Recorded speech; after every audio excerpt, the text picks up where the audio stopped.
A woman in Arkansas has spent her adult life trying to find justice for the mother she never knew. Hello, true crimeers. This is the case of Anita Shell. Viewer discretion is advised. Pictured here is Erica Killian, and she has a unique story. When she was much younger, she began to realize or felt like her parents didn't really feel like her parents. Something felt off, because the reality is that they were actually her grandparents. She would dig around in their drawers when they weren't around and looking for photos, and she one day found a photo of a woman she didn't know. This woman here, who was later identified as Anita Shell. It turns out that Anita Shell is actually her mother. But Erica only ever got 3 months of her life with her mother, because when she was 3 months old, her mother was brutally murdered. It was a freezing cold January night in Little Rock, Arkansas back in 1989. Late that night, a woman is seen crawling down the road, screaming and begging for help, trying to knock on doors, and she's covered in blood. That woman, in fact, was Anita Shell. Anita Shell had just had her throat slashed. She was at a house party somewhere in this neighborhood where at that party something occurred where a man or someone took a knife and slashed her throat. She then ran out of the house, fell to the ground, and began to crawl. And it sounds like no one was really helping her for some time, until eventually somebody did call 911 and an ambulance arrived. And when they arrived, they found this woman lying on the ground in a massive pool of blood. And she herself was covered head to toe in blood. Blood on her shirt. She had blood all over her shoes. And unfortunately, she was unresponsive. She had already, basically at that point, fell unconscious. She was quickly rushed to the hospital by ambulance, but unfortunately, it was already too late. Anita Shell would be pronounced deceased. And this was a murder. Somebody slashed her throat on purpose and killed her.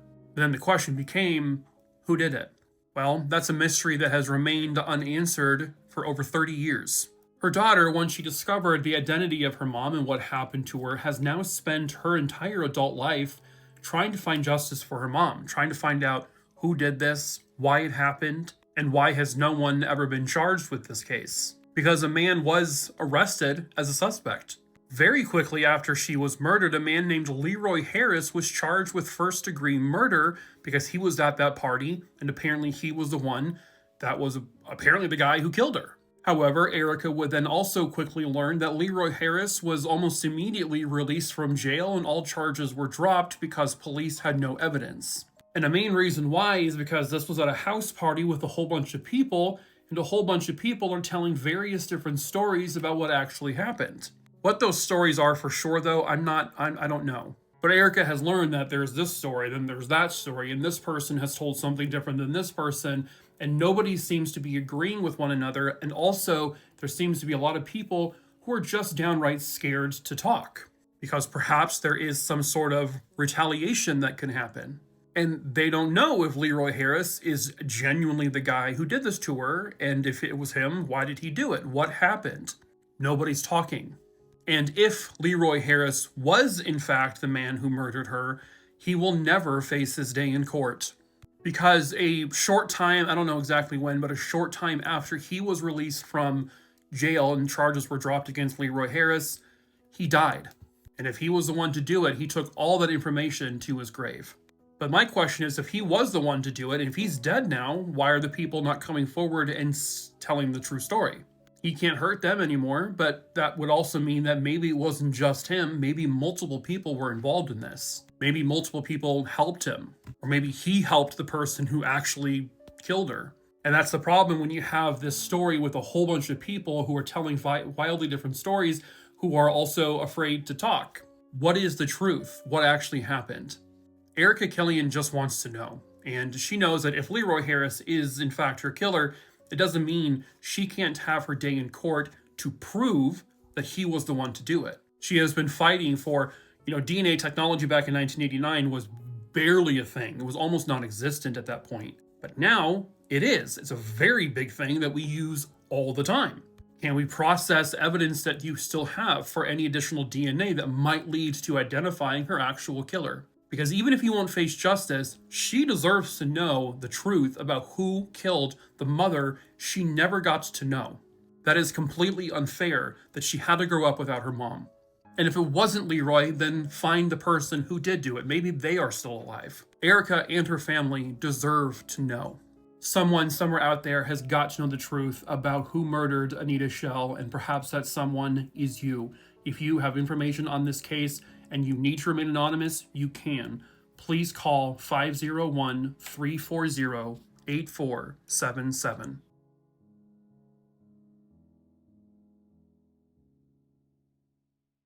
The strangled body of a woman is found discarded in a trash bin, and the question would become, was this a one-off killing, or was she a part of a series of serial murders? Hello, true crimerers. This is the case of Barbara Jean Lewis. Viewer discretion is advised. This case will take us to the Penn Hills area of Pennsylvania, and the year is 1976. Barbara Jean Lewis was born on November 15th, 1946, and it sounds like she lived in Pennsylvania her whole life. From what I understand, Barbara was living at a house with some family members, and she was working as a secretary for Rockwell International, located in downtown Pittsburgh. She did not drive to work, she typically took a bus. By all accounts, she did get ready for work, and she walked out of the house, according to witnesses, at about 6:15 a.m. And the bus stop that she always went to was literally just 15, 20, 30 feet away, something really, really close to her house. But when the bus arrived, Barbara was not there, and then it just, it left. Barbara Jean Lewis did not show up to work that day, and when people called the house looking for her, she wasn't there. But there wasn't even enough time to report her missing, because Barbara would be found very soon. This is the Black Ridge Civic Association, located in that same area, about a mile or so away from where Barbara lived. One of the maids who worked there would show up to work at approximately 9 o'clock in the morning, and as she always did, she would, go to the trash bin outside, and when she did this morning, she was horrified by what she found. There was the body of a woman just discarded in this large trash bin, and so the police were called. This is this is like today, what it looks like. It's a very secluded location, surrounded by a bunch of trees. That could be why the killer put this body here, because it was so covered. The victim was identified as 30-year-old Barbara Jean Lewis. She had been strangled to death. Barbara's body was still warm. She had only just been killed a very short time before this. She was seen alive at 6:15 a.m. and then she's found murdered at 9 a.m. The cause of death was manual strangulation, and her underwear was basically put back on her, but backwards. Her clothing was in disarray, but I guess the coroner did not find physical evidence of a rape, but the belief is that she was likely raped. She also had gauze shoved in her mouth, and there were small pieces of gauze shoved up each one of her nostrils, which is very strange. The coroner said it appears that was done post-mortem. So why the killer would do that, who knows? Also, who just has gauze on them?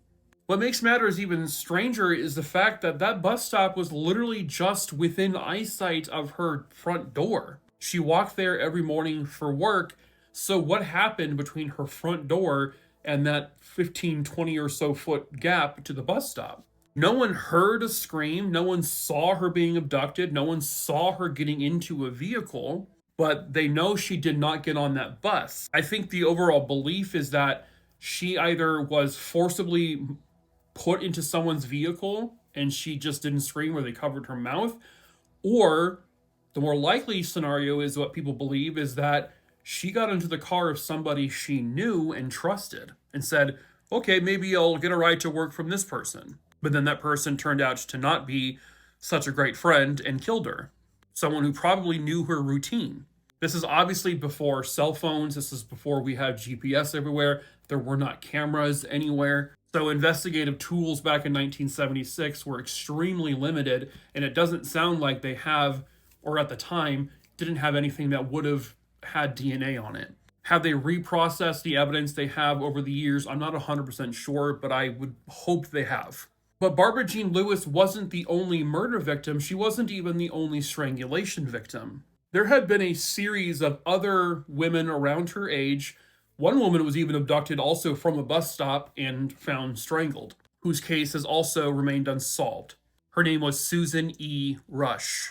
But all in this sort of brief time in 1976, there were just a few women who ended up being killed. And the belief was that maybe this is one person. This is a person whose MO is abduction, rape, and strangulation. But they had never have identified who that person was, or if these cases are even connected at all. There's never been any evidence, physical evidence, to actually connect these cases. And then over the years, some have been solved and they ended up being a one-off situation, but some of them remain unsolved.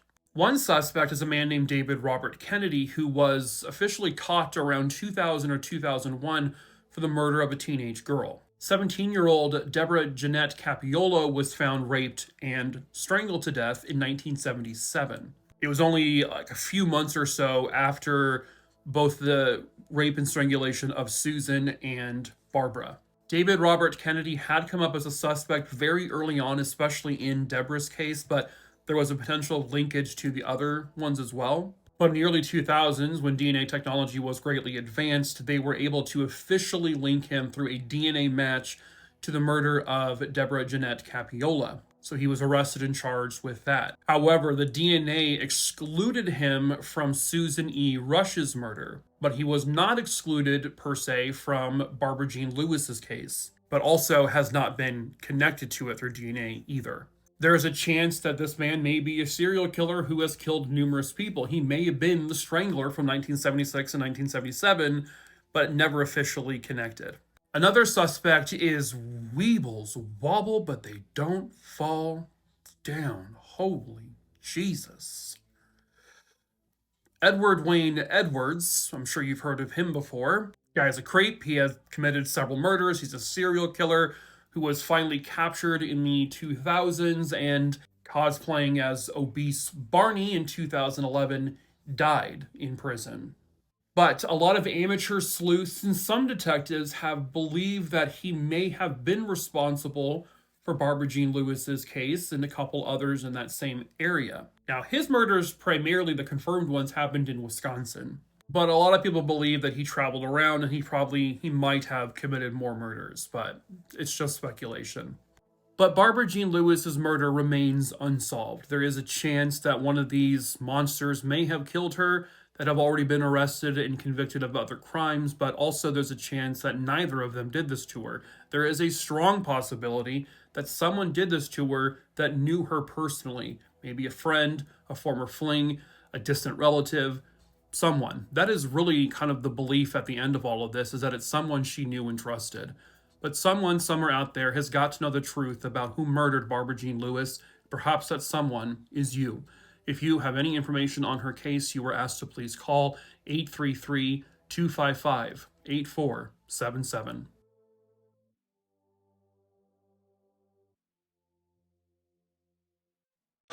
A plane takes off without authorization, without any passengers, and barely a crew, and then it vanishes into the night, never to be seen again.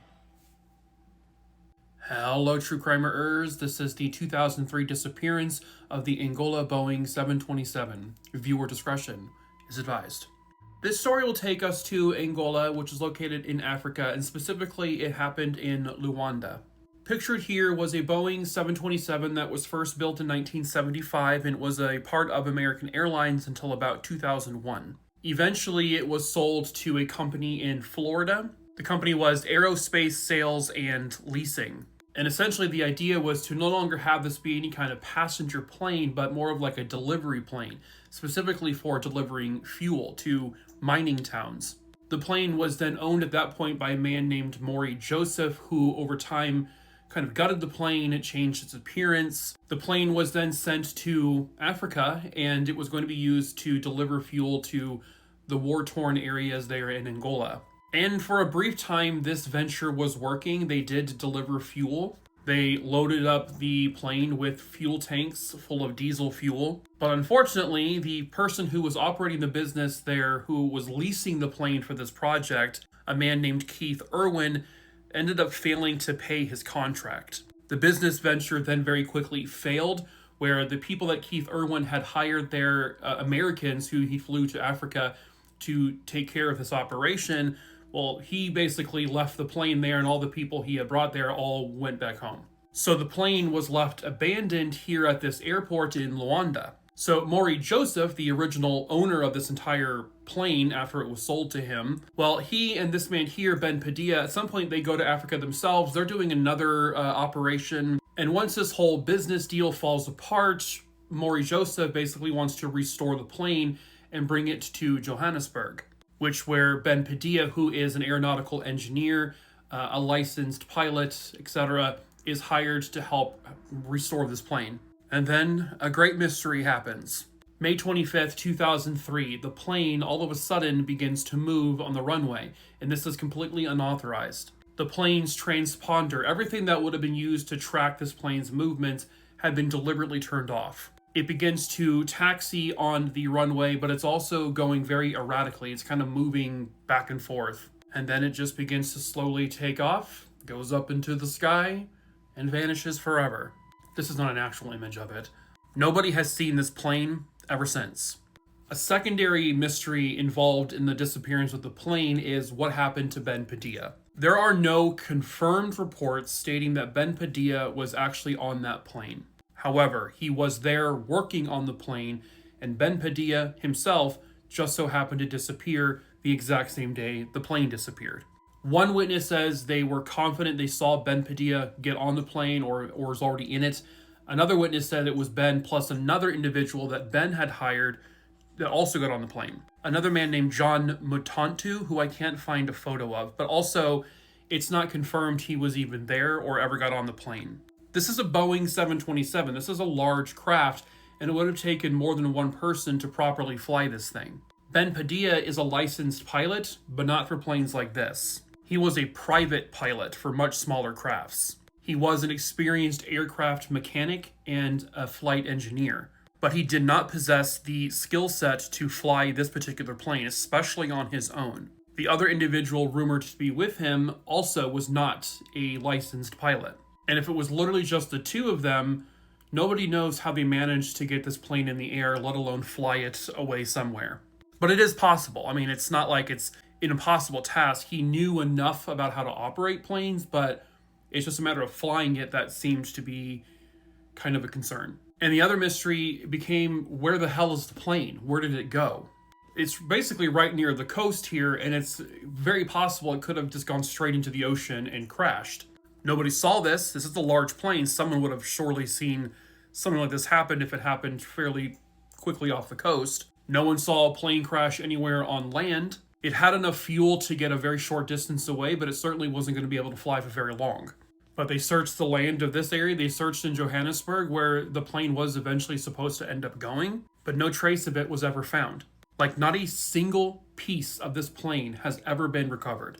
And again, because all the stuff was turned off, they couldn't track it. They did use, their technology to check for like heat sources, like burned fuel maybe in the ocean, and they found no trace. And ultimately, it's like, if Ben Padilla was the one piloting this plane, why did he do this? Why would he steal a 727? For what purpose? There is none for him. He had no motive. Neither did the individual he was rumored to be with, who, by the way, I don't even know if he's officially reported missing or not, the other guy. There were many who said that this was some sort of insurance scam because his business venture had failed so poorly that they needed to recoup their money by, making it disappear to get the insurance money. Some U.S. authorities believe that Maury Joseph himself was the one who staged this whole thing. However, no insurance money has ever been paid out to anybody. Or someone may realize this was a failed venture, and so we need to do something with this plane, so we're going to steal it and sell it for parts, which may explain why the plane itself has never been found. Another theory is the fact that because no one actually saw Ben Padilla or his friend getting onto this plane willingly or getting into the pilot seat and flying this plane away, there's another theory that they were abducted by someone who planned to steal this plane. That Ben and this other gentleman, John Mutantu, were just in the wrong place at the wrong time. That they were held at gunpoint, forced to get on the plane, and the plane was stolen by someone who does know how to fly this plane. Maybe they stole it for smuggling purposes. Could have been for drug operations. Nobody knows. There was actually a point where, because this happened so quickly after 9/11, that authorities believe that this plane may have been taken for another 9/11 style attack. And it was investigated as a terroristic threat at first, however, that eventually just began to fade away. Ben Padilla and his friend John M. Mutantu have never been located, and neither has the plane. The Boeing 727 was registered as N844AA, and it was stolen from an airport in Luanda, Angola in May of 2003, never to be seen again. The motive unknown, the people involved unknown, and this might likely remain an unsolved mystery forever.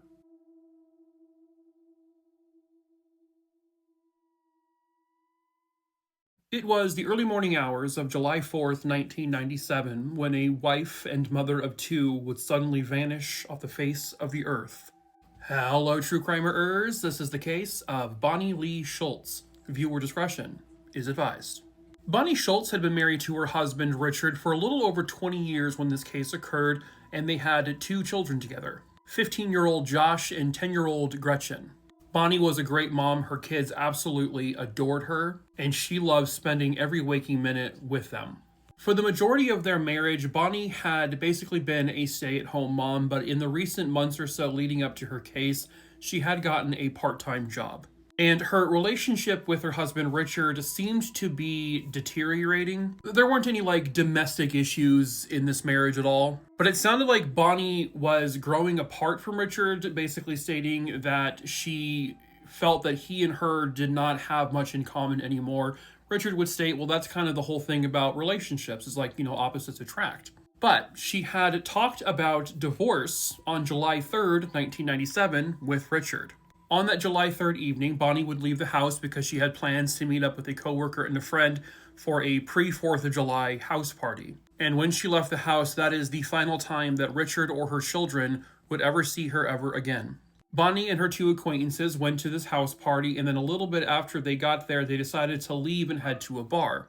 By the way, this is in Indianapolis, Indiana, and they went to a bar called the Timeout Lounge, which appears to still be in business. Now, she was with her coworker at the bar, but she was also with the other friend who was a male acquaintance, and it turns out that male acquaintance was actually Bonnie's boyfriend.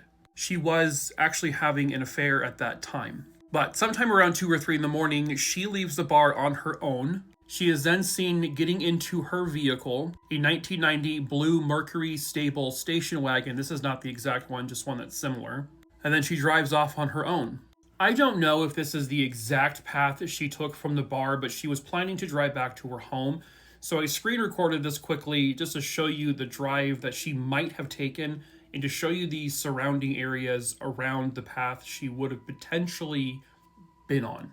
And as you can see, for the most part, it's just surrounded by a bunch of residential areas. And then as she turns the corner, you start to get into these bodies of water. You have these, I don't know how deep they are. I'm not sure if they've ever been searched.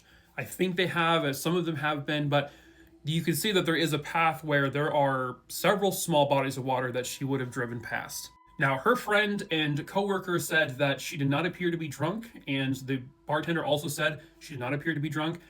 I don't think they would have let her go if she was intoxicated, but that's not to say that maybe something didn't happen where she could have ended up in a body of water in her car, but they just don't know if that's what happened or not.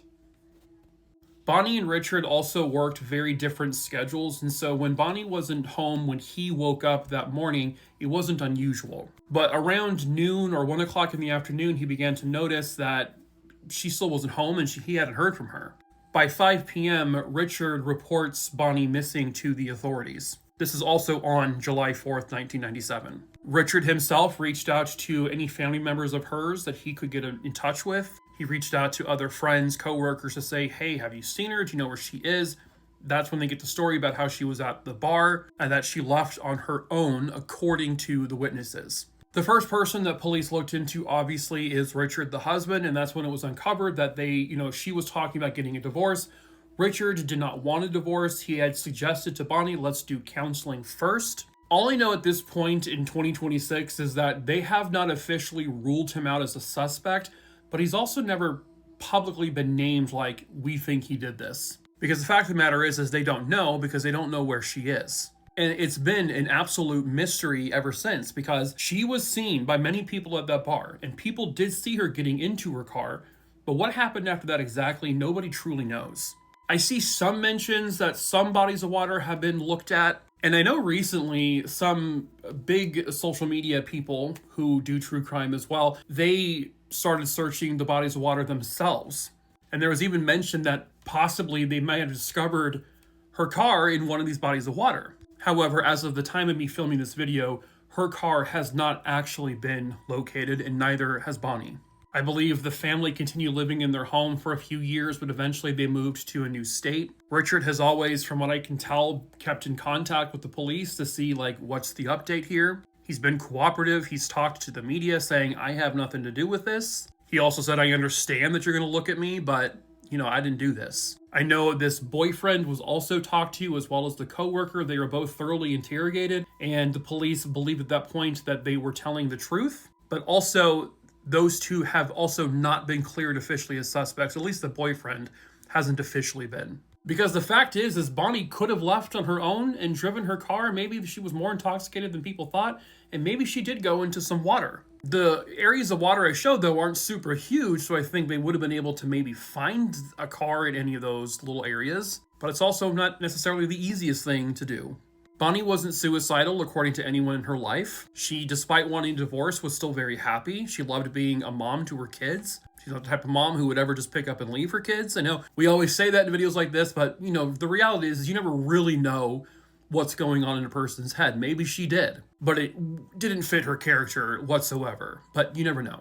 They checked her bank accounts every single day. They've checked it repeatedly. Has not been touched since the day she vanished. Social security number has never been used for anything since she vanished. And to this very day, nobody knows the exact location of Bonnie Schultz or her vehicle. But someone somewhere out there has got to know the truth about what really happened to Bonnie Schultz on that July 4th, 1997 morning. And perhaps that someone is you. If you have any information on this case, you are asked to please call 317-327-6160. You can also report anonymous tips to 317-262-8477.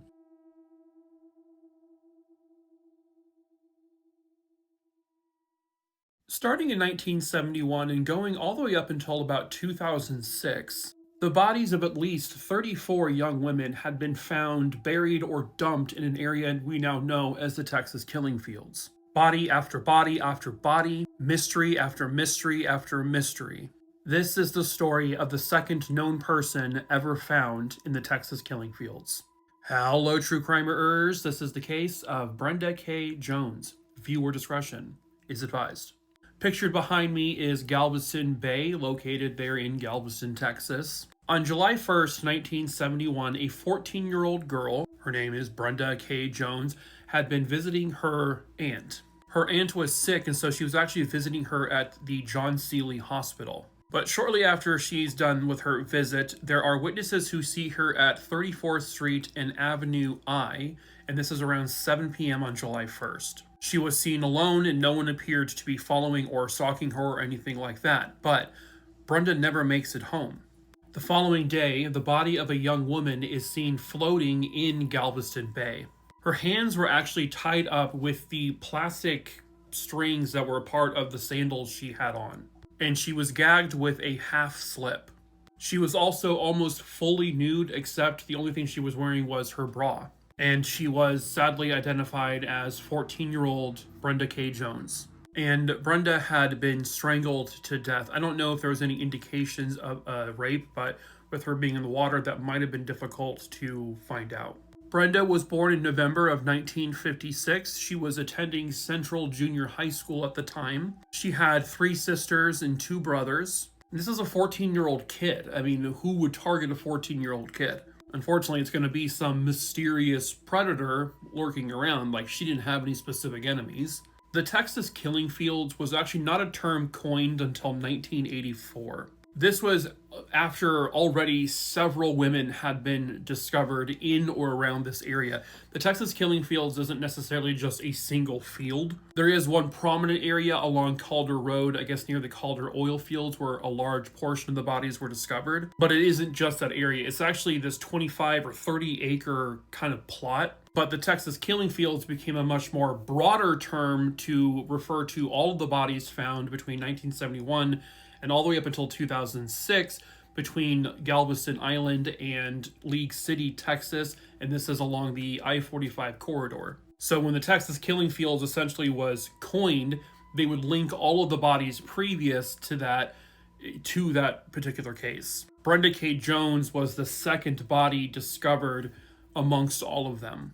Colette Anise Wilson was the very first body discovered. I've already covered her case in the Texas Killing Fields playlist below. But unfortunately, when it comes to Brenda Jones, there isn't a whole lot more information about her. Brenda became just a blurb, really, just a very brief mention. I tried finding any updated information in the newspapers since her body was discovered, and ultimately there's nothing. They did offer a substantial award for, back in 1971 at least, of any information that leads to capturing her killer, but it led to nowhere. A lot of it has to do with the fact that back in 1971, investigative technology was really non-existent. I mean, there was very little that they could do back then. And the fact that Brenda's body was found floating in Galveston Bay in water means that a lot of physical evidence that could have been on her body was gone. I don't know if they've tried to take any evidence they have from her case in recent years to see if they could potentially get some kind of DNA. I imagine they've tried, but probably have been unsuccessful. There has, of course, been various different serial killers and other people who maybe killed one or two people that were kind of linked to potentially being her killer, but ultimately it all fell flat. But clearly somebody abducted her, and then, I have to assume that she was probably raped. Then she was strangled to death with her own pieces of clothing, and her own clothes were shoved down her throat, and then she was just dumped into a body of water. And then the guy just got away with it. That's not fair. But someone somewhere out there might know the truth about who actually killed Brenda K. Jones back in 1971, and perhaps that someone is you. If you have any information on her case, you are asked to please call 409-766-2300 or 281-338-8220.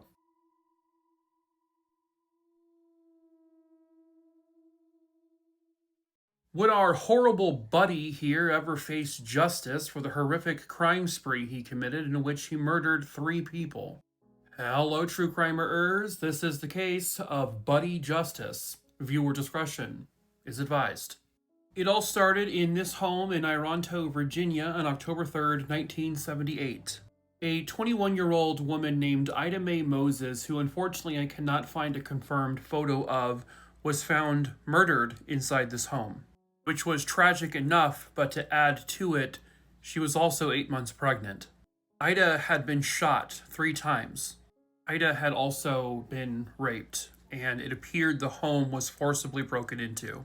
Then, October 7th, 1978, now in Georgia, a 31-year-old woman named Rosemary Jackson had gone missing during a shopping trip. Her and both her van had disappeared. Her remains were found a few days later on October 10th, and she had also been shot to death. She had also been raped. But within a day or so of her going missing, another woman in Florida had also been abducted. 21-year-old Stephanie Hawkins had been abducted in front of a drugstore in Tampa, Florida. She was actually working and was supposed to be heading home that night around 6 p.m. for her son's birthday.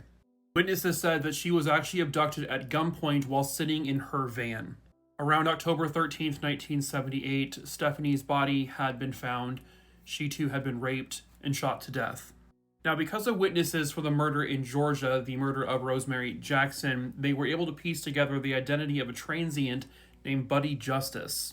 He was seen in the company of another man, who was later identified as Dale Dean Goins, who I cannot find a photo of.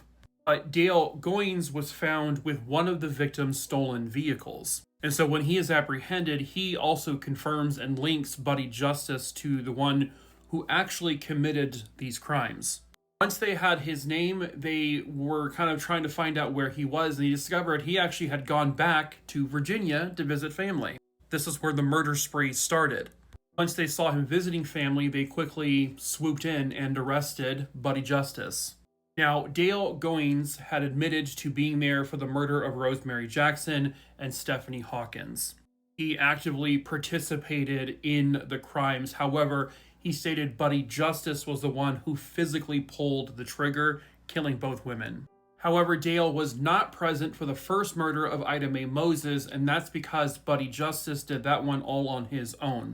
And Buddy Justus had actually picked Dale up as a hitchhiker after he murdered Ida. And 18-year-old Dale said he was essentially forced into participating in the other two crimes, because Buddy was the one with the gun. He was the scary, violent one. Dale Goings eventually goes on trial for the murders that occurred in Georgia and Florida, and he is convicted of all charges related to those, including rape. However, he was not given the death penalty. He was given life in prison without parole. That's because they were able to show that he did not directly kill either woman. But again, he still participated. Buddy Justus would go on trial in Virginia, Georgia, and Florida, where he would be convicted of all three murders, all three rapes, kidnapping, robbery, and various other charges, and he would be sentenced to death.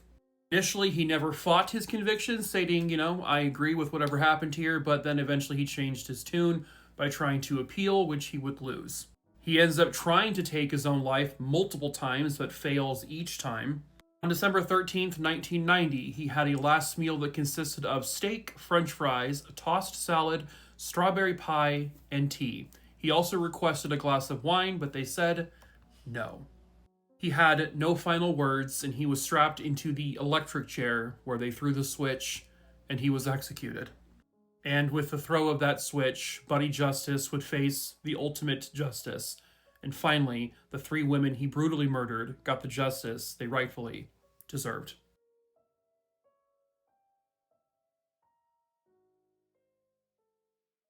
Three women, years apart, all associated with this man here, are all killed by his hand. But would he ever truly face justice? Hello, true crimeers. This is the case of Candace Lynn Starr. Viewer discretion is advised. So this case will start in Granada Hills, California, which is in the Los Angeles area. Candace Lynn Starr was just 16 years old at the time this all occurred. And in 1975, she was in a relationship with a much older man, a 30-year-old named Michael Singh. But the relationship didn't last very long because Michael was violent, he was abusive, he was verbally abusive, and he treated Candace like absolute garbage.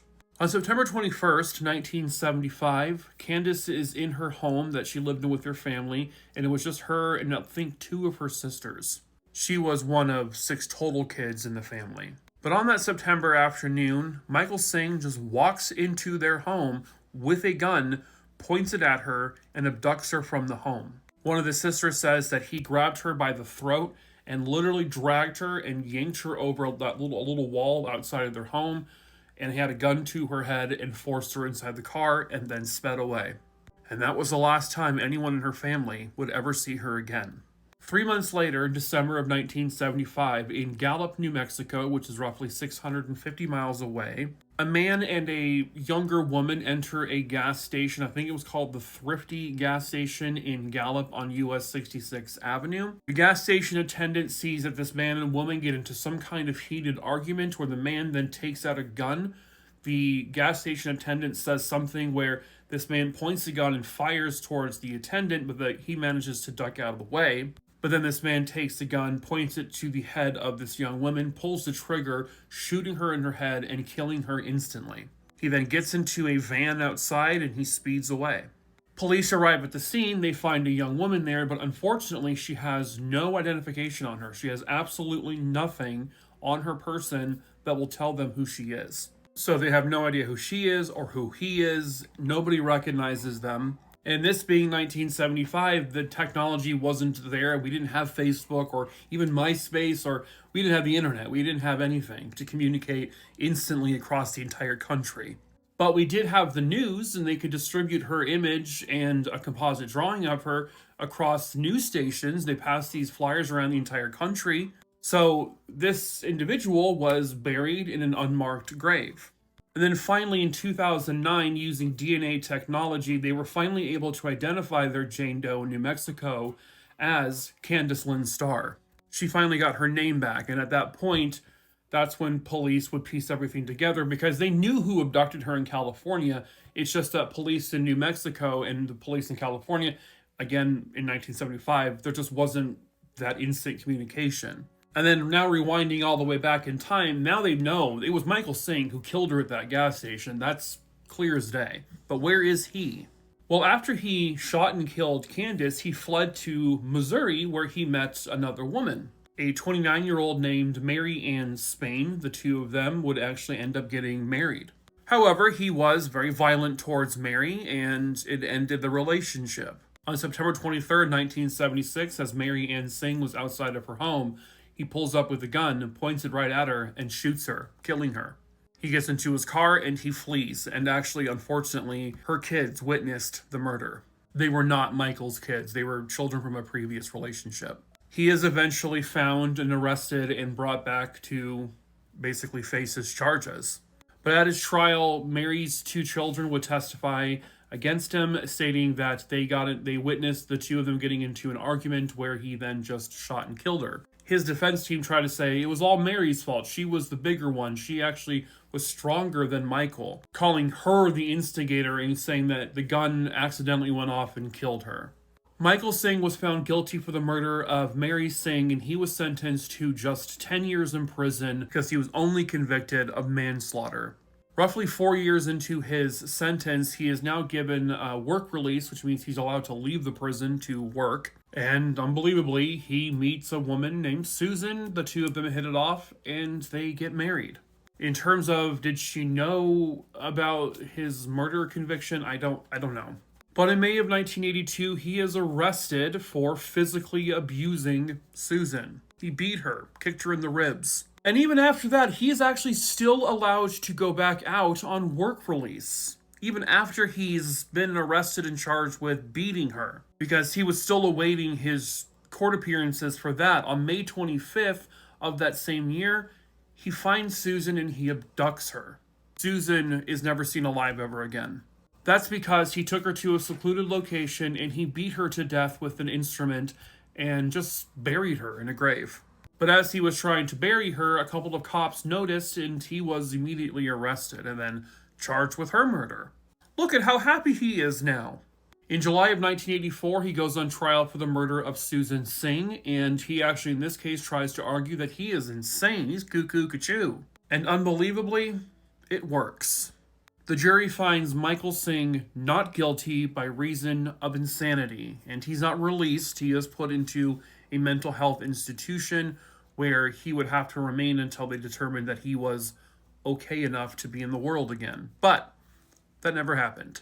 In March of 2005, Michael Singh was stabbed to death by a fellow inmate at the mental health hospital because that inmate did not want to be free.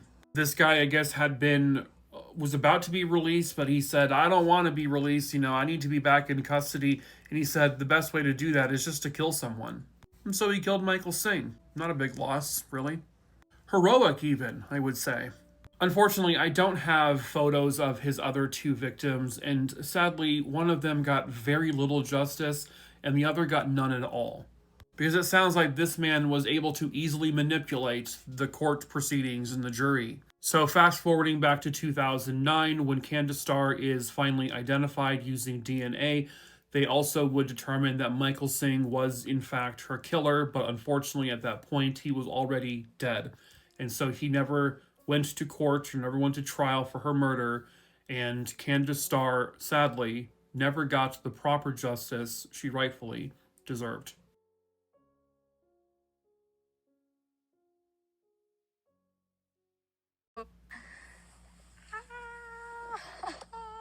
Girl. Sleepover in the canyon. Let's go.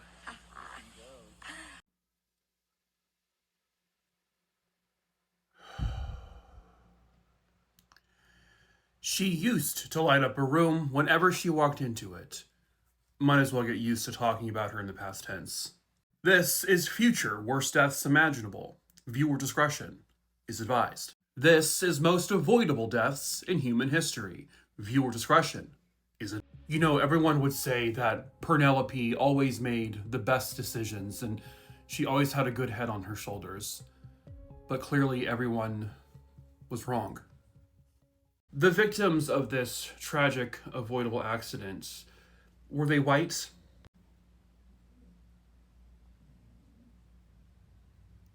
Yeah, obviously. And I mean white, white. White, white. Man, what do you mean sleepover? If you were to have just simply rolled over accidentally last night, you'd still be falling into this canyon next week. Why are we this way? I don't even like two-story houses. Hello, true crimerers. This is the case of Clara Vaughn Rogers. Viewer discretion is advised. This particular case will take us to Munford, Alabama, a small little town. That is where 74-year-old Clara Vaughn Rogers was living with her husband. And from what I can see in a newspaper article, she was suffering from dementia, and there's also a possibility she had Alzheimer's. But they lived on Cheaha Road there in Munford, Alabama. I feel like it might be this here, but I'm not too sure. But as you can see, it is a heavily, heavily wooded area. This is the road that they lived on, and it's just surrounded by trees. The last time anyone ever saw Clara was on July 9th, 2010, and she would end up being reported missing officially on July 10th, 2010. Her husband, Joseph Edward Rogers, was the one to report her missing. At about 8 o'clock in the morning on July 9th, 2010, Joseph was outside working on the yard, and Clara was inside. And then at one point, he walks back into the house, and Clara is no longer there. He looks all over the home and all over this property and in the surrounding area, and he can't find her. He's also starting to call neighbors and friends, have you seen her? Because he didn't see her leave. And they're all telling him, no.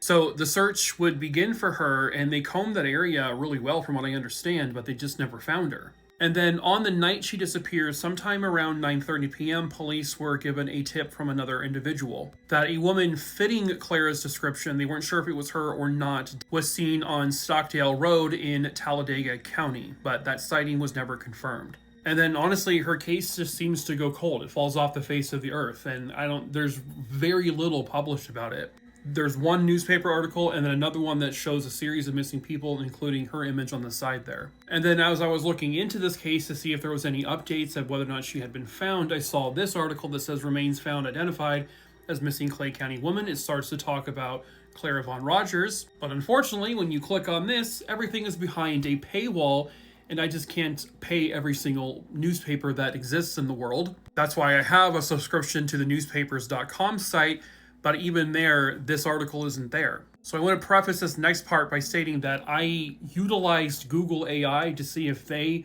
could pull information from this article. And so what this says is that according to that article, she was found in 2013. They were her skeletal remains, and they were positively identified as Clara Vaughn Rogers.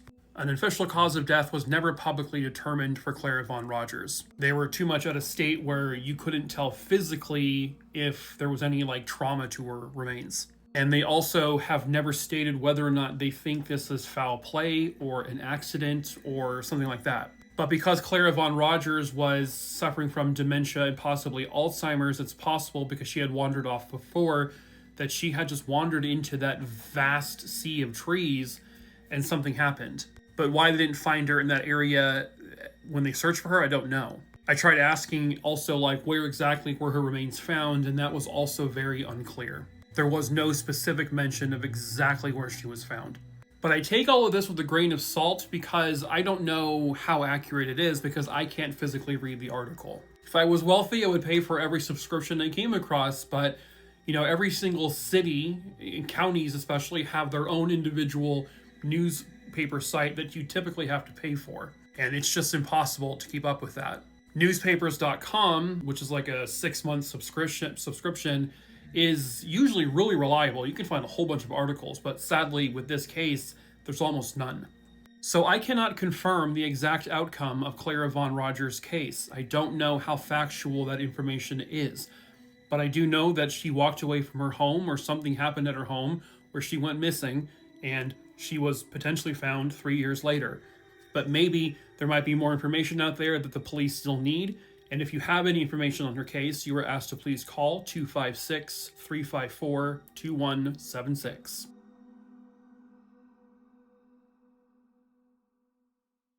Dad, I'll be away from the house for a few days or so. Dan. This is the last known communication from a man who vanished 26 years ago to this very day. Hello, true crimerers. This is the case of Daniel Murray Dutton. Viewer discretion is advised. This case will start in Long Beach, Mississippi. That is where 28-year-old Daniel Dutton was living at the time of his disappearance. The 28-year-old graduate of Long Beach High School was living with his parents at the time and was working as a taxi cab driver. And they lived at a home located somewhere on Buena Vista Drive there in Long Beach, Mississippi. I understand, I know he had at least one younger brother and an older sister. Daniel was kind of like the quiet one of the group. He was described as a really kind of like a shy loner who would spend his free time just in his room watching movies and TV shows. The last time anyone can recall seeing him was on the night of July 8th, 2000. That night he did his shift for the Yellow Cab Company there in Biloxi, Mississippi. His very last fare was around 8:50 p.m. and then his father says he actually saw Daniel at the house at about 11 p.m. that same night. Then, the dad went to bed, everyone went to bed, and that was the last time they would ever see Daniel ever again.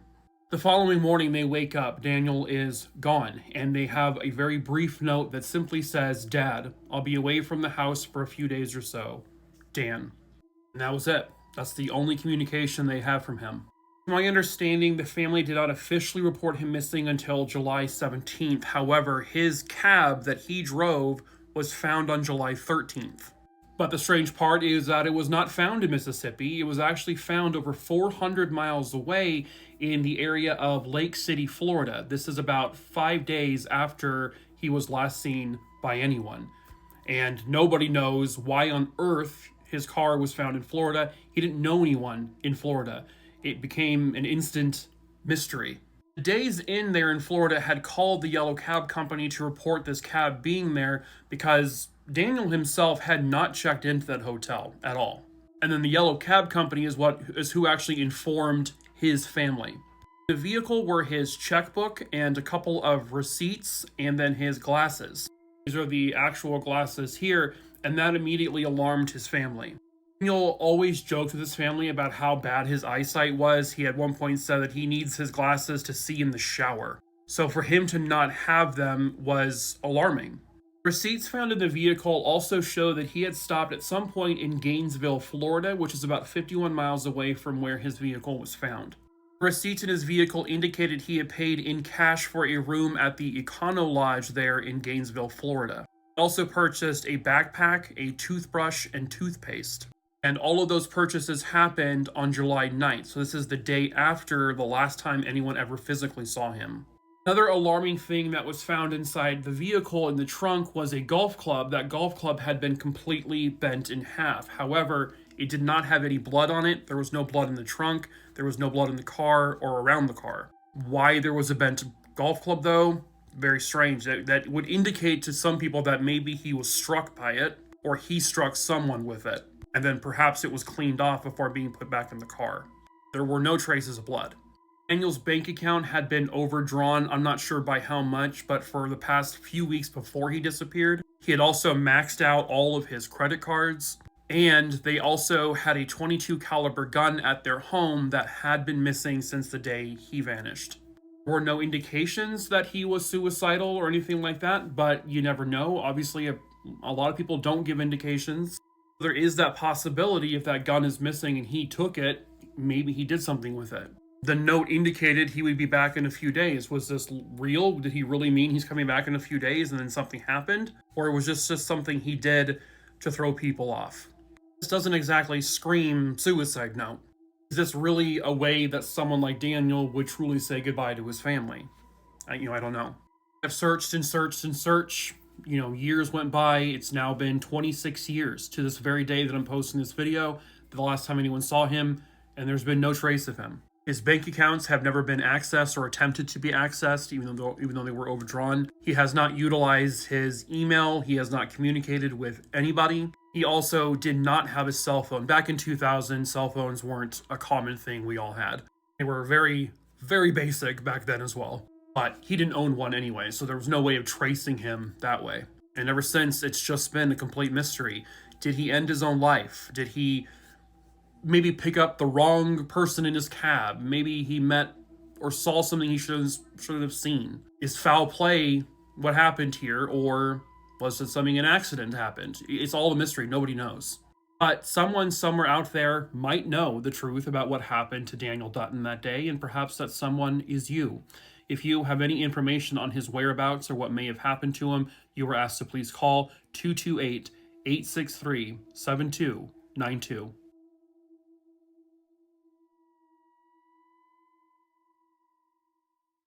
Hello, true crimerers. This is the disappearance of Deanna Marie Joy. Viewer discretion is advised. This case will take us to Maplewood, Minnesota, where Deanna Marie Joy was living, and she was 21 years old. She was originally born and raised on the East Coast. But the last time that anyone would ever see Deanna was on July 1st, 1994. Deanna had allegedly, she was speaking to a friend, and Deanna said she was going to be looking at a car with somebody. Apparently, Deanna was looking to buy a car around that time. But to my understanding, she did not state who the individual was that she was meeting and exactly where she was meeting this person. But after that, Deanna vanished. So she was supposed to have this meeting with a mysterious person to go maybe look at a car to buy, and then she's just gone. And she is reported missing. However, the police in the area are basically doing what they always do. She's a 21-year-old woman. She's allowed to disappear on her own, and that's what happened here. She just took off on her own accord. The police stated, from what it sounds like, without any actual evidence or proof to back this up, they stated that Deanna likely just went back to the East Coast to be with her family. Her mom died when she was 13, and she was essentially raised from that point by one of her aunts, who still remained living in the New Jersey area. But I was reading through web sleuths where at least one, if not two different family members would notate that the police were basically lying their ass off. Or they were just making it up because they didn't know what to do. Because these family members who are leaving comments are saying, we are the family who live on the East Coast. We're the ones in New Jersey. She had no plans to come back to us. She had no plans at that time to even come visit us. That was never in the works. So where police get this information from is absolutely beyond them. The family believes that she was met with foul play. The only thing missing from the home that she lived in was her keys. That's it. Everything else was still there. Her clothing, all of her belongings, her cats, her beloved cats. She just abandoned them all of a sudden? This family member also stated that there were apparently witnesses who actually saw Deanna getting into a vehicle with an unknown man. And that was technically the last time anyone could recall seeing her on that same day. Also, Deanna apparently, according to the family member, had a child that was not in her custody at the time, but still was involved in that child's life, and she just left him too? And her bank account and all of her money? Her social security number has never been used since 1994, since the year she vanished. To me, it sounds like Deanna went to meet possibly a man she knew or barely knew to look at a car. Maybe she got into that car to test drive it or just to see how it runs. And then something happened within that moment. It doesn't sound like, there's only one newspaper article I found on her case at all, and it sounds like they don't even know who that man is. No one knows. And no one's come forward to identify him. And it's just another one of those cases where it sounds like the police were just like, investigating the disappearance of a 21-year-old. What's the point? She just ran off on her own. The fact that nobody ever saw her again probably goes to show she didn't make herself disappear. Somebody, somewhere out there, has got to know the truth about what really happened to her on that particular day. And perhaps that someone is you. If you have any information on the whereabouts of Deanna, you are asked to please call 651-777-8191.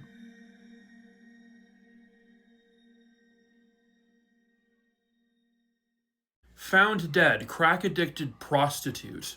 Police seeking links in the slayings of 7 crack-addicted prostitutes. I'm going to be covering a case connected to all of this here soon, but I swear to God, newspaper article writers from the 90s, the 80s, the 70s, and before, what was wrong with these people? I have a newspapers.com subscription because it's obviously very, very helpful in covering true crime cases. And most of the more modern day, like present day newspaper articles don't ever word things this way, but man, back then, they didn't give two shits. Because imagine being a loved one and seeing an article about your loved one's murder and them being described as a crack-addicted prostitute. Not mother of two found dead. Local woman's body has been found. And I'll tell you why they say these things, because the majority of the victims in a case like this are black. So back in the 90s when this particular case occurred, or these victims were killed, describing a black victim as a crack-addicted prostitute, totally cool, totally fine. It's almost as if they say these things so that people don't care. So that they don't have to continue covering these stories because people don't care. Because in their minds, a sex worker who does drugs, well, they're not worth it. And you know what? In this particular case, it worked. At least for one of the victims in particular that I'm trying to look into, there's no other newspaper articles about him. I searched from the year it happened all the way to 2026. 1993, 1994, there's a couple of blurbs that mention the victim, and that's it. These were not crack-addicted prostitutes. They were human beings with family. The victim I'm particularly looking into was pregnant. That wasn't even mentioned in the little blurb. It was instead like pregnant woman murdered. And she was already a mother before that. Imagine being one of her very, very young kids who lost their mom at a very young age, and then decades later you're trying to look into her story and you see that she's been listed as a crack-addicted prostitute and no one talked about her. And this shit still happens today. I mean, anytime, a white American woman is found murdered, obviously there should be coverage of her case because she is a human being who was murdered. But it dominates the news circuit. Every local news place is covering it, despite it not being in their city or state. It gets national coverage. Hell, the moment it happens, Netflix is already developing a true crime documentary to be released 3 months later. But at least then, when it was a black victim or an indigenous victim as well, it's like, oh yeah, they were killed too. Apparently, some crack-addicted prostitute who was black died. Anyway, back to the real news. Gabby Smithington, a beautiful blonde white American woman, stubbed her toe and died. Some say it was an accident, but others say it was murder. Join us as we talk about her every single day for the next 10 years until we discover the truth. Well, what about those sex workers that were killed? Who the fuck are you even talking about? Nobody cares. A white woman has stubbed her toe and died. This is the real news, buddy. Anyway, they were not 7 crack-addicted prostitutes. They were human beings whose stories deserve to be heard. Simply crossing a street even during a storm should be a relatively safe thing to do, but as we all know, anything can happen. This is another worst freak accidents. Viewer discretion is advised. It was a rainy evening in August of 2003 on the Las Vegas Strip located in Nevada. From what I understand, the Strip itself that night was partially flooded, but it wasn't anything more than what you would just expect in a storm like that. Well, on this particular August evening of 2003, a 39-year-old mother of 4 named Rebecca was visiting the Las Vegas Strip with her fiancé, and they were visiting from Louisville, Kentucky. When they decided to cross the street, safely, of course, to get to their destination, and when they stepped into the kind of partially flooded water, all of a sudden, Rebecca was electrocuted.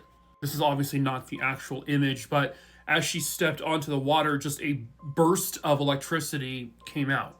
She immediately collapses to the ground, and she is, shaking. They attempt to grab her and pull her from the water, but as they touch her skin, that person too is now electrocuted. So they have to wait to a point where it is actually safe to touch her, and they grab her in a way that they can do so. They pull her from the water. Now, the individual who grabbed her initially, who was electrocuted, ended up being fine. Rebecca, however, was rushed to the hospital, but unfortunately, it was already too late. She would be pronounced deceased, and her cause of death was she was electrocuted to death. And it sounds like it was relatively instant for her. It happened within seconds. I don't know if this was the exact type, but it was described as one of those electrical boxes that is underneath the road that has its own lid. Well, what they discovered was that there was some wiring that had come out of this metal lid that was now exposed in the water when it was raining. she stepped onto that exposed wire that's now in the water. She could not see it. I know it's the Strip and it's well lit, but obviously it's a stormy night. The water is dark, and you're not necessarily looking down every step you take. And she just put her foot down on the worst possible place. This was a horrible and senseless tragedy that quite honestly should not have happened.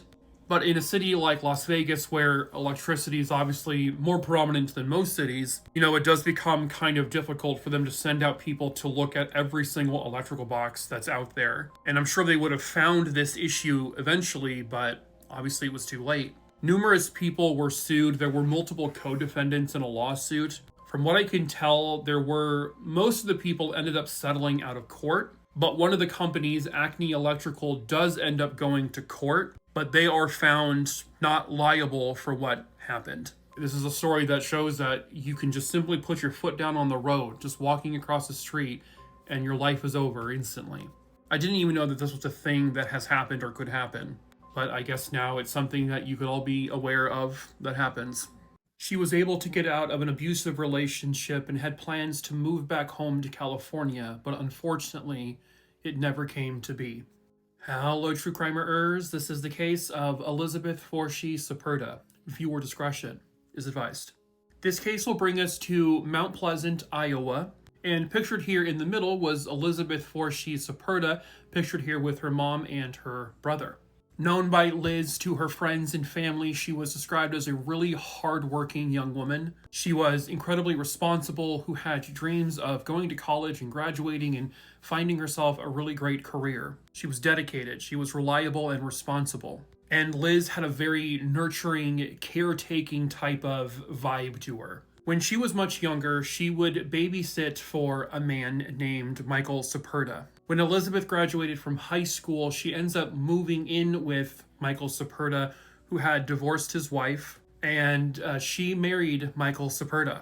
It wasn't something her family was happy about or really approved of, but, she was at that point an adult who could, decide this stuff. But Michael Syperda had unfortunately become incredibly abusive towards her, both physically and verbally. It got so bad that she needed to finally break away with him, which she was finally able to do by telling him, I'm leaving you. Now, Elizabeth and Michael were then living in Iowa, but she was originally from California, where her family, or some of her family, still lived. And so after she left Michael, she got her own place, and then she had made plans to eventually get herself back to California. But it never came to be because she vanished.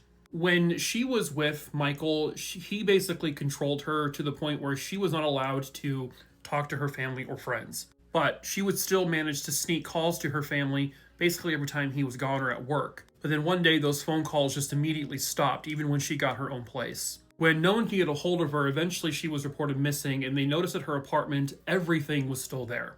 But there was one thing that was missing other than Elizabeth, a ring that her parents had given her right after graduation, a ring she was always wearing. She almost never took it off.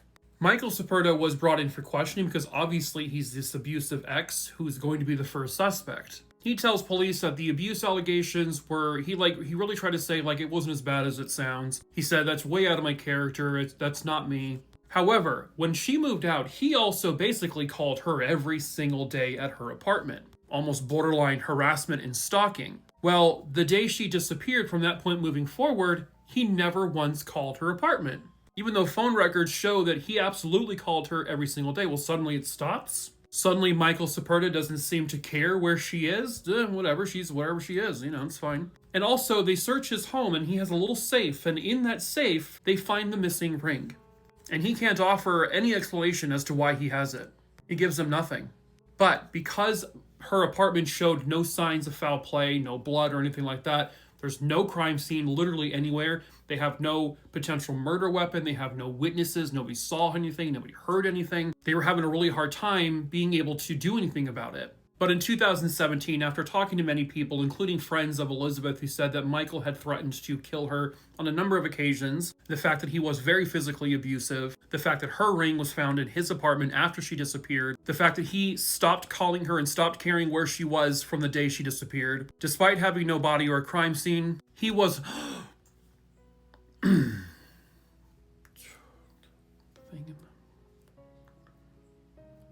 He was arrested and charged with her murder. He looks like a poor man's Jamie Heineman. Just like put one of those little hats on him, you know? Anyway, he elects to forego a jury trial and decides to do a bench trial.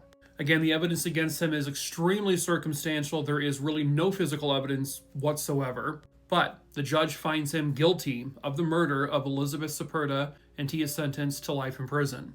But a short time later, there would be an appeal. And in this appeal, it sounds like no one is actually denying that he killed her. They're not trying to appeal his conviction in terms of him being guilty of murder. They're trying to appeal it in the sense that, well, what exactly did he do? How did he kill her? What was the mindset in the killing? Because in the original trial, they couldn't prove a premeditation. They couldn't prove that this wasn't just a spur-of-the-moment reactionary killing, that maybe a conversation happened that led to a fight, and that fight led to him angry and snapping and killing her. But they're not denying that he did it, because they also failed to prove or show exactly how he killed her, because they have no murder weapon. So they essentially tossed the first-degree murder conviction and instead reinstated a second-degree murder conviction in which his sentence was reduced to 50 years. In which he can be eligible for parole after serving 30. He was 60 years old in 2020 when all of this happened, and so he'll be like 90 years old by the time he's released. So in the end, Elizabeth Nicole Forshee-Syperda and her family were able to get the justice every single one of them rightfully deserved.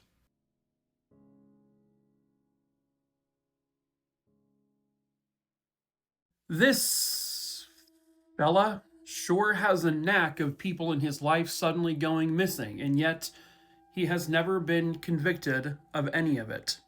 Hello, true crimerers. This is the case of Elizabeth Sykora. Viewer discretion is advised. This case will take us to Creedmoor, North Carolina. The date, July 2nd, 1983. Elizabeth Sykora was 21 years old. Her last name comes from her previous husband, a man named Scott Gerald Sykora, but they were no longer together at the time this case occurred. She had been working at a place called the Little Corner Store, and the last time any of her co-workers saw her was at the end of June of 1983. But it sounds like the last person to ever see her was on that July 2nd. But the last time she was at work, she never gave any indication to anyone that she was planning on going somewhere, no vacations or moving or anything. She just out of the blue stopped contacting anyone and everyone. She did not show up to work. Her parents couldn't get a hold of her. Her sister, who she sometimes lived with, also hadn't seen her. So her family reports are missing. And then it seems to happen again. In November of 1983, a woman named Darlene Fuller also vanished. Darlene was traveling from Florida back to North Carolina, where she was originally from, to visit family for Thanksgiving. She was in the company of a 68-year-old man she knew in Florida, whose name is listed as Phil Skip Parcelli. However, I can't find any records of this man, and I can't find any photos of him. So there's speculation that the newspapers originally might have gotten his name wrong, and that name has just always stuck, and now nobody knows what his actual name is. But they were traveling together, and they were almost to where they were going in North Carolina when suddenly they too disappeared. The vehicle they were in was found a short time later right across the border in South Carolina. It was at some like theme park or circus or something like that. No indications of any kind of foul play or anything like that. It just was a car that was left there that was linked to them. I forgot to mention, they also found Elizabeth's vehicle a short time after she disappeared. It was found at a hotel, and the car, it was in some sort of disarray. One of the windows was completely gone, and there were bullet holes all over it, but her family told police that was because her car had been shot at a short time before she disappeared, but she wasn't in the car when it happened. But that was the only trace of her they ever found, was her abandoned car. But going back to Darlene Fuller, she actually has a connection of sorts to Elizabeth Sykora. She too had also previously been married to the same man, Scott Gerald Sykora. This is obviously a significantly older photo of him taken like about a decade or so. And Darlene and Phil are traveling from Florida to North Carolina, where he was still living, where Elizabeth had disappeared from as well. And all of a sudden, right at the border, she too disappears. Now, he was not a good husband. Both women ended up leaving him because he was not great. And so because both women who he had previously been married to disappeared within months of one another, he became a suspect, but they had no evidence to connect him to their disappearances. That's because they had no crime scene. They had no bodies, they had no witnesses, they had no one who heard anything, there was no rumors or gossip, no signs of foul play at any of the locations where the cars were found, so they couldn't do anything. And then fast forward all the way to 2013, also in North Carolina. A man pictured here named Gerald Lee Pollard Jr. also disappeared. He was working at his automotive shop there in North Carolina. He was out front when suddenly people looked and he was just gone. No one could get a hold of him because at that point, obviously, they had cell phones.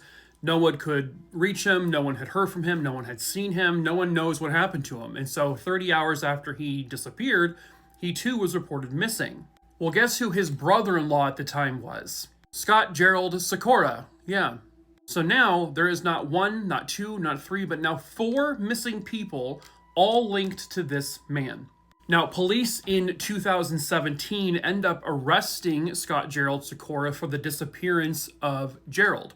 He was charged with kidnapping and murder, however, a body was never found. So, by 2019, they end up dismissing the charges without prejudice, which means that once they have more evidence, they can recharge him again. I don't know what evidence exactly they had linking him to Gerald's disappearance, but apparently it was strong enough to arrest him. And at that point, when they arrested him, he was also, once again labeled a suspect in the disappearance of his 2 previous wives, who still have never been found. And Scott Gerald Sykora, to this day, is still a free man, never officially now charged with any of those disappearances. He's never been officially prosecuted, he's never been convicted. Someone somewhere out there has got to know the truth about what happened to any of these individuals, and perhaps that someone is you. If you have any information, at least on the disappearance of Elizabeth Sykora, you are asked to please call 919-764-1047.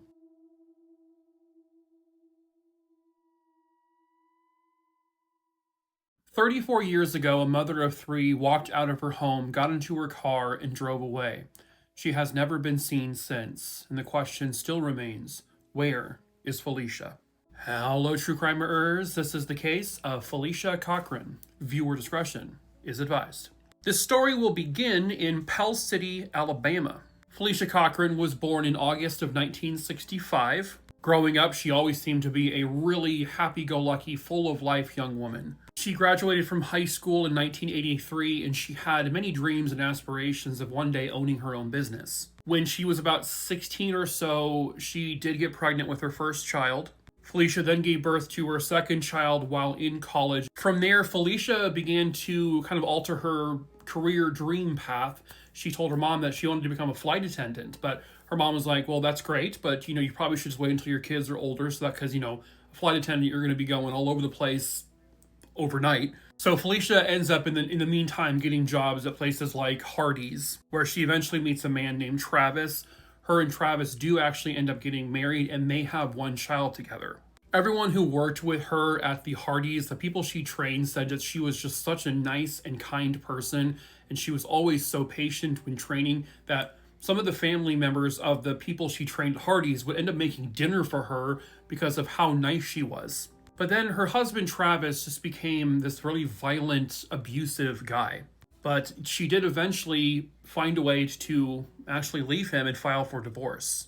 But Travis would continue stalking her, following her around, seeing everything she was doing. They learned that he actually would break into her home and put a tape recorder, attached it to her phone, and recorded her conversations, and he would sneak in every other night to replace that tape. One time he tried to drive her off the road. It became seemingly impossible to get away from Travis, and eventually she started driving the cars of other friends and family members just so that he wouldn't tell that it was her, but somehow he still always found her.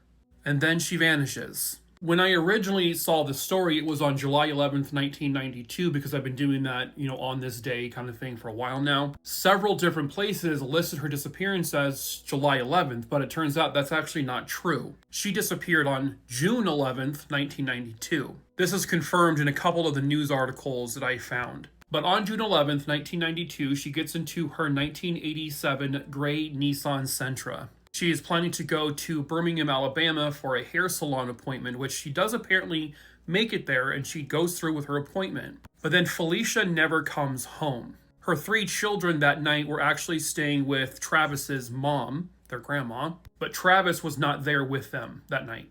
So apparently there was a storm that night, and when she didn't return home later, her mom wasn't immediately concerned because her mom had suggested maybe stay in Birmingham tonight if the storm is too bad. But then when Felicia didn't come home the following day, when the weather had cleared, and when she did not show up for her work shift, everyone became immediately concerned. This is not like her. So they called around. I know at one point they spoke to Travis's mom, who confirmed that she actually saw Felicia that night when she stopped by quickly to say hi to the kids. She asked one of her children if they wanted to go with her to the salon, but they said no. Then the people at the salon would confirm, yep, she was definitely here. But when they saw her there after she left, they saw her arguing with a man in the parking lot of the salon. Then both her and the man get into the car, her car, and drive away. Before she was ever reported missing, literally within, I think, hours of her officially, actually physically going missing, her car was found. And it was found completely burnt up. It was engulfed in flames. It was totally charred out with no evidence inside the vehicle of her or any of her belongings or any indications of foul play, but the fire would have destroyed any evidence. Police did treat the car when they found it as a crime scene, but the police there also stated, you know, it's not a super concern. She is an adult. She can, you know, disappear on her own, blah, blah, blah, blah, blah. Typically when a person goes missing and then their car is found completely engulfed in flames, that's not usually someone who disappears themselves. That pretty much 99.99% of the time screams foul fucking play. But they didn't treat it as such initially until after a short time they began to actually investigate this. They learned that the man she was seen arguing with in the parking lot they believe was her ex-husband Travis. And he was the last confirmed person to be seen with her getting into her car. 1 + 1 = 2, everyone. We all know this. But unfortunately, no one has ever been arrested. No one has ever been charged or indicted for her disappearance. A lot of that is because of the fact that Felicia Cochran has never been found. Her body has never been located, and an actual crime scene showing like a murder happened, like with blood and stuff like that, has also never been found. There probably was evidence in that vehicle, but then when it was set on fire, it destroyed everything. And so while that is suspicious and that's definitely indicating foul play, considering it was the car of a missing person, you still don't have the evidence of a murder inside the vehicle, if you know what I mean. Even though everyone knows. And then in 2002, this former detective, homicide detective, comes out of retirement specifically to work on Felicia's case to try to solve it. He combs through meticulously every piece of evidence they had. He looks through every single document. But as far as I can tell, that investigation also led to nowhere. Travis has never officially been named a suspect either, which is kind of wild to me. They even interviewed Travis, and they even felt in their bones that Travis was on the verge of confessing to killing her, but then he never did. And they know he was the last person seen with her arguing, getting into her car right before she disappears. He was abusive. He stalked her. He fucking put tape recorders in her home to record her conversations. She was terrified of this man.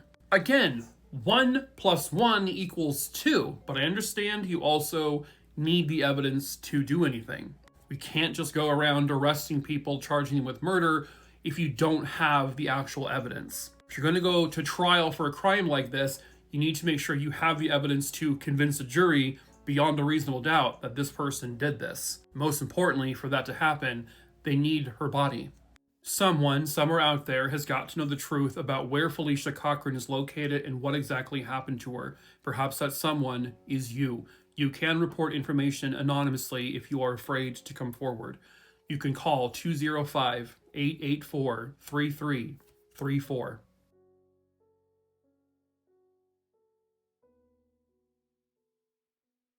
Hello, true crimerers. This is the case of Francis Cantea. Viewer discretion is advised. This case will take us to Bremerton in Washington State. Francis Martin Cantea was 19 years old at the time of his disappearance. But the last time anyone ever saw Frances was on the afternoon of July 3rd, 1975. I guess a short time before all this, Frances had borrowed a record from a friend, and then on that July 3rd, he goes to that friend's house to return that record. According to the friend, Frances seemed incredibly nervous, maybe a little antsy, and when the friend said, hey, do you want to come in and just like hang out for a bit, Frances says, no, I can't do that, and then he left. And then that was it.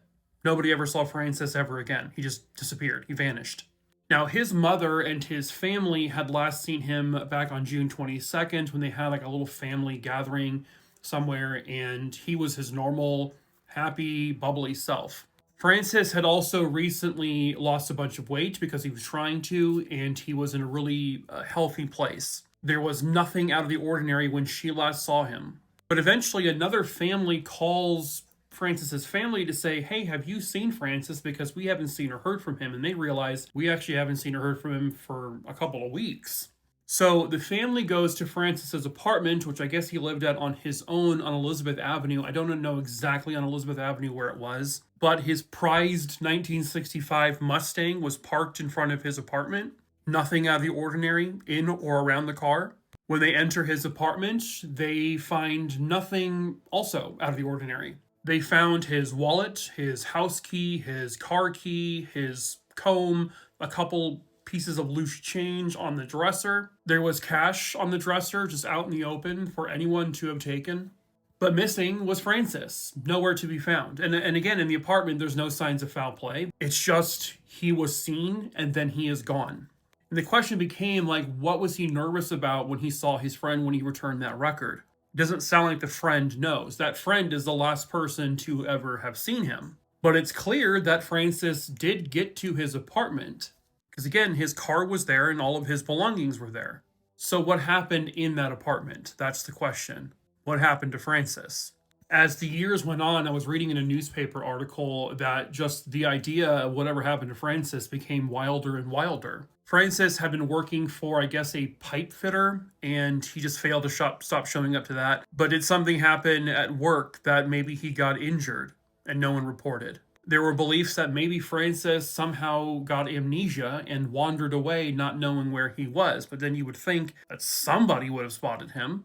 They also learned that, his mother actually told the newspapers that Frances had written several articles for school because he was in college at the time about UFOs and aliens. He was fascinated by the subject, and so there are people out there who are like, maybe he was abducted by aliens, It's one of those, like, last-minute grasp at anything things that people think of when a person goes missing and there's no clues. I mean, yeah, I for one believe in aliens. I don't think he was abducted by aliens, but that's just kind of how far they've come with this. There was speculation that maybe he was recruited secretly by the U.S. military or the Navy because he was curious about that kind of thing, and now he's doing some classified top secret mission. Again, grasping at straws because there is no evidence of what actually happened to him. Frances was a good, well-behaved young man. He never got into any kind of trouble. He never had issues with the law. He didn't have any enemies. There weren't any people like bullying him. He had not been dating anyone. Like, he didn't have any, girlfriends or ex-girlfriends that had like angry other ex-boyfriends that maybe would have attacked him. Like, none of that was involved in this. And because his family said the last time they saw him that he appeared to be in really great spirits, you do have that other potential possibility. Is it possible Frances ended his own life? Now, nobody knows what would have led to that. There were no indications of that. Everything in his life was going great. He wasn't going downhill anywhere. But, who knows what was going on in his head? People tend to hide those things. And a lot of times people will appear very happy and very uplifted just before they end their life. But then he also appeared to be very nervous and scattered around that friend when he dropped off the record that could also be telling about something else. Was someone after him that no one knows? Did he get involved with the wrong crowd that nobody knew about and maybe he's being pursued by these people? There's a million possibilities. His apartment was right next to this river. Could he have gone into the water somehow? Obviously, he didn't do it in his car because his car was parked safely at home. But maybe he did something where he went into that water and drifted out. Again, unfortunately, the possibilities are endless and nobody knows the answers. But someone, somewhere out there, has got to know the truth about what really happened to Francis Cantea that day, and perhaps that someone is you. If you have any information on this case, you were asked to please call 360-308-5400.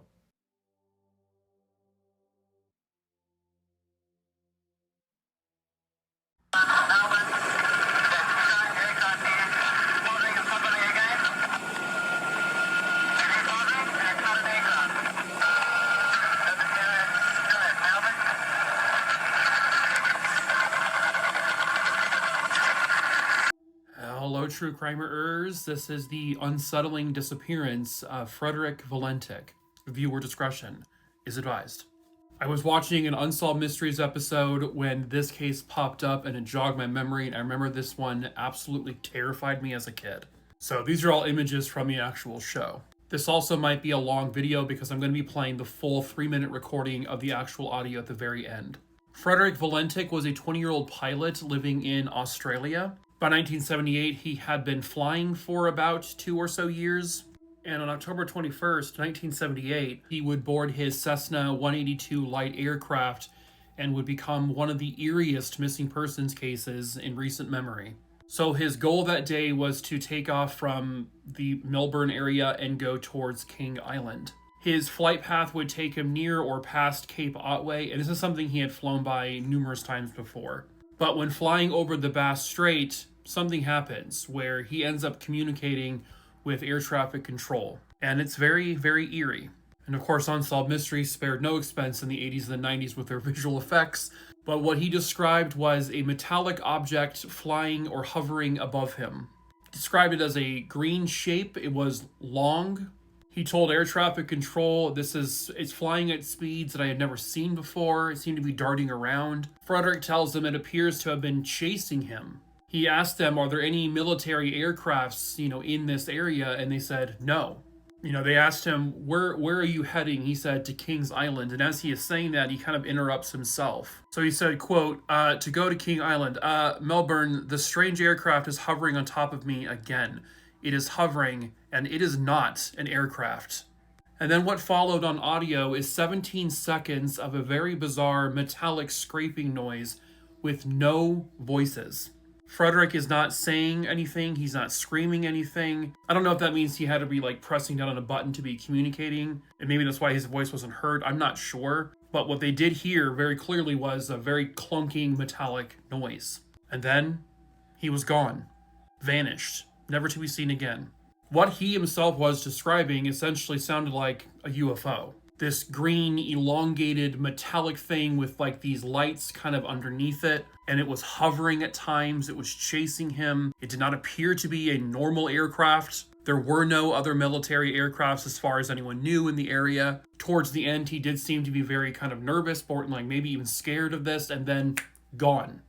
Around the time this was happening, again, this is from Unsolved Mysteries. Around the time this was happening, there was a gentleman with, I think, his kids who were in that same exact area, and they, in fact, saw a plane, and just above it was this mysterious green light, which they would later recount that story to the officials who were investigating this case. Then they learned of a photographer who was actually out at Cape Otway taking photographs in the vicinity of where this event occurred. This is one of his actual photographs. It's just a normal scenic view. And then it's not until he goes back to develop them when he notices that in one of the very next shots, you see a strange object. He did not see this in person. He did not hear anything either. He said his camera was working fine. People looked at his camera and said it was working fine. There were no dirt smudges on the lens. UFO teams would look at this and say, that's clearly a metallic object. It's solid, and you can see an exhaust trail behind it. But then others would say it's literally just some issue with the camera. But it did happen right at the same time this event occurred. And then another eerie story came out about this, and it came from a local farmer. A short time after Frederick Valentich disappeared, after this big event, he told people that he saw a 30-meter long craft. He didn't really know what it was. And attached to that craft, or stuck to the side of it, was a Cessna plane. And the plane was leaking oil. Now, the farmer never told the police when all of this happened because he feared that he would be considered a nut job. Some mysterious craft with an airplane stuck to it. But at the very end of the recording, which you're going to hear at the end of this, there is a very clear metallic clunking sound. It almost sounds like something collided with something else, maybe a propeller of a plane hitting something and getting stuck into or jammed into something. It also needs to be made clear that this aircraft has never been found. They searched this water, they found nothing. No signs of a crash or any debris on land. Frederick's remains have never been found. He himself was describing it essentially as a UFO. But in the end, nobody really knows what happened to Frederick Valentich on that day. The investigators would say that he was possibly disoriented, maybe his plane was upside down, and he was just seeing the reflection of his own lights perhaps on the water. Maybe he staged this whole thing so that he could disappear on his own.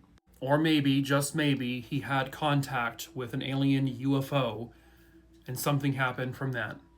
What you are about to hear is the actual 3-minute long recording of his final transmission, leading up to the metallic sound and him disappearing. Delta Sierra Julia, what type of aircraft is it?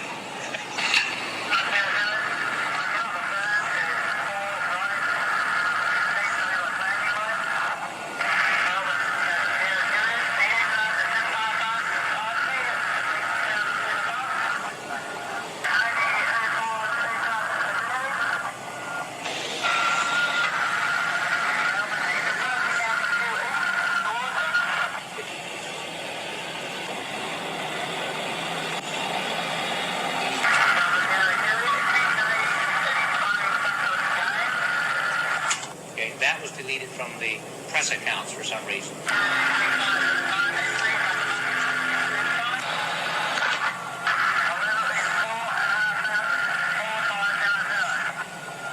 Delta Sierra Julia, and confirm you cannot identify the aircraft.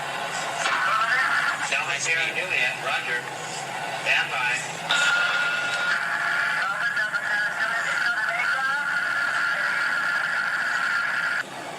Can you describe the aircraft?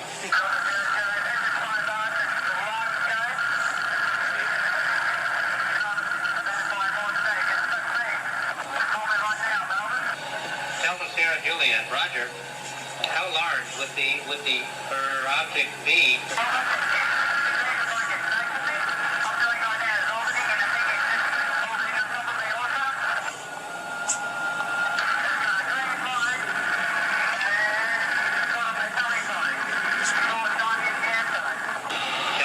Juliet.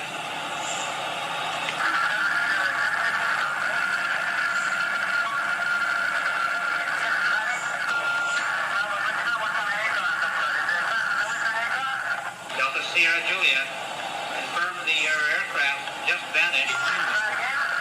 Delta Sierra Juliet, is the aircraft still with you?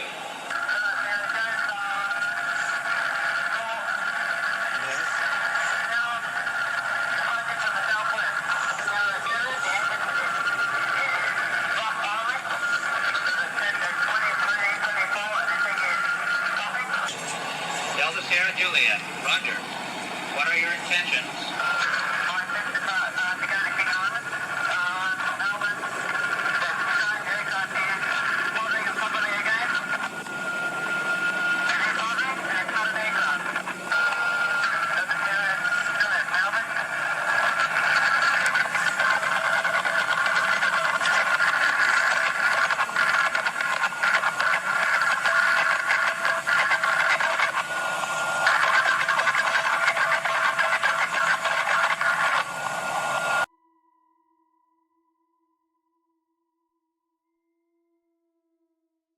Monopoly, a game most of us have played at least once in our lives, and once was usually enough. A game that almost never ends with happiness and joy and friendship. But sometimes a game of Monopoly is so brutal that it will end in actual murder. Hello, true crimerers. This is the case of Gerald Thomas. Viewer discretion is advised. This is one of those rare cases where I do not have a confirmed photo of the victim or the killers. But this case occurred in this apartment building located in Salt Lake City, Utah back in 1991. 26-year-old Jerry Lee Robertson and his wife Cassie Robertson were staying with a friend, Gerald Thomas, an older man, in this apartment building. On a November evening in 1991, the three of them would sit down to play a game of Monopoly. Usually a game of Monopoly starts off friendly enough, and then apparently Gerald Thomas ends up winning, or comes close to winning, where he has a massive amount of the properties, which is usually what happens, and everyone gets mad at that. A massive argument breaks out over this game. Pieces are thrown, the board is chucked, but then everyone calms down and goes to bed. And while 56-year-old Gerald B. Thomas slept in his bed, Cassie and Jerry Robertson decide to creep into his bedroom out of anger and steal all of his money. But that's not enough. He's already asleep. He wouldn't see it. Jerry then manipulates Cassie into taking a hammer and swiping the first blow, in which she does. She takes a claw hammer and she beats Gerald over his head a couple of times. Jerry then takes the hammer from her and he finishes the kill by striking him over the head, Gerald, numerous more times until he is very much dead. They then steal a little less than $600 and they flee the state. At some point, Cassie Robertson's teenage brother overheard a conversation between he and her husband Jerry, where Jerry was bragging about killing Gerald. Seemed to not bother him whatsoever. The couple is eventually found in Fresno, California, roughly a month after the murder happened, and they are extradited back to Utah. Cassie would end up taking a plea deal, which her lawyer tried to advise against. He even tried to say that she must have some illness because she was going against him. But ultimately the plea deal was taken because she was going to testify against her husband.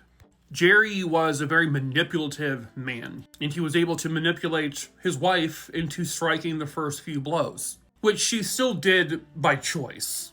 But also, if this is some kind of abusive relationship, she may have done so out of fear for her own life. But she did still acknowledge fully that she did make that choice and that she did help kill him. She ends up being sentenced to about 10 years in prison. Jerry Lee Robertson would end up filing for parole numerous times, but was denied each time. That is until 2019, when he was finally granted parole and Jerry Lee Robertson was released from prison. He was 53 years old at the time of his release. So please remember that a game is simply just a game. We've all gotten angry over board games, video games, etc., but they are never, ever worth killing over.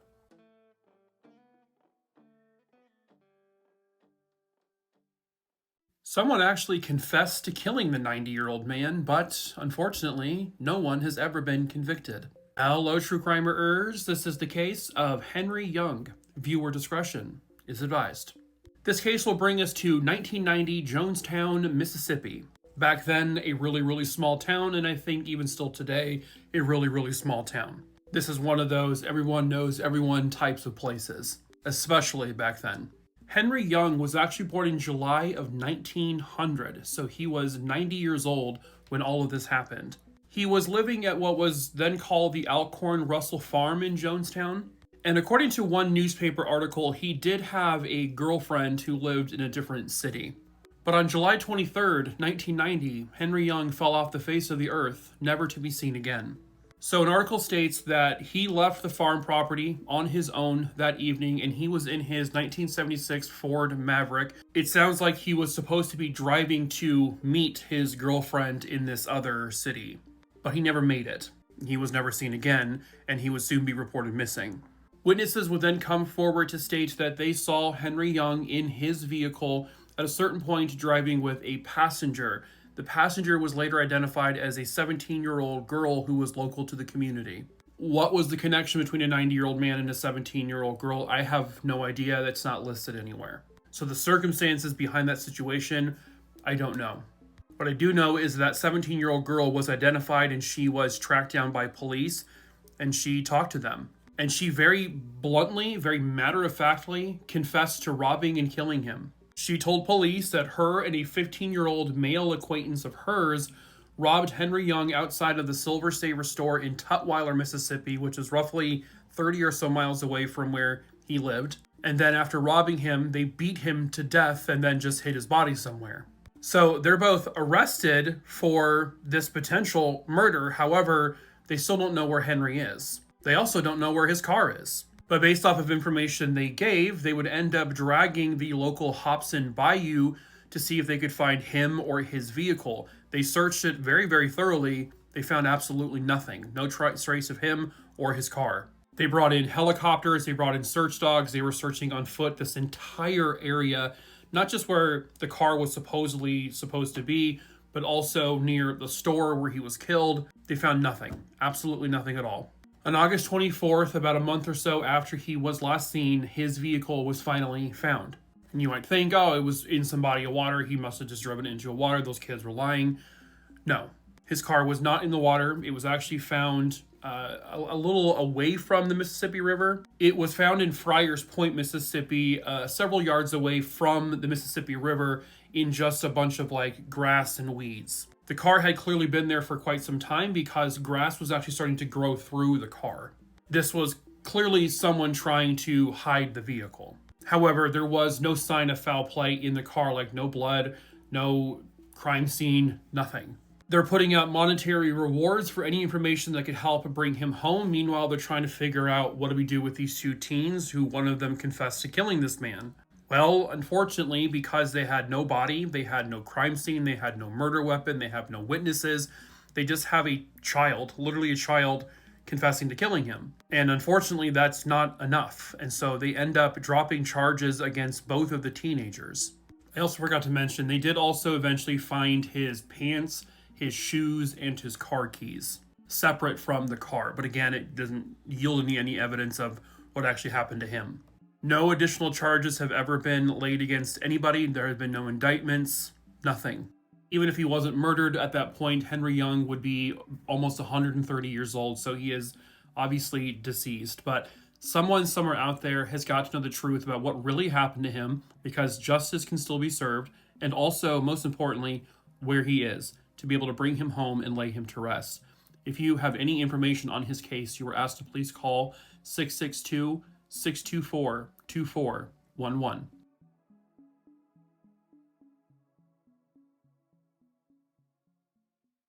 A family and police in Washington are asking for the public's help to help identify the individuals you see in this image, because they may have some knowledge or may have seen something with regards to a missing young man. Hello, true crimerers. This is the case of Jakhobi Hale. Viewer discretion is advised. So this case is very, very recent, and it will take us to the area of Darrington, located in Washington state.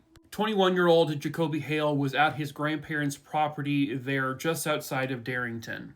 And I guess they live right at the Gold Hill area. And just so you can kind of see here, this Darrington area is obviously very, very small, but when you scroll back on Google Maps, you can see that this area is surrounded by very dense wooded areas.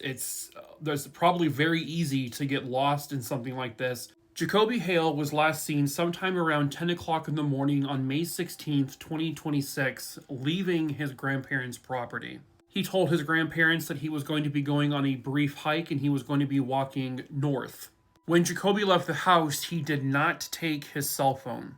Jakhobi was very familiar with the area. He had hiked this area and walked around this area many times before, but he was certainly not prepared for any kind of extensive hike, and he wasn't prepared for anything like overnight. All he reportedly had with him was a machete, a granola bar, and 2 mandarin oranges. Jakhobi and his family had plans to watch a movie that night, and when he did not show back up, they obviously got very concerned, and they ended up reporting him missing. And a search for him has been ongoing ever since. And again, there's a lot there to have to walk through and search. And the family is hopeful that anyone who's familiar with this particular terrain, maybe mushroom hunters, hunters in general, people who hike this area all the time, maybe they could help participate in the searches for him. Because it's possible he may have gone somewhere where it's a little bit more difficult for a search team to hike. The only possible, tangible other evidence they have in this case is this is a trail camera footage taken at 1:50 p.m. on the day he disappeared. I don't know the precise location of where this was taken, but the belief is that this is 2 different people who may have maybe crossed paths with Jakhobi, maybe talked to him, maybe interacted with them, who knows. I don't think either one of them is Jakhobi, but they can't tell who they are. There's not a clear image of them. But the Snohomish County Sheriff's Office has put this image out there with hopes that these 2 individuals might come forward with anything they might know.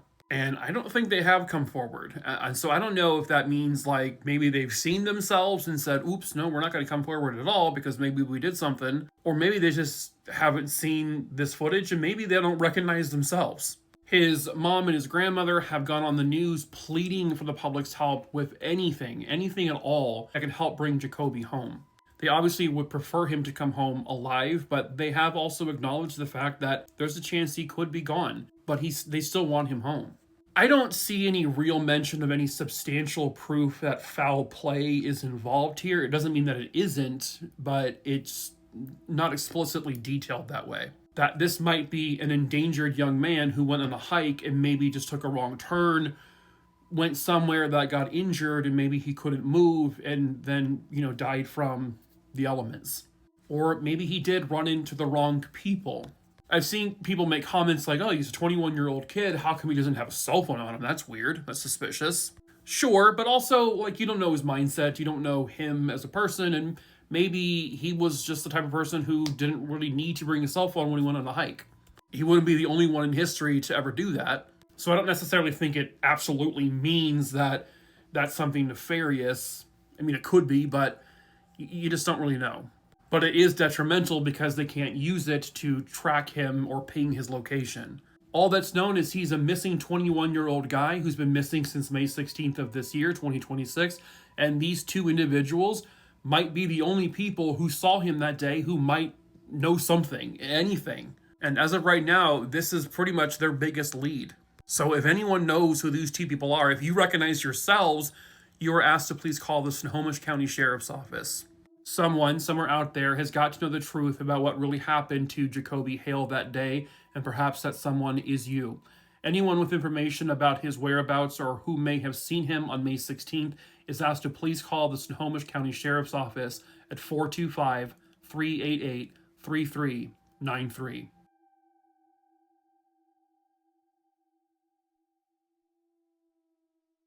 This is Janeice. She disappeared from Indiana in 1973. This is Janis. She disappeared from Michigan in 1975. And this is Jerry, the man who, likely, allegedly, got away with murdering both of them. Hello, true crimerers. This is the case of Janeice Langs and Janice Sanders. Viewer discretion is advised. At the time this case occurred, Janeice Langs was 24 years old and she was living in the Elkhart area of Indiana. She was working at a place called Avco Corporation there in Elkhart. Now, Janeice at one point had been dating this man here, Jerry Libertowski Jr. However, he wasn't exactly a great guy, and so they end up breaking up. And that's because Janeice breaks up with him, and then, a week later, she suddenly vanishes. On November 8th, 1973, Janeice went to work at Avco, and she had a really normal day there.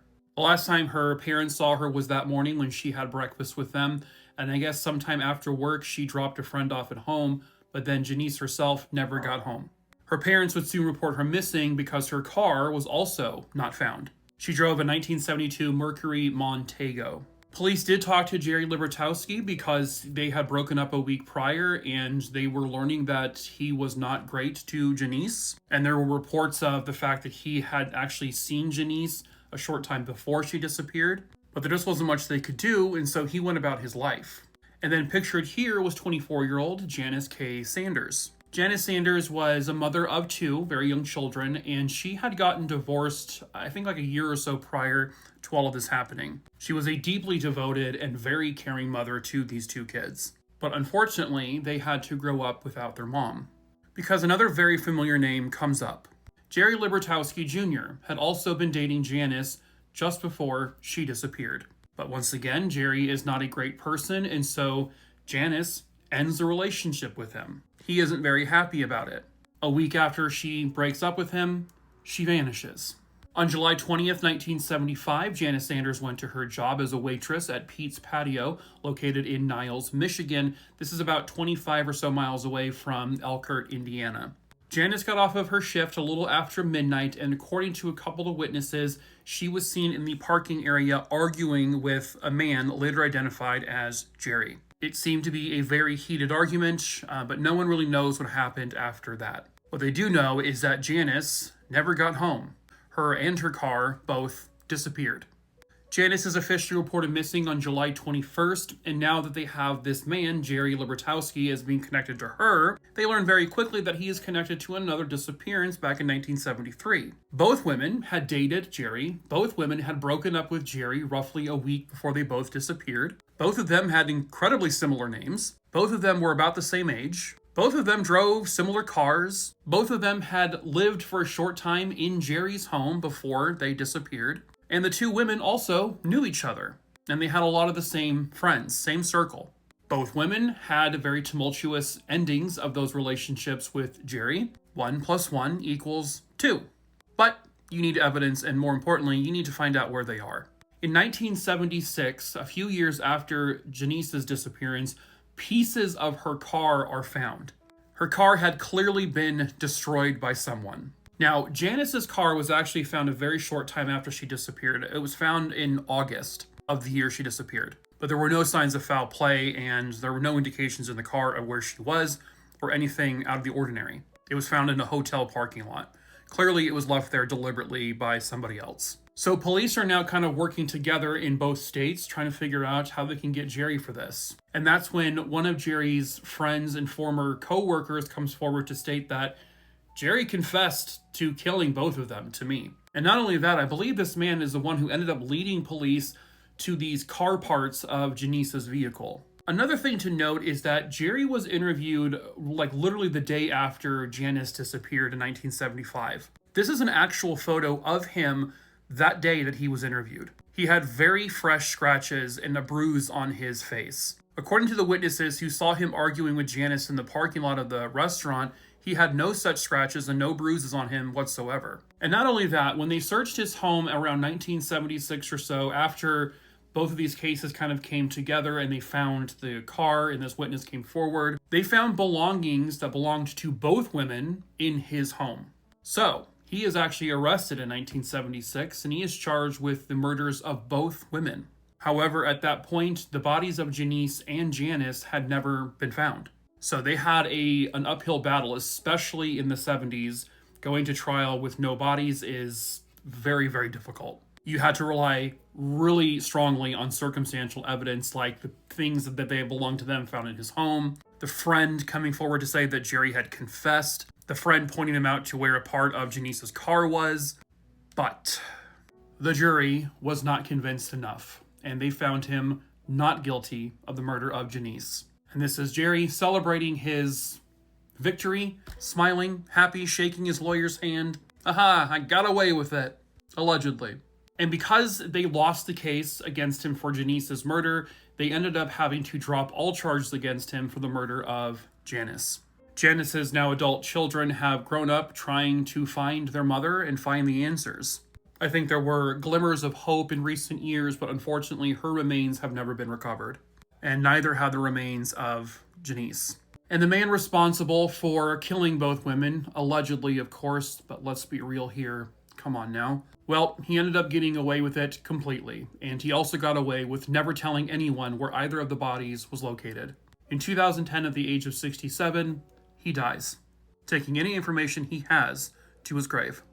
But that does not mean that this case is over, because there is still hope that they can bring either of these women home, or hopefully both of them. If you have any information on the whereabouts of Janeice Langs, you were asked to please call 574-235-9201. If you have any information on the whereabouts of Janice K. Sanders, you were asked to please call 269-683-4411.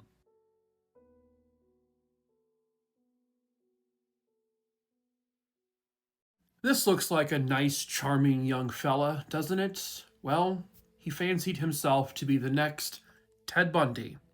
Hello, true crimerers. This is the case of Jeannie McCrae. Viewer discretion is advised. Jean Taylor McCrae, who would go by Jeannie to everyone, was living in the Irmo, South Carolina area. Jeannie was still in high school because she was just a 15-year-old kid. On a December 21st, 1988 afternoon, Jeannie's parents were out of the home, and she was just there by herself. From what I understand, it was her family had put a piece of furniture in a local newspaper classified ad for sale. Well, on that December 21st afternoon, she got a call in response to that ad, and it was a man who who said, "Can I come by to, look at it?" And as far as they know, she said yes. Later that day, when her parents come home, Jeannie is not there, and Jeannie is gone. And she never comes home, and so they officially report her missing to police. And as the search for her becomes bigger and bigger, by February of 1989, another major story breaks. Another young teenage girl named Sherry Teets ends up escaping a house, going across the street to another home to say, "Call the police, I've been abducted and being held captive in this man's house for the past few days." And she is successfully rescued. And this is simply because that her abductor had gotten super drunk that night and was passing out. And so she took the opportunity to run out of the house. Her abductor was a man named Richard Daniel Starr. He was an engineer in Martinez, Georgia. So once police begin to search this house, they are kind of shocked at what they find. They actually find Ted Bundy articles, Ted Bundy paraphernalia, if you will. Enough to say that he was maybe borderline obsessed with him, and you could tell that it sounds like he wanted to be him, or the next Ted Bundy. And they also found a whole lot of detective-related books and articles and everything to show that he was researching how detectives basically investigate cases. Meanwhile, his family had said, he was a really nice guy. He was always just sort of a clean-cut individual, never got into much trouble, which is pretty much kind of like Ted Bundy and a lot of serial killers. They pose themselves in the real life as really kind, sweet people because that makes them easy to get a victim. He also had a wife and a daughter at the time they were in California when this happened. So basically, any time that his wife and daughter vacationed outside of the state is when he would do his thing. So his MO was he would look through classified ads for people selling things like large pieces of furniture in order for him to say, okay, I need to come to your house to see this furniture. That was his trap. That's what he did. And he would first call and he would make sure that it was a woman or a young girl who picked up the phone. He would then set up an arrangement where he would then go to that home and he would kidnap said woman. That's how he abducted Sherry Teets. And then he would confess that he was the abductor of Jeannie McCrae. He responded to that ad in which Jeannie said, yeah, come by and check it out. He then goes there and he admits that he kidnapped her. He kidnapped her from the Irmo area and he drove her right across state lines to Martinez, Georgia, where that's where he lived. And so he kept her in his home for a couple of days. He then says that he essentially fell in love with the 15-year-old girl. He was 29 years old, but realized he couldn't have her. And so he ends up shooting her in the back of her head and killing her. He leads the police to where her grave is, and she is recovered. Jeannie is finally brought home and laid to rest.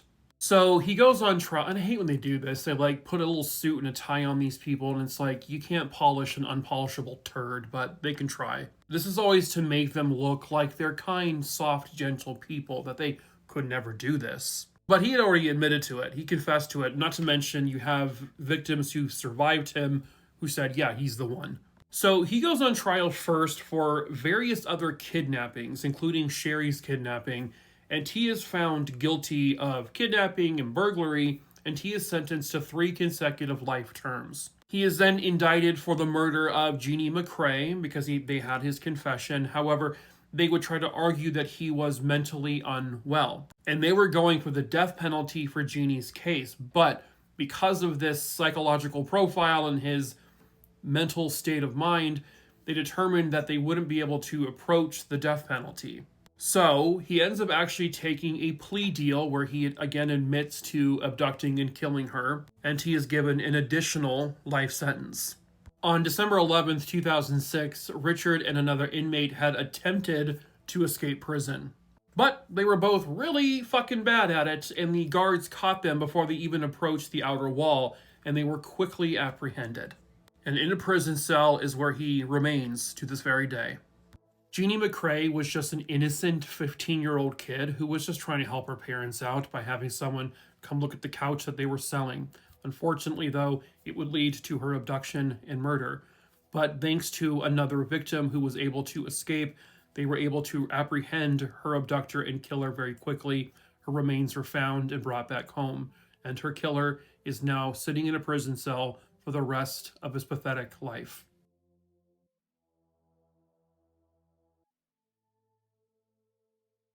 Southwell has shots fired. 640 York Road. Plane call from the Dutton food store in Vaughn. She had several shots fired. There's a female subject in the car. We laying over on the wheel or what? She's slumped down. We can't see her down. They can't. Hello, true crimerers. This is the case of Jody LaCorneau. Viewer discretion is advised. This case will bring us to Baltimore, Maryland, and it is 1996. When this case occurred, Jody LaCorneau was a 23-year-old woman living in Baltimore. She was a senior at Towson University, and she had recently gotten a job at the Eastern Savings Bank. Jody was also a twin sister. She had a really, really tight bond with her twin. I think anyone who's probably like a twin has like that kind of like magical, connection to one another. And that seems like it's exactly what they had. They were inseparable growing up. Jody was the older of the twins. She was born 2 minutes before her sister.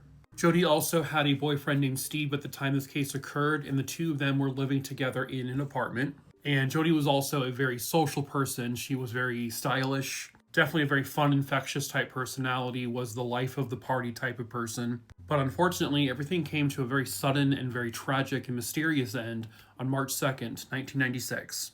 That night, Jody had gotten into some kind of argument with her boyfriend at their apartment, and so Jody ends up leaving. She got into her Honda and she took off, and that would be the last time her boyfriend would see her. That night, she went to a place called the Mount Washington Tavern. After leaving there, she then drives to the curb shop where she makes a small purchase and then leaves. And then a 911 call comes in sometime around 3 or 4 in the morning from someone near the Giant food store on York Avenue there in Baltimore. Yeah, this is the Giant food on York Road. The black male and a woman, he just drove away. Southwell has shots fired. 640 York Road.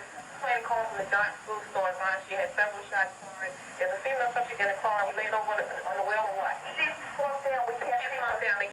When police arrive, they find this vehicle, and in the vehicle is a young woman who had clearly been shot. She was slumped over, and she was deceased. The bullet had apparently entered from the back and went through her in the driver's seat. And the victim was soon identified as Joann Jody LaCorneau. So what apparently happened, according to witnesses, is that when she was in the parking lot of the Giant food store, somebody approaches her car. Described as a stocky black male, somewhere between 5'10" and 6'1" tall, about 200 to 220 pounds, was wearing a camouflage outfit. And as Jody was in her car, this man, I guess, walks up to her, and they don't really know exactly what happened, like if he had a conversation with her or what was going on, but all of a sudden a gunshot went off, and it entered through the back, which hit Jody, but then she was able to still drive, and she sped across the street to another little parking lot just across from the Giant food store, where the guy gets into his white BMW. This is not the exact one. This is just a replica they put out there on the news. He then follows her across the street, and according to witnesses, he gets out of his car, he walks up to her window and kind of just sort of lingers there, possibly waiting for her to die, and then she at some point does. And then they say that he reaches into the car to maybe grab something, but again, they're not sure. Then he gets into his car and takes off. And literally as this is happening, they're already calling 911. When police arrive, he's gone. And Jody is dead. The question became, who the hell was this man? Why did he do this to her? I can tell you that it was not her boyfriend. Her boyfriend was not a black male. She had also apparently been in the parking lot of the Giant food store for almost an hour or so, just sort of kind of sitting there, possibly unwinding. No one really knows. Sounds like maybe after getting into an argument with her boyfriend, she just needed several hours to kind of just cool down, maybe. I don't know. Jody had no drugs in her system because there was speculation, well, maybe this was some sort of drug deal, but that also didn't make any sense to anyone in her life that she would even be doing that. Was this someone who followed her as she left that last location before going to the grocery store parking lot? A total stranger who maybe saw her at one of these locations. This wasn't like a sexually motivated crime because he just pulls up to her, says something to her in her car, and then fires a round into her. Then follows her and waits for her to die and then grabs something potentially out of her car. They don't know what that thing was, if he grabbed anything at all. Like, that feels targeted in a way. But also just a super random robbery that went wrong, maybe, is also a possibility. To this day, Jody's case remains unsolved. Someone somewhere out there knows the truth about who shot and killed Jody Locorno that night, and perhaps that someone is you.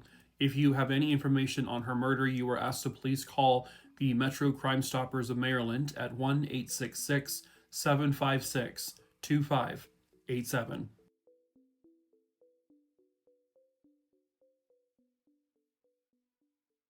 Two men tell a different story, pointing the finger at one another for the murder of their friend. But at the end of all of this, the murdered fisherman is still lost at sea. Hello, true crimerers. This is the case of John Curtis Atkins. Viewer discretion is advised. This case occurs at the docks of Garibaldi in Oregon. That is where 53-year-old commercial fisherman John Curtis Atkins was living. And he owned this 48-foot fishing boat called the Tiger. On July 4th, 2009, John Atkins would leave the docks with two of his friends. Their names are Aaron Dean Ryman and Walter Bremer. His eyes look like demon eyes. And their journey would take them from Garibaldi, Oregon to Ilwaco in Washington. John had repairs that he needed to do on the boat that they were going to take care of there at the docks there. They do, in fact, arrive at the Ilwaco docks, and they depart the vessel, and they go to a local tavern. And the last time anyone can actually recall seeing John Curtis Atkins was on the early morning hours of July 5th, 2009. John's family did, in fact, hear from him on the phone on that particular morning. However, he was expected to arrive back at the docks there in Ilwaco to help pull the boat out of the water for it to get repairs. He never showed up to that. And his two friends, the people that were there with him, said, well, this is unusual. This is uncharacteristic of him. Where is he? I don't know. So the two men just say, screw it. They themselves get back into the Tiger without him, without John. It's his boat to take it back. So they go back to the docks at Garibaldi without John Atkins. John was expected back at his home shortly after this in Albany, Oregon, but never arrived. So his family officially reports him missing on July 7th, 2009. Very briefly after this, Walter Bremer picks up and moves away and goes to Hawaii. And police end up following him there to question him about the disappearance of John Atkins. Where at first he said, we don't know what happened to him, he just disappeared and we just took off without him. Well, now he's telling a very different story, a very violent different story. He said he witnessed his friend, Eric Dean Ryman, literally murder John right there on the boat. That Aaron Ryman beat John and strangled him to death. He then says that Aaron threatened him that if you tell anyone, I'm going to hurt you and your family and I'm going to kill all of you. And you need to help me dispose of the body, which then he says he helped him dispose of the body and dumped it out at sea. Walter then says Aaron forces him to help clean the boat with bleach, and he needs to basically tell the police that he went missing and we don't know what happened. When police search the boat, because now it's back at the docks, they find scenes of a crime. They find blood, they find a broken window. There was blood on the glass of one of the windows because Walter said Aaron had forced John's head smashed through the window, in which cut John. When the police confront Aaron Ryman with this, he says, I did help dispose of the body, but I didn't kill him. Police then offer Walter Bremer full immunity for testifying against Aaron Ryman. Then Aaron Ryman ends up pleading guilty to first-degree manslaughter, in which he's sentenced to 11 years in prison. Meanwhile, Walter Bremer, now living in Hawaii, who's been given immunity for this particular crime, well, guess what? He is then arrested. For what? Murder. In 2012, a man named Robert John Leung in Hawaii, 52-year-old man who I can't find a confirmed photo of, was found murdered. And here's the crazy part. Robert John Leung was found strangled to death with a cord. He had also been shot in the back of his head, but the cause of death ultimately was strangulation. You see, the way John Curtis Atkins was strangled was also with a cord. And there was a point where Eric Ryman tried to tell police it was actually Walter Bremer who killed him and strangled him. But that wasn't the story that was believed. So Walter Bremer then goes on trial for the murder of Robert Leung, and he is found guilty of that murder because all the evidence pointed to him, and it was him. He did do this. and he was sentenced to 20 years in prison. When all that happened, Eric Ryman says, I need to tell the police. I need to change my story here. The only reason why I ended up pleading guilty to first-degree manslaughter is because I was afraid of Walter Bremer. Walter Bremer told me he would kill me and my wife and my family if I told the police it was him who killed John Curtis Atkins. This is the same story, basically, that Walter told police with regards to Aaron. So after Walter Bremer's conviction in Hawaii, he tries to appeal his sentence by saying he is actually factually innocent. He only pleaded this way because Walter Bremer forced him to plead guilty in order to get away with it, in order for him and his family not to be murdered by Walter. But his appeal is ultimately denied. The motive behind all of it, by the way, was one, there was, I guess, they were at the tavern, they were drinking a lot, all three of them got drunk. But there was also a business reason related to this homicide. So John Curtis Atkins had spent $30,000 of his own money to buy the tiger. He then formed a business called Tiger Fisheries, and Aaron Ryman was named a co-owner of that business. Aaron Ryman saw himself as the primary head of this business because he said John Curtis Atkins really had no outdoorsman qualities. He wasn't much of a fisherman. But Aaron Ryman says he wasn't getting a financial benefit from all of this. So after they got into this huge drunken argument at this tavern, it came back to the boat where they had this big argument in which Aaron killed him. Walter Bremer didn't have that connection. He didn't have that business connection to all of this. He didn't have the actual motive for it. Walter Bremer essentially was the deckhand who just witnessed everything. But then he goes on to commit his own murder in a very eerily similar way, so it's all just very confusing. And what really truly happened on that vessel, who really actually killed him, isn't truly known. But what is known is that John Curtis Atkins was murdered on that vessel, and he was dumped out at sea, and his body has never been found. And unfortunately, because it is the ocean, there is a strong possibility that he will never be found. And so John Atkins will be forever lost at sea.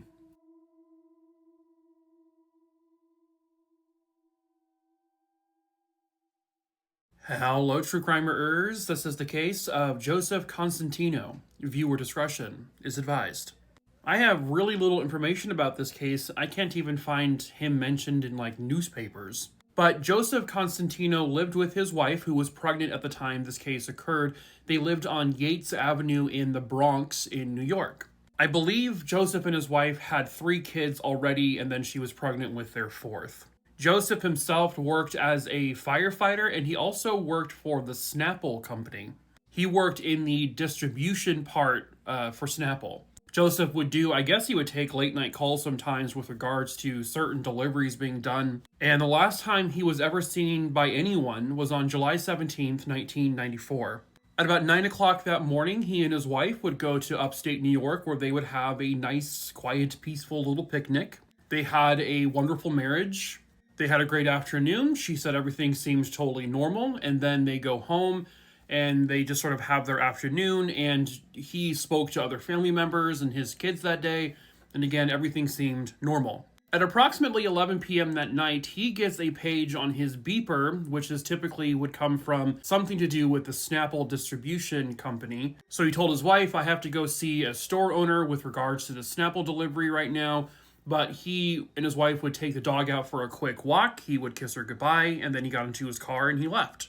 Drove somewhere down Yates Avenue, and then from that point moving forward, he was never seen ever again. His wife would soon report him missing. She told police about their day, about the page. And according to a court document, it says that he did in fact call someone at home after he got that page and spoke to someone, but it doesn't sound like she knows who it was. I don't know if they have the ability to trace where pages came from or not. I think they did. I don't know if anything ever came from that. I don't know the status of the call angle. Could they check his phone records to see what number he called that night to maybe lead them to the person he was supposed to meet? On July 27th, 1994, his vehicle was found. It was found abandoned on Mosholu Avenue in the Bronx. But his car also yielded no evidence. There were no signs of foul play, no broken windows, no blood, nothing like that. And also, pretty much all of his belongings were still at home. From what it sounds like, they do believe that foul play was more than likely involved here. They just don't know exactly what it was. To me, what it sounds like, and this is purely speculation just based off of similar stories I've talked about before, that page was possibly made by someone who was trying to lure him out of his home, trying to lure him away to maybe a secluded location or a dark store that was closed. But for what purpose, though, I don't know. Was it to rob him? Was it to kill him for maybe some wrongdoing they think he did? Could be a million reasons. It sounds like he was a very straight and narrow kind of guy. He was never involved in drugs. He wasn't one to drink that often. He wasn't a gambler who had any serious debts. Was always friendly with his coworkers. Everyone seemed to like him. There were no estrangements within his family or with his kids. I could see, if this was some, secluded location where he drove somewhere, maybe he drove into a lake or something like that, or went down the wrong corner, got lost, and somehow died from the elements. But this is the Bronx in New York. And his car was found completely, really untouched. Had nothing really with him. Either he was lured away by someone who intended to abduct him and or kill him, or maybe he did go somewhere, it was late at night, and maybe he just ran into the wrong crowd. Maybe something happened just by happenstance. Maybe he just saw the wrong thing, or maybe someone tried to rob him when he was approaching some location. They killed him and then they hid his body. Could be a multitude of things. Someone, somewhere out there, has got to know the truth about what really happened to Joseph Constantino, and perhaps that person is you. If you have any information on this case, you were asked to please call 646-610-6914.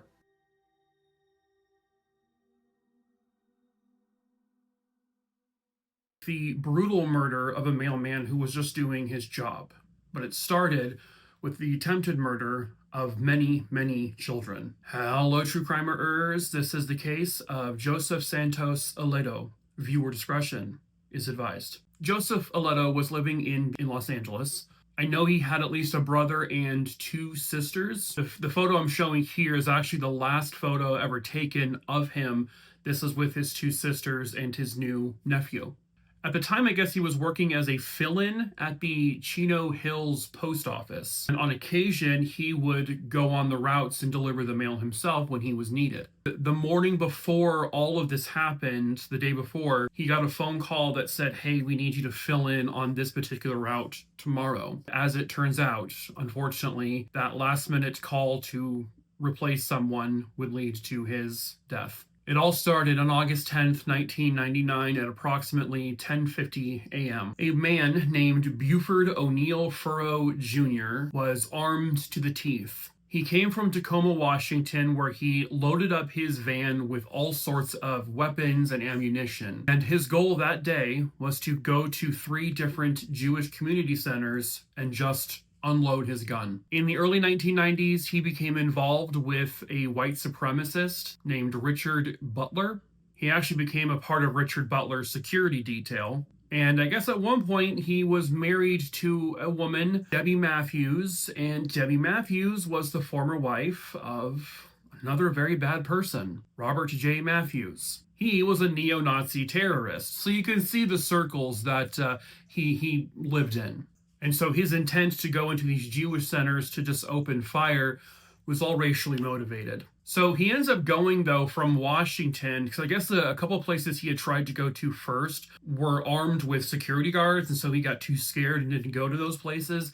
And he ends up driving down to California, and he finds himself in the Granada Hills area of Los Angeles. That is where he came across the North Valley Jewish Community Center, and this was around 10:50 a.m. Right outside the community center was a bunch of kids. Over 200 children were outside the center playing, having a good time. Buford Furrow then walks into the lobby of the Jewish Community Center, and armed with an Uzi, apparently he doesn't even say anything, he just lifts his arm up and begins spraying from right to left, back and forth, just shooting anyone he could hit.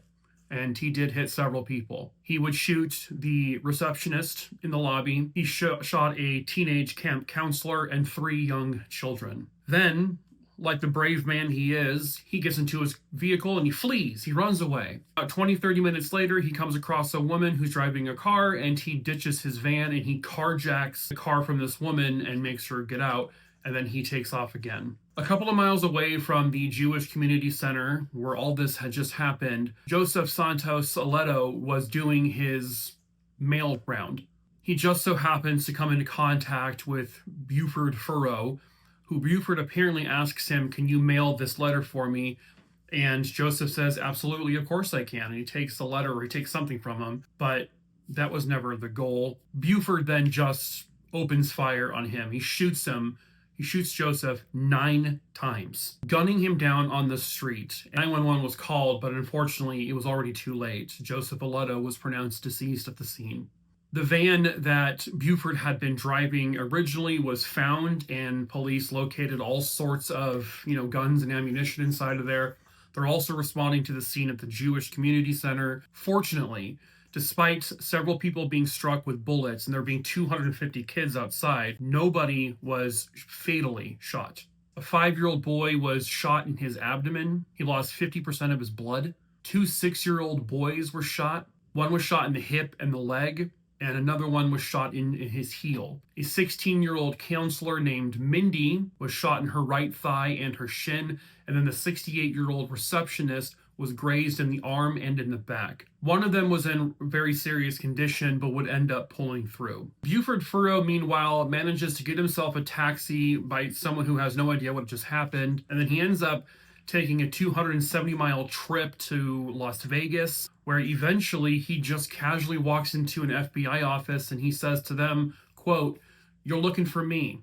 I killed those kids in Los Angeles." And he told them this needs to be a wake-up call to America to kill Jews. Buford would basically happily confess, and even in one of his little photos where they arrested him, he's just there smirking and smiling, like he does not care about what he just did. When taken to court, he literally showed absolutely no remorse. He had no regrets.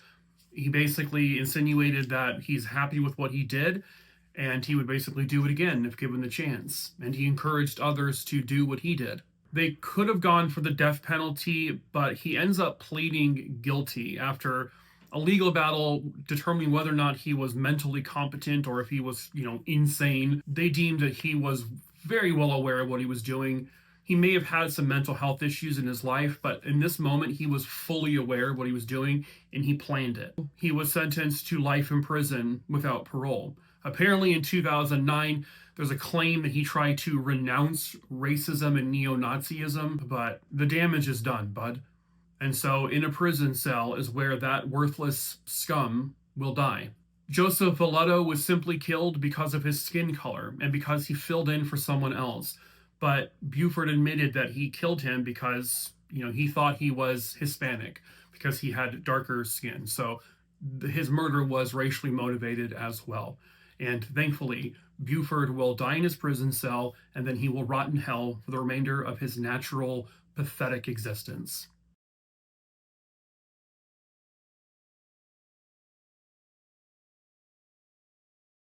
A car is stolen, a mother is murdered, and a 5-year-old boy runs out of the house desperate for help. Hello, true crimerers. This is the case of Judy Herron. Viewer discretion is advised. This case will take us to what was at least then considered a very, very wealthy neighborhood in Texas. It's called the Terra Plantation neighborhood, full of large homes and a very rich community. These are the types of neighborhoods that could be at risk for potential burglaries and robberies. That is where 37-year-old mother Judy Herron was living at the time. She was born on June 2nd, 1947. Her husband was Lee Herron, who was at the time the president of the American National Mortgage Company that was actually run by her father. The family lived here in this home, which also consisted of 2 young children. They woke up on the morning of November 13th, 1984, and everything was typical. Lee Herron walks out of the home, gets into his car, and drives to work, where it is confirmed that he was, in fact, at work. When, at approximately 9:30 a.m., a man tries to knock on the door, where Judy sees he's partially wearing a mask, and she tries to slam the door after she opens it for him. He then runs around to the other side of the house and he breaks into the home, where he then attacks Judy and her 5-year-old son, Daniel. According to the 5-year-old boy, the man then tied up him and Judy, and he actually strangled both of them. However, Daniel, the 5-year-old, was very lucky because he was not strangled to death. However, the same could not be said for his mother. This attacker, for whatever reason, broke into this home and strangled Judy until she was dead. Daniel was able to escape out into the neighborhood, where he actually sees the man getting into his mother's Jeep and driving away. Daniel runs to a neighbor's house, where they're able to call 911 and the police arrive. They do confirm that Judy Herron is in fact deceased, and her other child was alive and well. He was actually just crawling around the house. Daniel was rushed to the hospital, where he would recover from his injuries, where he was then able to help police and other witnesses in the neighborhood who saw this man fleeing from the house were able to help come up with this composite drawing. He was described as being somewhat heavy set. He was also wearing army fatigues. He had on boots, and at one point his face was completely covered in a ski mask, but at another point the ski mask had been lifted up. The police canvassed the neighborhood looking for any other additional evidence. They're also looking for signs of him and also the stolen Jeep. The stolen Jeep is actually recovered a short distance away, but unfortunately they were not able to get any forensic evidence from this. Meanwhile, they're warning the neighborhood, like, you gotta be on the lookout, because Daniel also said this man had a gun, a revolver. And this man is gone. He's on the loose somewhere. So, of course, the neighborhood is absolutely petrified. Would this man do it again in the same neighborhood? What made matters a little more perplexing is that this was not the only strangulation murder that happened in this time frame. 2 other women, Marilyn Hartman and Catherine Jackson, had also been recently found inside their homes, also strangled to death. Marilyn Hartman was killed on October 19th, and Catherine Jackson was killed about a week or 2 later after Judy Herron's murder. They believed these might be connected. I mean, strangulations, they're all killed in their home. But they also found no direct connection to all 3 women, like they didn't really know each other. The only similarities is that all 3 of them were strangled.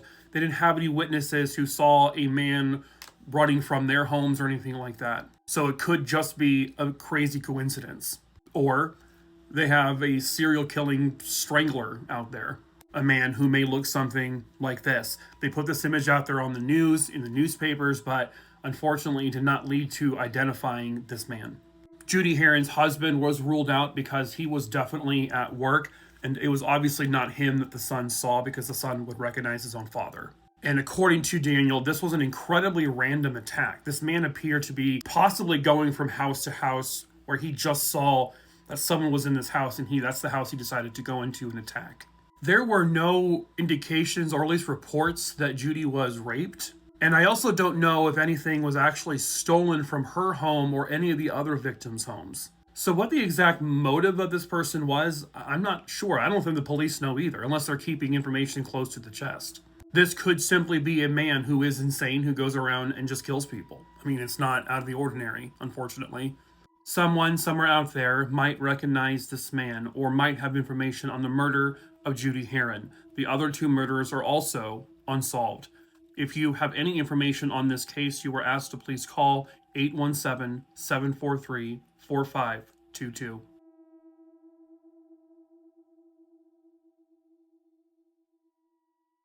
Told me to get off of his property, and I pulled the piece out and fired once, hitting him approximately right here.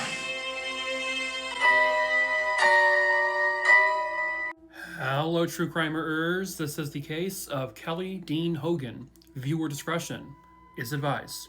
Kelly Dean Hogan was a 27-year-old man living in Broken Arrow, Oklahoma, and he was a Taekwondo instructor. And in 1981, he actually had plans in motion to set up and start his own Taekwondo and karate school. Everything was going according to plan. It was really kind of in the final stages of getting that all completed. Unfortunately, though, it never got to happen. On September 16th, 1981, Kelly Dean Hogan is found gunned down and murdered in his own home.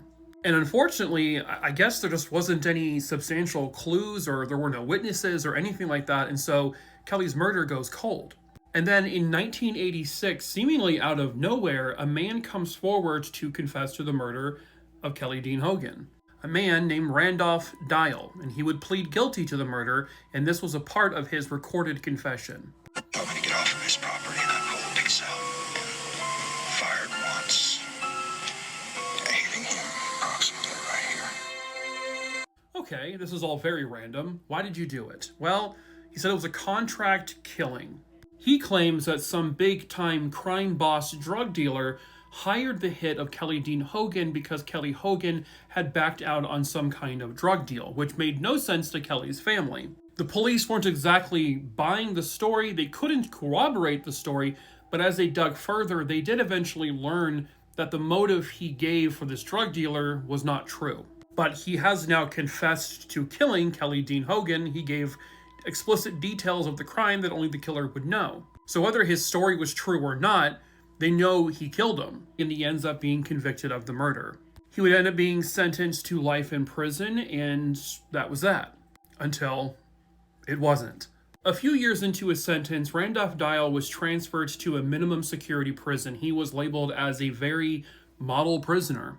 And this is an actual photo of him because he was actually, I guess, a good sculptor, an artist. And pictured next to him is a woman named Bobby Parker. Bobby Parker is the wife of this man here, Deputy Warden Randy Parker. He was the warden of the prison in which Randolph was in. Well, Bobby would work with these programs that were established to kind of help the inmates, especially those inmates who were a part of rehabilitation programs. And so she began a kind of a close working relationship with Randolph Dial, and they would be seen working all the time together. And it appears that Randolph Dial had developed some kind of romantic feelings for Bobby Parker. And then on August 30th, 1994, this case takes another wild turn. At some point that day, Randy Parker gets a phone call from one of his daughters because they had 2 young daughters together, and she said, "Mommy's not home." He said, she's probably just out shopping, she'll be home soon. But then Randy Parker gets home later that same day, and Bobby's still not there. But her 2 kids are completely left alone.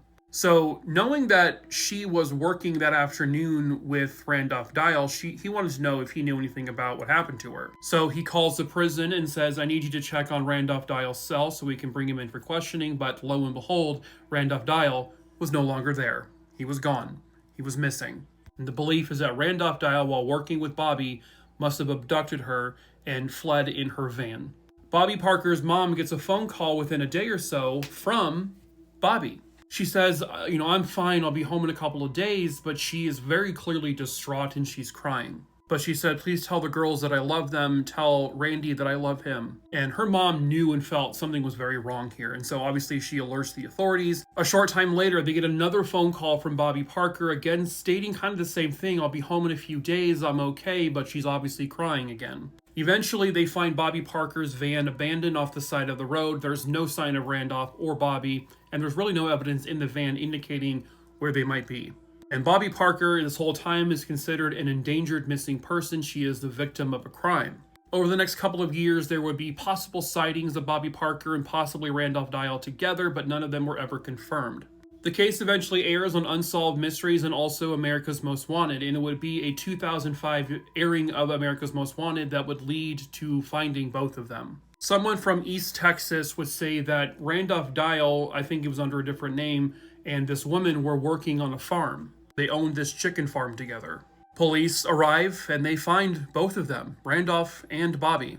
Bobby does not appear to be a prisoner. She is working on the farm. She seems totally happy and content. Randolph Dial is obviously rearrested and taken back to prison. He is sentenced to an additional 7 years in prison for the escape. And in 2007, Randolph Dial dies in prison of an illness. But it doesn't end there. Bobby Parker herself is then arrested and charged with connections to helping Randolph Dial escape from prison.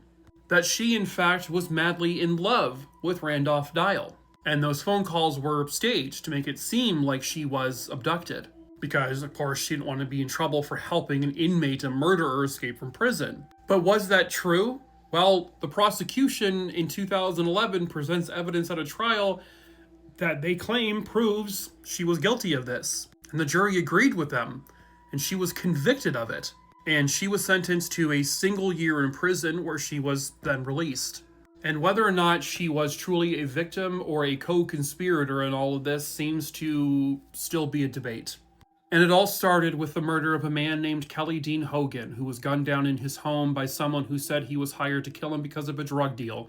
Well, it turns out that the drug deal angle was completely false. The reality is that there were other Taekwondo and karate school instructors who felt that his business would be taking away from them. And so the belief became that one of them hired a Randolph Dial to commit this murder. However, that person has never been identified. There have never been any additional charges. But in the end, they know Randolph Dial murdered this man. That is confirmed. Randolph Dial escaped from prison for some time, but was eventually brought back where he died in his prison cell. And so, Kelly Dean Hogan, in the end, got the justice he rightfully deserved.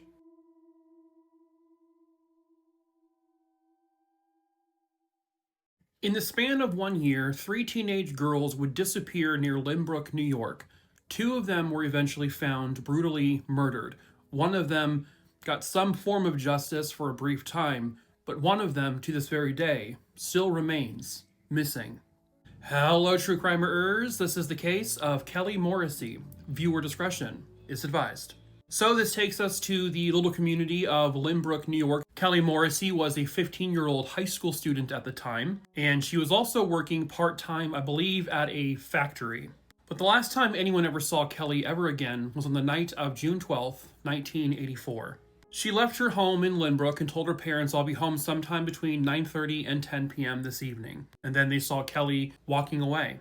Kelly was then later spotted at a Shell gas station a short distance away from her home where she purchased some cigarettes. This was around 9:30 p.m. And it sounds like the belief, or that someone had heard, that Kelly was then planning on leaving the Shell station to go to a local video store that's no longer in business. But there are no witnesses who could state that they actually saw Kelly entering that video store. But they can confirm she was at the Shell gas station. So something happened to her between there and the video store, or between there and going back home. Because Kelly Morrissey never arrived back to her house. She was supposed to be home around 10 p.m., but never did. Her parents very quickly reported her missing, but of course, back in the 80s, police told them you have to wait at least 24 hours before they would do anything. So they waited 24 more hours to report their daughter missing, and they finally took it seriously. At home, Kelly had her outfit for the very next day laid out nice and neat on her bed. She was supposed to pick up her paycheck from work the day after she disappeared. She never picked it up. She also had a really important end-of-the-year test to take in one of her classes that she had been preparing for. The point of saying all this is that every indication was that she absolutely planned to come home that night, and she just never did. All of her belongings were still at home. And then it happens again.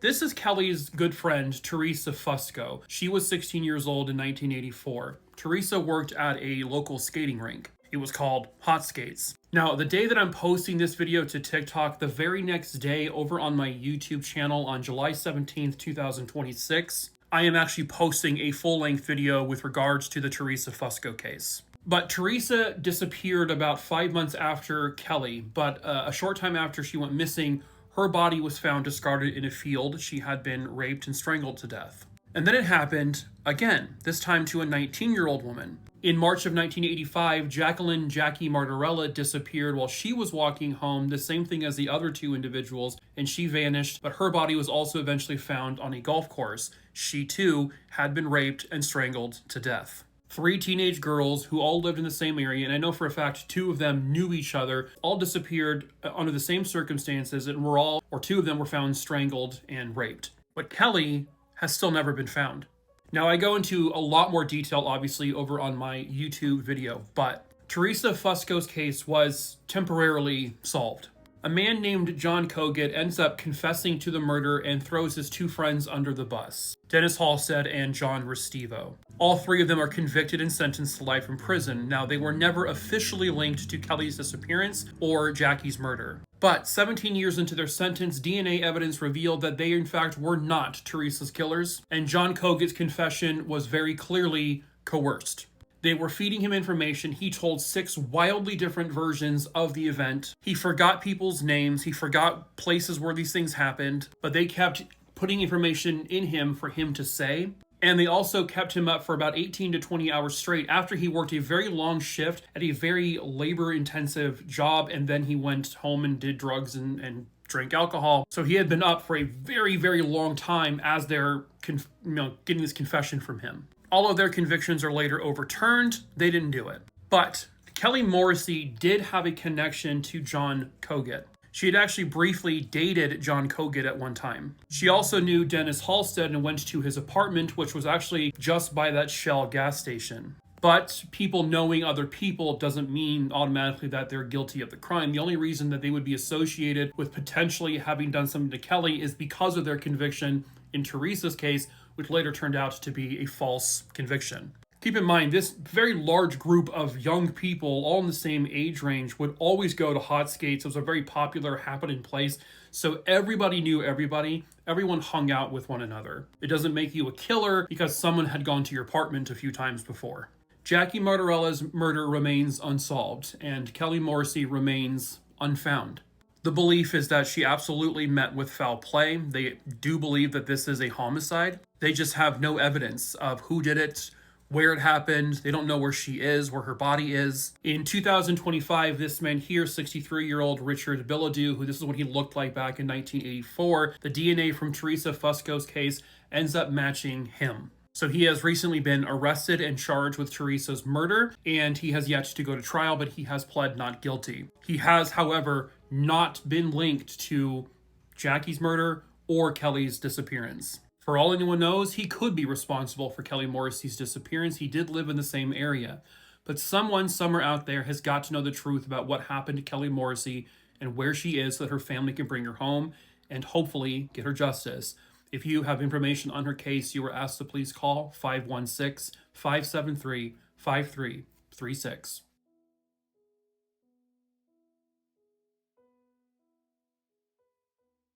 Hello, true crimerers. This is the case of Kenny Ebarb. Viewer discretion is advised.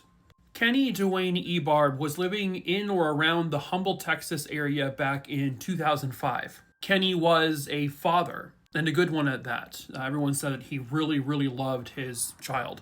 He was described as someone who was just really, really fun to be around. He was a great brother, but I don't really know a whole lot more about him. The last time anyone ever saw Kenny was on July 15th, 2005. This was just 2 days before he was set to turn 28 years old.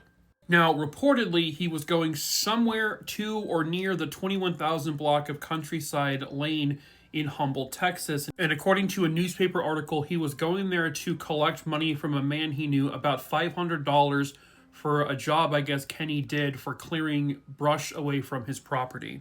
Kenny drives to this area, but Kenny never comes home ever again. As a matter of fact, nobody has seen Kenny ever since that day.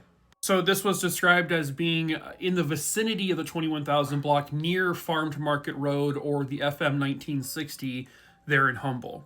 But the following day, about 23 miles away from where he was last confirmed seen in Humble, Texas, in Huffman, Texas, his truck was found. And it wasn't just found normally, it was completely burnt out.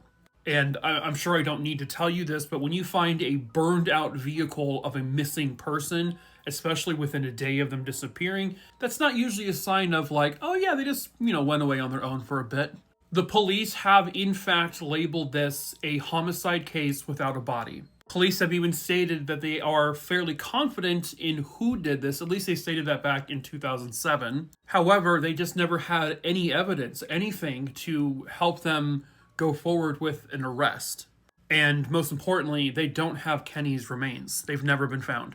And I know a lot of people want to say, well, if we know who did it, then just arrest them. Unfortunately, it's not always that easy. You can know a person did it, or you can have a feeling a person did it. Your gut is telling you that person did it. But you have to understand that a jury also has to see the evidence at a trial, and it has to be evidence that would prove guilt beyond a reasonable doubt. And so if you take someone to trial without any of that actual evidence or witness statements or anything, you are rolling the dice, because if that person is acquitted, that person can never be charged ever again. And certainly that person probably won't even talk to say where the body is located. But it's also been 21 years and they still haven't been able to collect the evidence they need. And it's always just so wild to me that a person can be that good at killing a person and disposing of them in a way in which they leave nothing behind, not a single trace. That's terrifying that a person is capable of doing that. Someone somewhere out there has got to know the truth about what really happened to Kenny, where he is, and any evidence about who did this to him. If you have any information on his case, you are asked to please come forward, and you can do so anonymously if you need to, and call 713-967-5810.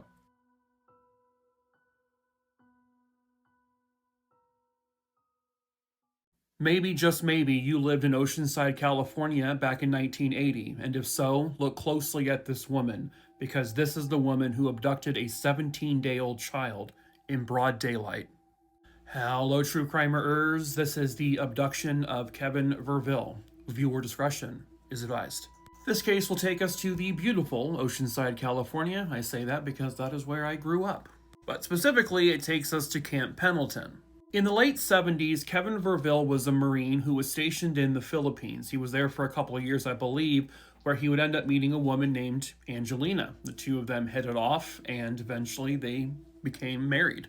And by all accounts, they had a really happy marriage. They seemed to be madly in love with one another. They were just a really happy young couple. Shortly after they got married, Kevin would be transferred to Southern California to Camp Pendleton, and they were living in the housing provided on the base. June 14th, 1980, they welcomed their little boy, Kevin Verville Jr. They were incredibly excited for this new adventure of having a new baby. Unfortunately, though, they only got to know Kevin Jr. for 17 days. In 1980, a woman would end up knocking on the door of Kevin and Angelina's home, and this woman asked them about their baby. This woman said she worked for a company called HELP, which was designed to help military families with newborn babies, to help provide formula and diapers and food and anything that's necessary for the baby's health and well-being. And being a couple with not a lot of money with this newborn child, they were very welcome to this idea of getting assistance. The woman, who said her name was Sheila, said that one day she could take Angelina and the baby to their headquarters to get them all signed up for the program, which they would agree to do. On July 1st, 1980, the woman named Sheila came to their door and said, "Hey, I have an appointment available today. Do you want me to take you and the baby to our headquarters?" Angelina says, "Of course, let's do it."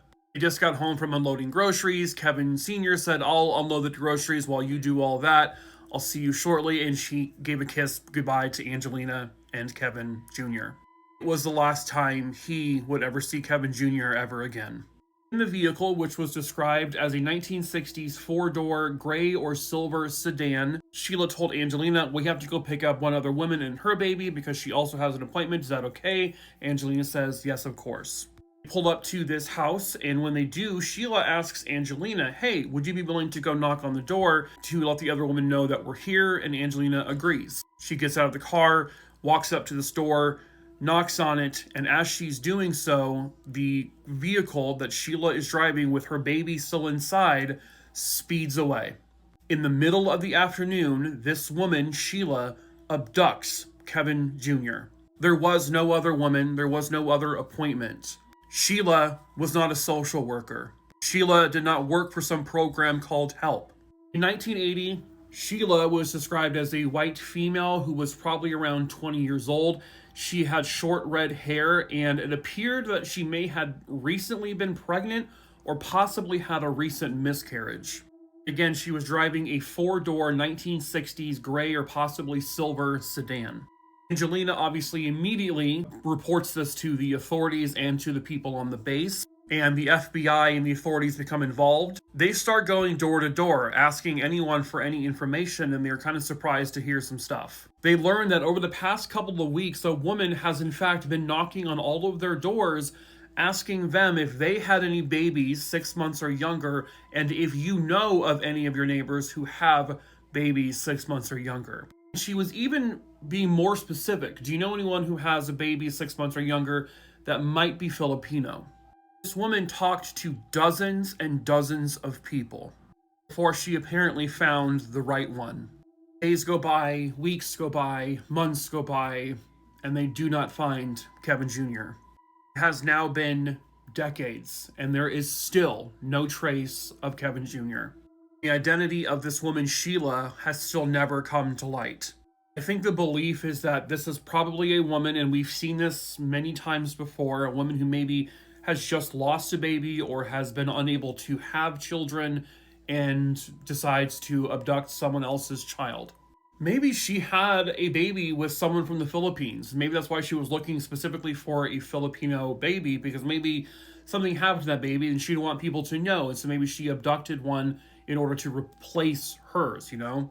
Who knows what her actual motives were? All that we know is that she abducted this baby, 17 days old. Kevin Verville Jr., if alive today, would be 46 years old, and he may look something like this. There's a very good chance that this young boy was raised by this woman or by somebody else, and he had no idea. He was 17 days old. He may have lived his entire life and is still living right now, not knowing he was an abducted child. And so maybe he will recognize himself, or maybe someone in his life will recognize this image, or something at least similar to it.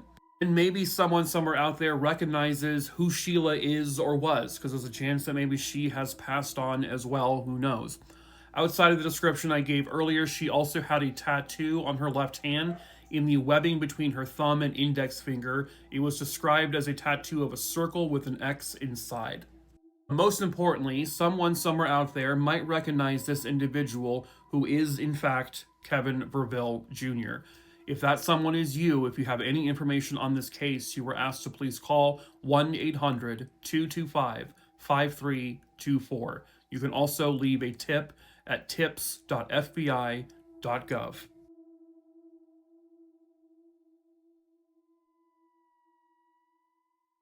Standing just behind this door, unbeknownst to her, was an intruder who had been waiting for her to enter in order to end her life. Hello, true crimerers. This is the case of Kimberly Morse. Viewer discretion is advised. Kimberly Morse was born in 1976, and she lived most of her life in York, Maine. Kimberly was the youngest of 4 in the family, and she was described as an incredibly charismatic, full of energy, full of life type of person. She was generous to a fault, and she was good-natured in general. She was someone who wanted to experience every possible thing you could experience in life. At one point, she spent some time in St. Croix just helping paint homes that had been destroyed during a hurricane. And she loved to travel. And eventually, she would get her own place in Providence, Rhode Island.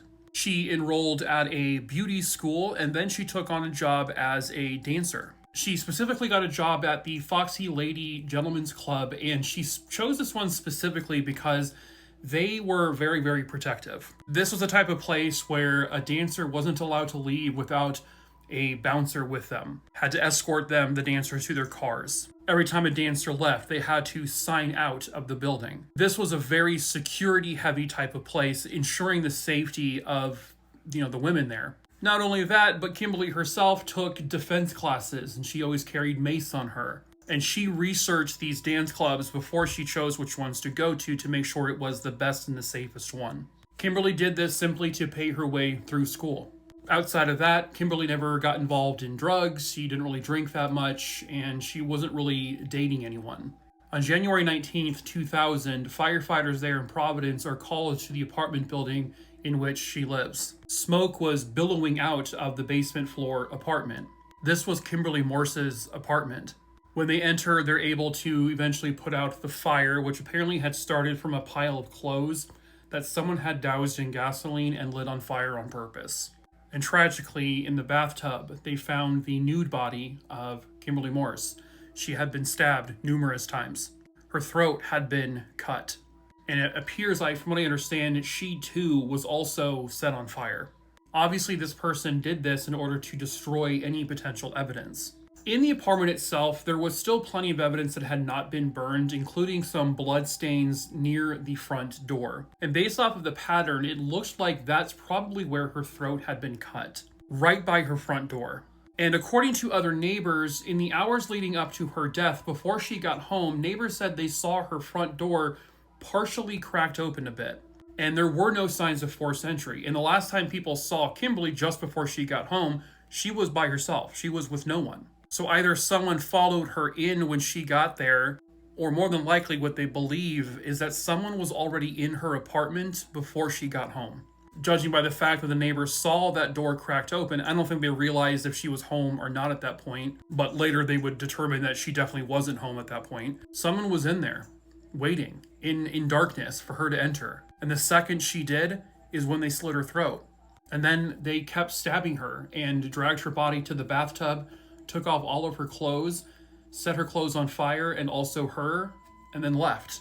They also could determine through their investigation that based off the time that she would have gotten home and the time the fire was called in, it was actually several hours in between. But they can tell that her time of death was also hours before the call came in, which means that her killer was in that apartment for a couple of hours before he or she set it ablaze. There's even a belief that this person may have waited for no one to be looking and left the apartment to go buy accelerants for this fire and then came back inside. It's had the feeling of like, for some reason, a targeted hit in which nobody understands why on earth anyone would do that to Kimberly. It makes no sense. She did not live life on the edge. Like I said earlier, was not involved in drugs, not involved in anything nefarious. And this club she worked at was very, very protective. As a matter of fact, they heavily investigated the Foxy Lady in terms of customers, other employees, maybe other dancers, maybe who were jealous or something, and they ruled out the Foxy Lady Gentlemen's Club as to having any connection to her murder. There were also people in her life who had been helping her pay bills and whatnot, I think gentlemen, and they looked at them too and also ruled them out. And then over the years, they've gotten tips about like, you should look here, you should look at this person. They investigate those angles. And once again, it all leads to absolutely nothing. This truly is a baffling, unsolved mystery because her murder still hasn't been solved. Do they have any evidence in terms of fingerprints or any additional DNA at the scene? I don't know. I imagine they dusted for fingerprints, especially on the door handles, because this person would have had to leave that way. I don't know if they have any or if the fire just destroyed pretty much everything. All I do know is that if they do have evidence, it hasn't led anywhere. I was reading that they have been trying to process evidence over the years, but they also need to be careful to not destroy any of it. Who on earth did this to Kimberly and why? It's completely bizarre. And it's brutal too. Like, this person just waited for her to come home just to kill her. What was the motive here? What was the reason? Nobody knows. But someone somewhere out there has got to know the truth about who did this to Kimberly and why. And perhaps the person who has that information is you. If you have information on her case, you are asked to please call 401-764-5346.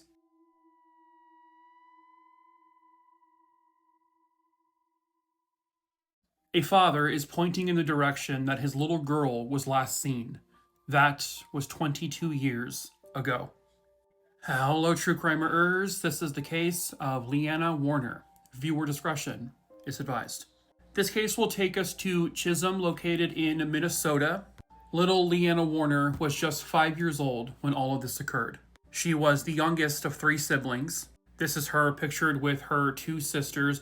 I believe her other 2 sisters had a different father than she did. And I believe it was her oldest sister that was living with her father. And so Leanna and her other sister lived in a different house. Leanna was described as a little spitfire. She was completely fearless, and she was absolutely a tomboy. While she loved doing the girly princess thing, she also loved playing in the mud. She loved being outside. But she would also steal her older sister's lipstick so she could paint her Barbie dolls. She was just a kid, just 5 years old. That's it. And then one day she just vanished. It was June 14th, 2003. Leanna and her mom had gone to a couple of garage sales that night, and when they finally got home, Leanna wanted to go to her friend's house. Her mom said, that's okay, but you need to be back by 5. This was around 4:30 p.m. The friend who literally just lived a street over, who Leanna had walked over to her house on her own all the time, she kind of just, smiled and began skipping away. And that was it. That was the last time anyone ever saw her. Leanna reportedly, they believe, made it close to the friend's house, which is the direction that her father, years later, is pointing towards. But the friend actually wasn't home, and so no one really knows if Leanna actually got to the house or not. Because no one really saw her, and no one really knows if she began her walk back home realizing her friend wasn't there, because again, no one saw her. A few minutes after 5, when Leanna hadn't gotten home yet, her mom immediately begins to worry and she begins looking for her. Panicking, she can't find her, and so she involves other people in the neighborhood. They start searching. Leanna's father was actually, I think, working a shift that night, and so he had to come home. By about 9 or so p.m. that same night, she is officially reported missing. The community, the neighborhood, friends, family, they all begin searching. The police canvass the entire area, and they are doing like a grid search, thoroughly searching everywhere they can think of. But unfortunately, they never find her. Leanna just vanished into thin air, because again, not a single person, at least not has come forward, witnessed whatever may have happened to her. Which the belief is that this had to have been an abduction. You also have that vague possibility that maybe she was walking, maybe someone struck her with a car, they felt like, I can't get in trouble for this, and so they picked her up and hid her somewhere. Either way, a crime was committed. Her parents were never considered suspects. They knew for a fact that they had nothing to do with whatever happened to Leanna. Her dad was working. They just knew that they were not involved. But there were like a couple of suspects who did pop up on their radar. One of them being this man here, Matthew Curtis, who lived in the area. In August of 2003, he actually ends up being arrested for possession of child pornography. And at that point, they begin to think, maybe he has something to do with this. They get a warrant to search his vehicle. Unfortunately, there's never any physical evidence that yields any connection from him to Leanna's disappearance. But his name is now floating out there. And if he had anything to do with Leanna's disappearance, he took it willingly to his grave. A day where he was supposed to appear in court for the unrelated child pornography charges, he is found dead inside of his vehicle with a plastic bag over his head. He had ended his own life. They never found any evidence connecting him to Leanna's case, but they did feel like he was likely, potentially, their strongest potential lead. Another suspect has no name or identity, only described as a little old lady. As a matter of fact, Leanna is the person who described her as a little old lady. So one day, I guess, her parents are seeing her playing with a bunch of Barbie dolls, and they know that they did not buy her those Barbie dolls. They didn't belong to anyone in the house. They ask her, where did you get those dolls from? And Leanna says, oh, the little old lady gave them to me. So there was this thought, was Leanna being maybe groomed by someone, maybe being stalked by someone as a part of some sort of child trafficking ring? You never know.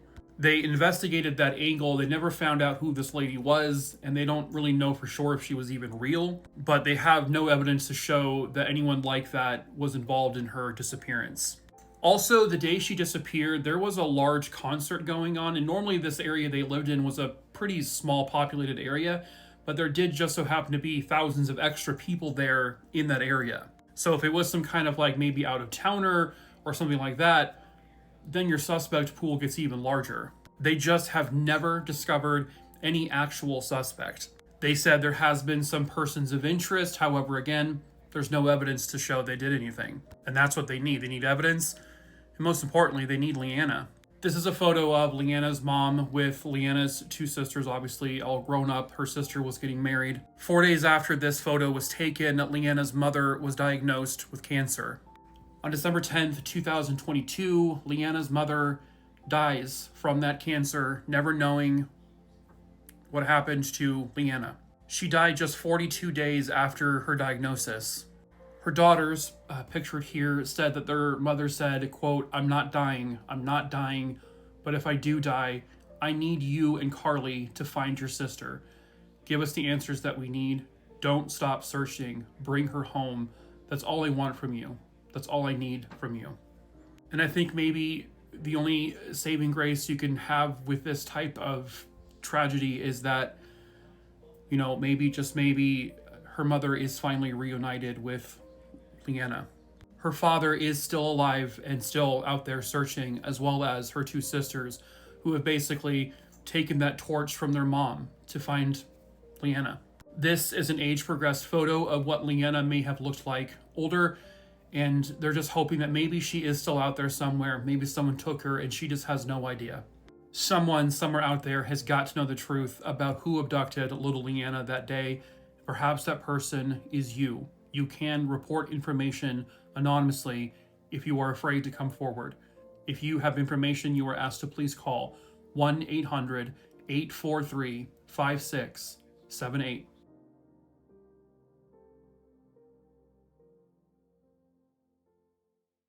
Hello, true crimeers. This is the case of Lian Fang. Viewer discretion is advised. For this case, we're going to the Bronx in New York, and the year is 2002. 52-year-old Lian Fang was originally from China. She and her daughter had come to the States back in 1984, and they had been living in New York for roughly 18 years when this case occurred. They were living in this building. I believe it was Lian and her daughter lived on the top floor, and Lian's estranged husband, who was not the father of her daughter, he lived on the lower floor. Lian was going through a very bad divorce with her ex-husband, Roger Hui. It was, from what I understand, very tumultuous and a very ugly divorce. And that's thanks in part because Roger Hui was not a great person to Lian. Last time anyone reliable can say they saw Lian Fang was on the morning of July 19th, 2002 at approximately 7:30 in the morning.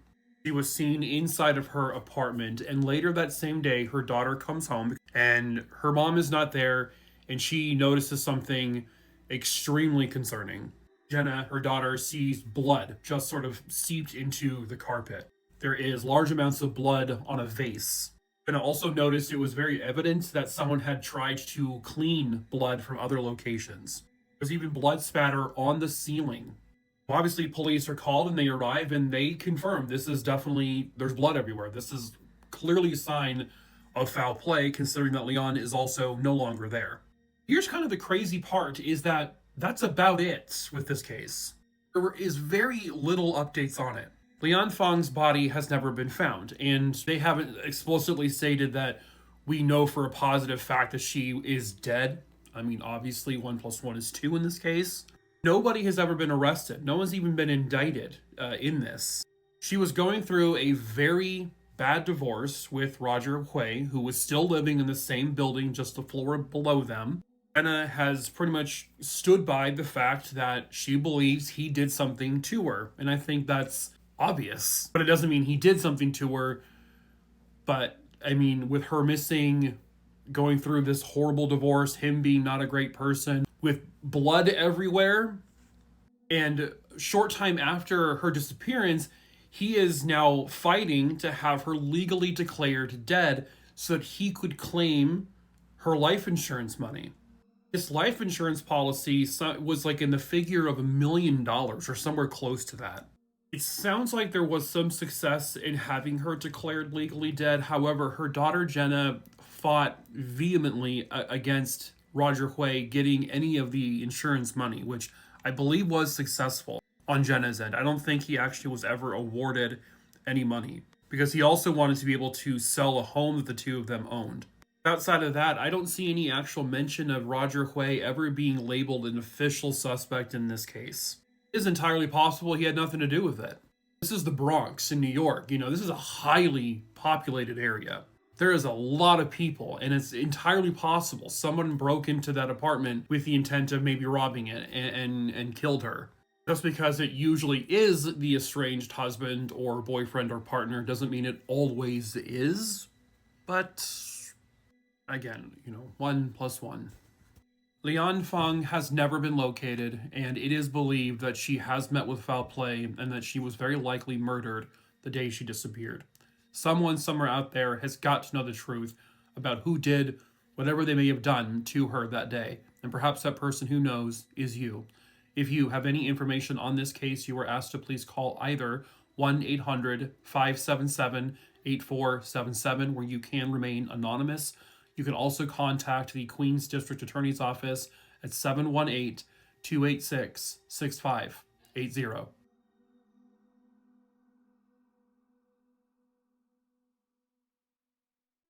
The video you see here is real. It shows a woman and her daughter getting onto an elevator, acting somewhat strangely, getting off on the 11th floor of the building, and then disappearing off the face of the earth, never to be seen again. Hello, true crimeers. This is the very mysterious disappearance of Liu Huijun and her daughter. Viewer discretion is advised. It was January 20th, 2008 at the Yuanlin Finance Building pictured here. A woman walks past the security desk, and with her is what looks to be her young daughter, and she tells the person behind the desk, "I'm here to visit a friend." The individual behind the desk was there the rest of the evening and never saw the woman and this young girl ever leave the building. And then a short time later, a security guard who was doing some rounds noticed something very concerning, very strange. This is an actual image from the elevator footage, but he found a red jacket and a couple of pairs of shoes. But nothing else. No one else was in there. So they go to check the security footage from the elevator, and this is the actual footage.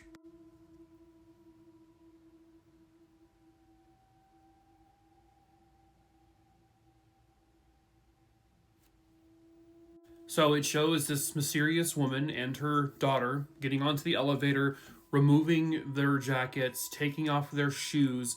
She then picks up her daughter after pressing the button, gets off on the 11th floor, which is the highest floor of the elevator, will take them. They then walk off the elevator. You then see them walking down a hallway and then gone forever, never to be seen ever again, on the 11th floor.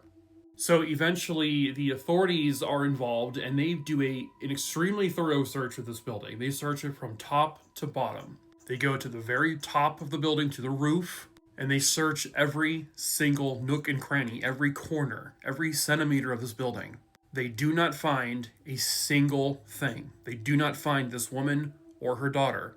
They assumed it was her daughter. So this all occurred in Taiwan. And from what I understand, I'm not sure if it's like a religious belief or what, but there is this thought that this woman and her daughter might have taken off their clothing, especially their shoes, because of the fact that they were going to be jumping to their deaths from the top of their roof. And that there was some sort of religious or belief behind that. So, of course, the first thing they do after searching the building is they search everything completely surrounding the building. Because obviously, if a person jumps off this building, you're going to see a horrible sight somewhere on the ground. That wasn't the case. There were no bodies anywhere. I mean, we're talking like what could have happened with physics as to where these bodies could have landed. They weren't there. Then they branched out further. They weren't there either. There was like, well, maybe they could have jumped from the roof onto another one of these buildings. Well, that would have killed them. They also searched the roofs of those buildings, though. Nothing. Okay, well, clearly they just slipped out through a different door or something. That's the thing. This building has cameras at every single entrance and every single exit. It is basically fortified with CCTV cameras, including the exits and entrances, but also the hallways, obviously the elevators. And they sat down and they looked at the footage from all of these cameras, and they found absolutely no sign of this woman and this young girl walking out of that building. They also checked all of the surrounding businesses because they also all had cameras to see if maybe they could see something. They saw absolutely nothing. This mysterious woman and her daughter, or this child, entered that building and never left it, but has also never been found. There is, I guess, a basement level area where there is a door that leads to another room. They searched that area too, found nothing. There were manhole covers on the basement level as well that would have been almost impossible for her to have picked up, but they also weren't touched. And they searched underneath them. Again, nothing. They also found an abandoned moped outside of the building, which eventually that led them to identifying the woman. This was, I guess, a rental. And it was rented out to Liu Huijun. And she, in fact, did have a young daughter who was identified as being the daughter that was with her. I believe she also had a couple of other children. She was described as a really ambitious young woman who loved her kids, but her family put her under a lot of scrutiny, with expectations and pressure to do a certain thing in life. And she did eventually get married, but that husband ended up turning out to be a very abusive, alcoholic man who physically and verbally attacked her. It led to her basically going for a divorce, which was very much frowned upon. And then it takes them to the event of January 20th, 2008, where the two of them frantically entered this building, said they're visiting a friend, got onto the elevator, took off their coat and their shoes, walked off on the 11th floor, and disappeared into the ether. Liu Huijun did not know anyone in that building as far as they could tell. And they have no idea how she left it. They have absolutely no clue. So I have two speculative ideas here. One of them being that maybe she really did meet a friend who was in that building, and maybe she's trying to escape this abusive ex-husband. Maybe this friend helps her change her clothing, maybe changes her appearance inside the building, cuts her hair, does something. And before all of the hoopla begins, they end up sneaking her out of the building unsuspecting, because people might say, oh, she's not wearing the same clothes. Maybe they were hiding the child underneath something, and helped her sneak out of the building in order to get away from this abusive man. And of course, this friend's not going to come forward because that would reveal everything. Or maybe she did meet someone in that building who took the life of her and her daughter. And as we've heard many times before, there are ways of having bodies being taken out of a building completely unsuspecting in gruesome ways, but, it's possible. Or maybe the camera footage is just simply put so grainy that it was really hard to make out specific people. Maybe she did leave that building and maybe she was captured on camera. The footage was maybe just so unclear that they couldn't tell. But anyone holding a child is going to be like, you're going to see that image anyway, even if it's perceived to be a child, but maybe it isn't. All that is known is that on January 20th, 2008, her and her daughter entered this elevator, they got off on the 11th floor, and they were never seen ever again. And this may remain an unsolved mystery forever.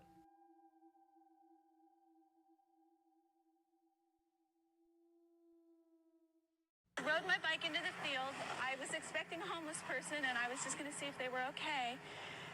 But when I got about, maybe 10 feet away, I saw it was a little girl who was bloody, who was sitting on a body, and she just turned and looked at me. This is incredibly heartbreaking. Hello, true crimerers. This is the case of Maria Cortez. Viewer discretion is advised. This case will bring us to just outside of Old Town San Diego, an area where I frequented very, very often as a child to go to the Whaley House. The most haunted house in America, they say.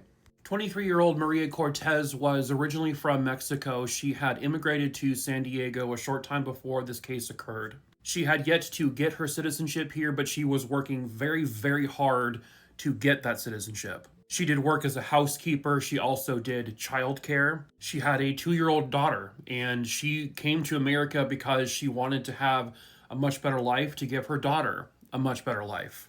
But for both of them, it would end in really tragic ways.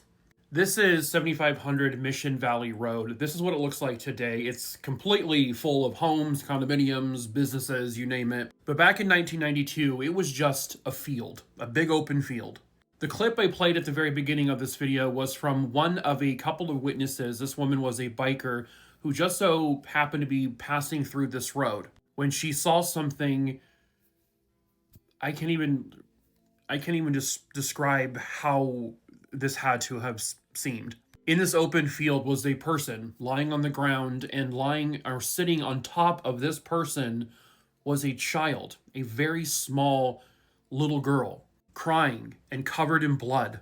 The person she was lying on top of was a deceased woman. She was clearly bludgeoned or maybe stabbed. There was just blood everywhere. It looked as if she had been killed in this spot. The police were called to the location. The little girl, at one point, when she started to see people, she kind of stood up, and as she was crying, she began to run towards the witnesses for help. She was very obviously distraught, but she was 2 years old. She really couldn't communicate well at all. The woman was later identified as 23-year-old Maria Cortez. She had, in fact, been stabbed to death. And that little girl was her own 2-year-old daughter, who was sitting on top of her mother's stabbed and dead body. I don't know who could do that. I don't understand that. I don't know who could murder a person, let alone put their child, that mother's child, on top of her body. Like, makes you really hate the world. The only real evidence they had was there were tire tracks found next to the body. It had rained the night before, and so the tracks were pretty substantial. They had also found hairs on Maria's body that did not belong to her or her child.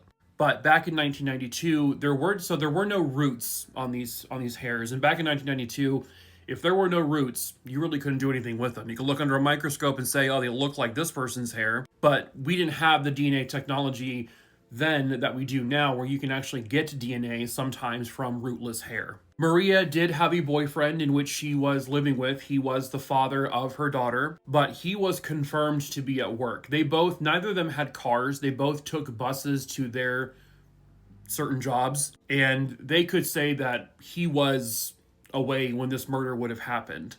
The little girl was 2 years old. I don't even know if she could speak, and if she could, did she only know Spanish at that point? I'm not sure, because her mother spoke Spanish. So, I don't even know if she was even capable of describing the person that did this. But what they learned also was that Maria would, unfortunately, to some people in her life who didn't like her doing this, but she would accept rides from strangers from time to time. She would take a bus, but sometimes maybe a bus was missed, or maybe a bus wasn't going a certain direction, and so she would accept a ride. And the belief is that on this particular day, she accepted a ride, and it just so happened to be from the person who eventually would kill her.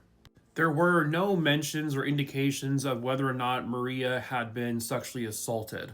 Her 2-year-old daughter, by the way, was not harmed in any physical way. There was no trauma to her body, but obviously she was emotionally distraught over everything. But nobody knows who she might have gotten a ride from. Nobody knows who would have done this to her. I don't know if Maria knew a lot of people in the States at that point or not. I don't know if she had maybe other family members here or what the case may have been. All I know is that they have said that it was not the boyfriend, so this was likely a stranger. But no one has come forward to say they saw anything, heard anything, saw a car driving away from this field. No one's saying they heard any kind of loud screams. And without evidence of a sexual assault, they don't truly know what the motive was. She didn't really have anything to steal. But this was more than likely an attack and a murder that possibly began as a sexually motivated crime, and maybe something couldn't happen, and so he killed her. Or maybe he did go through with it, and there just wasn't enough evidence to show that. Somebody not only dumped Maria Cortez's body in some field after stabbing her, but they left her 2-year-old daughter on top of her mother's dead body. Someone somewhere out there has got to know the truth about the identity of the monster that did this to both of them. And perhaps the person who knows is you. If you have any information on this case, you are asked to please call 619-531-2293. You can also call anonymously to 888-580-8477.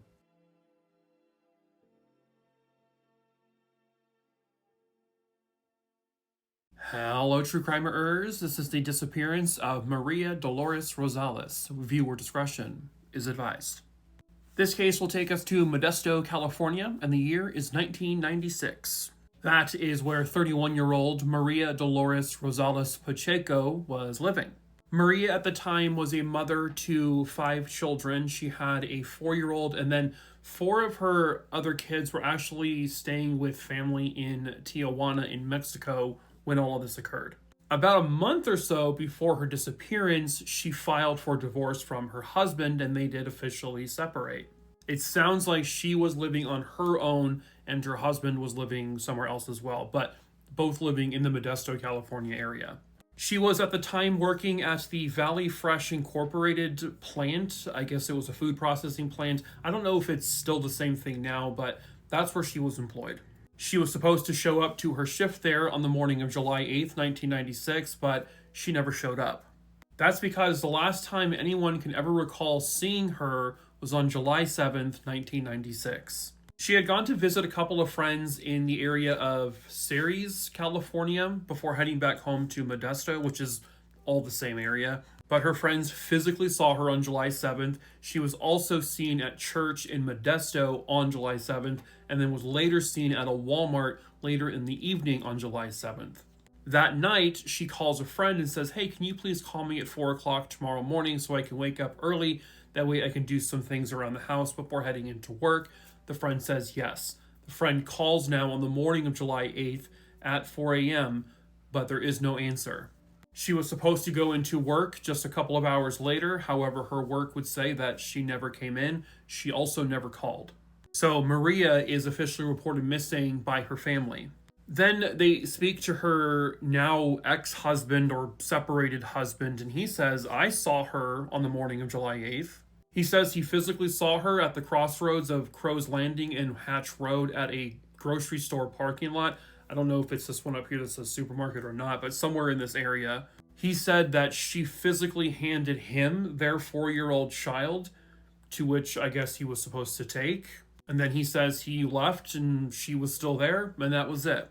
So as police are searching that area, maybe they can find her car because her car is missing. Well, they find her car. So Crow's Landing and Hatch Road up there is where she was last seen reportedly by her husband. But then her car is found in the 2000 block of Seattle Street, a very short distance away from the supermarket. But as you can see, it's just a residential area. I don't know if she knew anyone there or why her car would be there. But it was a red 1987 Hyundai. Her identification was found inside of her car, but nothing else. She certainly wasn't there. She was known to these houses in the area. There was no signs of foul play in the car or around it. No signs of foul play in the parking lot of the grocery store. I don't know if they had cameras operating or not, or if they have, if they've checked them, I don't know. To confirm the ex-husband's story of I physically saw her there, I don't know if anyone has ever been able to back that up. The only person who said he saw her was him. But then nobody else who would be more reliable in this case, because, the ex-husband is always going to be the suspect here. But her actual friends and family, they all saw her and or talked to her the night of July 7th. That's the last confirmed sighting of her. But she just vanished. She just suddenly disappeared for reasons unknown. She loved her children. She's not the type of mom who would ever abandon her kids like that. She was the one who ended the marriage about a month prior. Was the husband upset with this? I don't know. And he's the one claiming to have seen her, who handed him their 4-year-old child. Can anyone say that's true? I don't know. But as we always say, someone somewhere out there has got to know the truth about what really happened to Maria that day. And perhaps the person who knows something is you. You can report information anonymously if you are too afraid to come forward. But their family deserves to know where she is, to be able to bring her home, lay her to rest, and get her justice if justice needs to be served. If you have any information on this case, you are asked to please call 209-572-9500.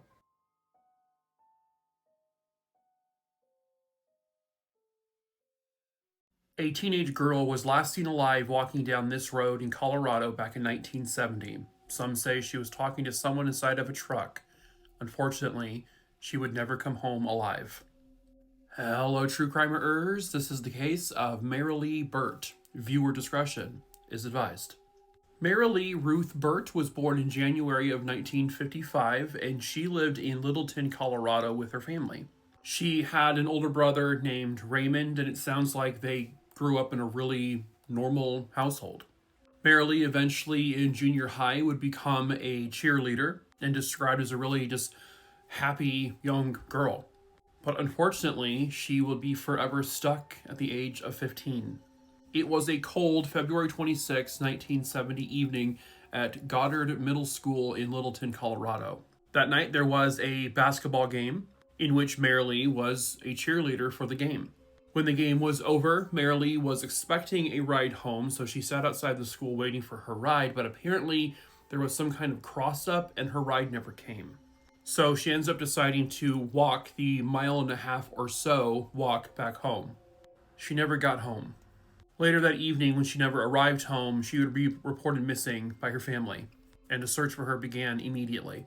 Numerous witnesses would say they think they saw her walking down at one point Middlefield Road. They also saw her on Bowles Avenue and Berry Drive. And this was all really close to a local country club. But it sounds like the majority of the witnesses saw her walking on Middlefield Road. One of those witnesses was actually her own brother, who was in a vehicle also going home after the basketball game. However, this particular night, Murry was wearing pigtails, which is something she never did. And because it was also fairly dark and the car was moving fairly quickly, he didn't really recognize his sister because it just happened so quickly. He didn't know that that would be the last time he would ever see her. Witnesses would state they saw who looked like Murry talking to someone inside of a pickup truck on Middlefield Road. Who that person was, though, it doesn't sound like anybody knows. It doesn't sound like anyone recognized the vehicle. The following day, a short distance away in the Deer Creek Canyon area, the body of 15-year-old Murry Burt was found. Murry had been strangled to death, and she had also been raped.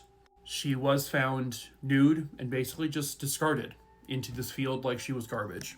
And everything in this investigation surrounded this truck.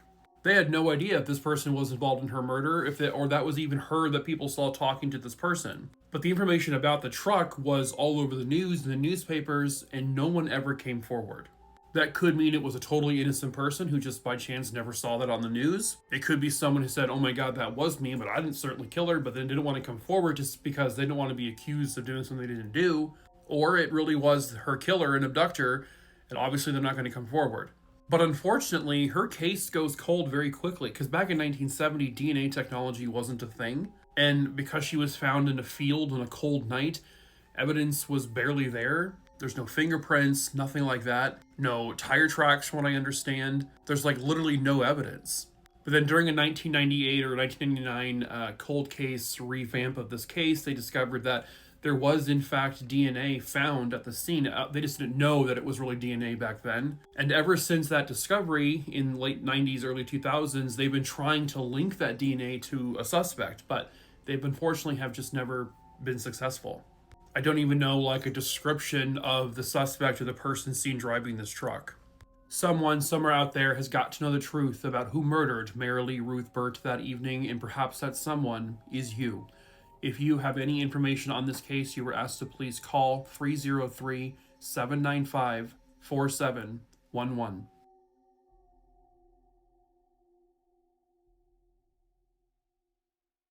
Were you, by chance, at the Cadillac's nightclub on June 9th, 1996 in Bath, England? Do you recognize these clothes and this purse? Do you recognize this rope? And do you, by chance, recognize this man? Because this man may have possibly abducted and murdered a young woman. Hello, true crimerers. This is the case of Melanie Hall. Viewer discretion is advised. Melanie Hall was an incredibly vibrant and outgoing 25-year-old woman living in England. She was a graduate of the University of Bath, and she was described as a very, very ambitious young woman. Someone who definitely kind of had her path planned out. She was caring and kind. She was loved by everybody. And at the time, she was working as a clerical worker at a hospital there locally, and she was dating a man. And everything came to a very sudden and shocking end on the 9th of June, 1996. That night, Melanie would find herself in this dress, these shoes, carrying this purse. These are not the exact ones, these are just replicas. And then she was going out for a night of fun with her boyfriend and a couple of friends. They would go here to this building, which was then called the Cadillac's nightclub. Melanie was seen having fun with her friends and her boyfriend, but then her and her boyfriend got into some kind of argument which caused her boyfriend to leave Cadillac's, and he went outside somewhere. The argument was over the fact that Melanie had been seen by her boyfriend dancing with another guy, a guy that she didn't know or he didn't know. The last time anyone could recall seeing Melanie inside of Cadillac's was about 1:10 a.m. She was sitting on a stool right outside the dance floor, and then she was gone. Her friends looked for her, her boyfriend looked for her, they could not find her. They just assumed that after the argument and everything, she probably just left on her own. But after she failed to show up to work, her family ends up reporting her missing on June 11th. So witnesses would come forward to state that they saw Melanie dancing with this unknown man, and even having a conversation and talking with him afterwards inside Cadillac's. The witness then saw Melanie leaving Cadillac's with a man who resembles this image here. And then another witness says that around 2 o'clock in the morning, they saw who looked like Melanie talking to a man who looked like this, and they were arguing outside of a church hall just down the street from Cadillac's nightclub. Now, nobody knows who this man is. Nobody came forward to say, I recognize him, and he has yet to be identified. But this is reportedly the last man to ever see Melanie ever again. Melanie's boyfriend was obviously questioned because he's going to be your first person you look at. However, based off of witnesses, everyone can state they know for a fact where he was when all of this was occurring. And that it would have essentially been not really possible for him to have just abducted her and then be seen in various other places. It just wasn't going to happen. So he has been cleared as a suspect. And then unfortunately, Melanie's case goes cold until 2009. It was the 5th of October, 2009, when a man was doing some work nearby discovered some what looked like skeletal remains sort of partially buried. They were inside these bags that were wrapped up and tied up with ropes. Once the police were informed, they would recover these remains and discovered that this was a full skeletal remains of a person. Using dental records, they were finally able to say, "We have found Melanie Hall. It was her body, and she had been bludgeoned to death." The dress and shoes she was wearing, along with her purse and some jewelry, were not found with her remains, so they put these out there on the news to show people this is what she was wearing, this just wasn't the exact ones. So essentially, she was found nude. These are the ropes that were used to tie up the bags that held her body. They put this image out there as well, saying maybe someone recognized these ropes. They do look somewhat unusual, a little bit different, and maybe someone knows who would have had them. But sadly, that also led nowhere. There have been numerous suspects over the years. 11 total suspects have actually been arrested in connection to her case, but no charges were ever filed, and all of those people were eventually released, or they're still in prison for other things. One man named John Cannon, who was in prison for committing another murder. The rumor was he had hired someone for some reason to abduct Melanie Hall and kill her. Some witnesses said they even saw John Cannon outside the nightclub, which was impossible though because he was in prison. In 2003, before her body was found, there were a couple of guys who were arrested in connection to this because of witness possible statements, but they were released. In 2009, another man actually confessed to being involved in her murder, but then after a psychiatric test and evaluation, they determined that no, he didn't. You have serial killers or just guys who have killed one person prior. You have people who have been accused or have committed rapes, all being accused of killing Melanie Hall. But unfortunately, they have no evidence connecting any of these men directly to her murder. Another angle they're trying to go with is an angle to maybe help people jog their memory. Because, this could have been any night and people might have just been confused or forgotten. But something very big happened in England on this particular day. The Euro 96 match had occurred on this particular day, and I guess they were playing Switzerland, and it ended up in a 1-1 tie. Alan Shearer, I guess, scored, and it was a huge thing. People were out celebrating and having a good time, but that's the night this all happened. So they're hoping that might go, oh, wait, okay, I was at that bar, that nightclub, on the night all that happened. So like I said at the beginning, does anybody recognize these clothes? Does anybody recognize this rope? Does anybody recognize this man? If you have any information on the abduction and murder of Melanie Hall back in 1996, you are asked to please call Crime Stoppers at 0800-555-111. You can also leave a tip at www.crimestoppers-uk.org.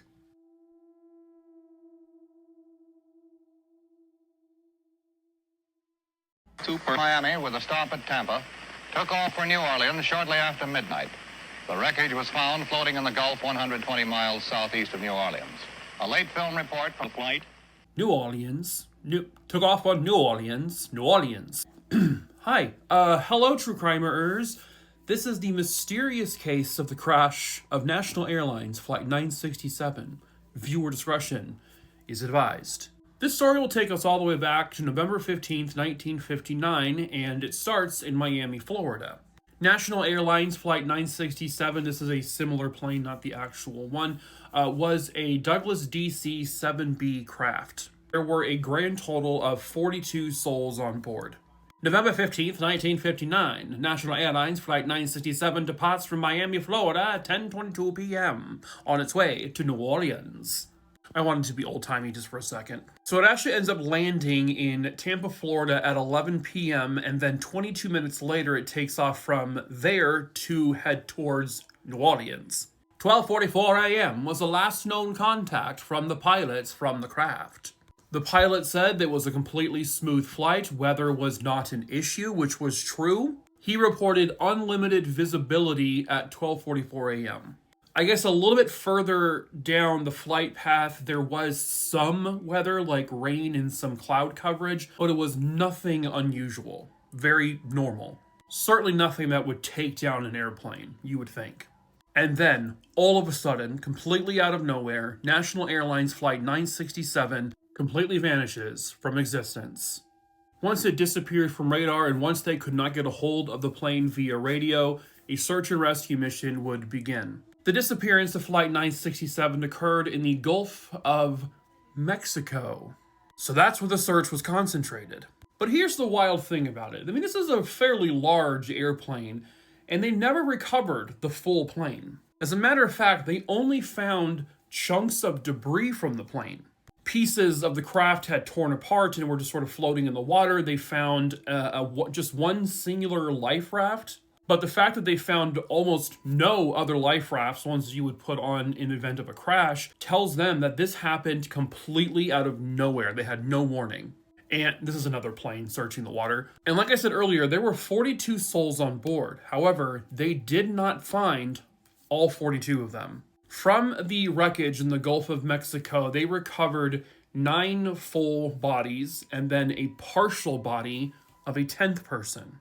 The bodies they pulled out of the water, most of them actually had their clothing almost like completely removed, which would indicate that they went into the water at a very high speed, at a force that would literally like pull the clothing from you.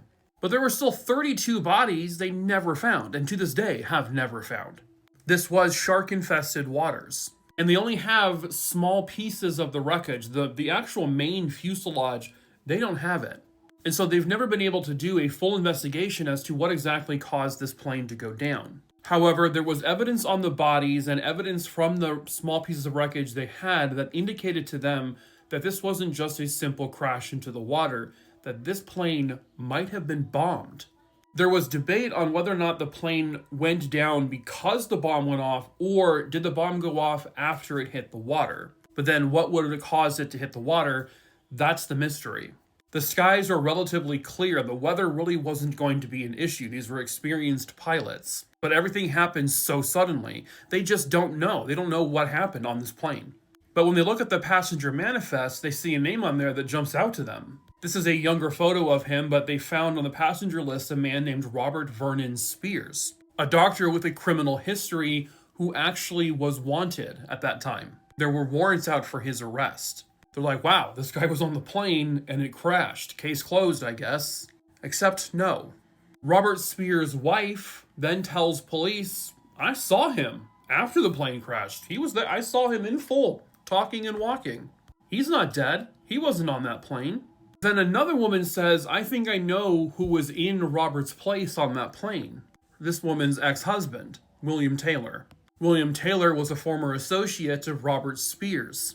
Robert Spears met William Taylor while in prison serving for something else, and they became friends. So then the rumor became, well, Robert Vernon Spears probably needed to make himself disappear, but he didn't want to actually disappear, like forever. So William Taylor took the plane ticket that was under Robert's name to get on that plane. But then did Robert Vernon Spears hand him like a suitcase or something that said, here, take this with you, and in that suitcase was an explosive device? And did William Taylor not even know about that?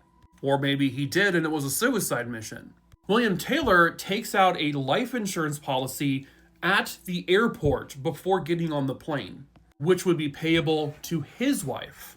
But Robert Vernon Spears also took out a massive amount of life insurance policy around that time as well, thinking that when that plane went down, they discovered his name is on the manifest, he would have been likely determined as to have been killed, meaning the life insurance policy would be payable to whomever he paid it out to, and then he would get the money. And also people would think, he's dead, they're not looking for me anymore. But all of that went to shit for him once his wife said, no, he's right here. So he flees again, and they trace him all the way to Arizona. So he's arrested, and he is charged with charges completely unrelated to the plane crash for the things that he was actually wanted for. And he became long suspected in the whatever happened to Flight 967, which again, they have no idea what that is.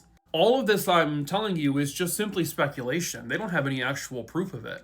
But you have to admit, it's pretty suspicious. Robert Vernon Spears was never charged with anything to do with the crash of Flight 967. Nobody was. They've never found the main parts of the plane. It is somewhere deep in the Gulf of Mexico, never to be recovered. 32 bodies still missing, never to be found. And with that wreckage and with those bodies is all the evidence of what actually happened aboard Flight 967. And with all the main perpetrators dead because Robert Spears died in 1969, the answers will remain forever in the depths of the water. I will leave you with the old-timey news clip that was reported when this case occurred. Happened to the National Airlines plane must have happened today. Few scattered bodies. These are some of the relics of the crash exposed by Deco in New Orleans. Inflated life raft, which could have inflated itself automatically on impact. A bit of wreckage tossed by the wind. 9 bodies recovered so far, all 42 per Miami with a stop at Tampa, took off for New Orleans shortly after midnight. The wreckage was found floating in the Gulf 120 miles southeast of New Orleans. A late film report from the flight, almost certain. The 4-engine plane reported by radio at 12 disappeared from a radar screen. There was no warning signal. The weather was foggy, but otherwise calm in this case. It's 4 o'clock in the morning, and a group of your friends are going to a local cemetery just to spook each other, and you know that there are bodies everywhere. You just are not expecting to find one above ground.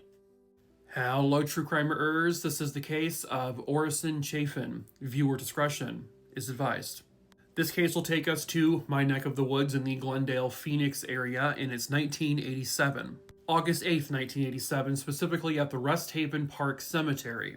At about 4 o'clock in the morning, a group of kids went to the cemetery because they thought it'd be fun to just walk around and try to scare each other. As they approach the cemetery, however, they see what looks to be maybe a van or some larger vehicle with its headlights on that suddenly speeds away from the cemetery. They thought it was kind of strange, but then just went about their business. Then they noticed something else, like a large lump kind of in the darkness lying on the ground. And as they approach it, they realize this is a person, and it is a dead person. It is the body of a nude man. Obviously, that's not something you're expecting to see at a cemetery, even though there's bodies everywhere. You're not expecting to find one just on top of the earth. And obviously, this is not a situation where it's like, they're preparing to bury this man, because this is not how it would be.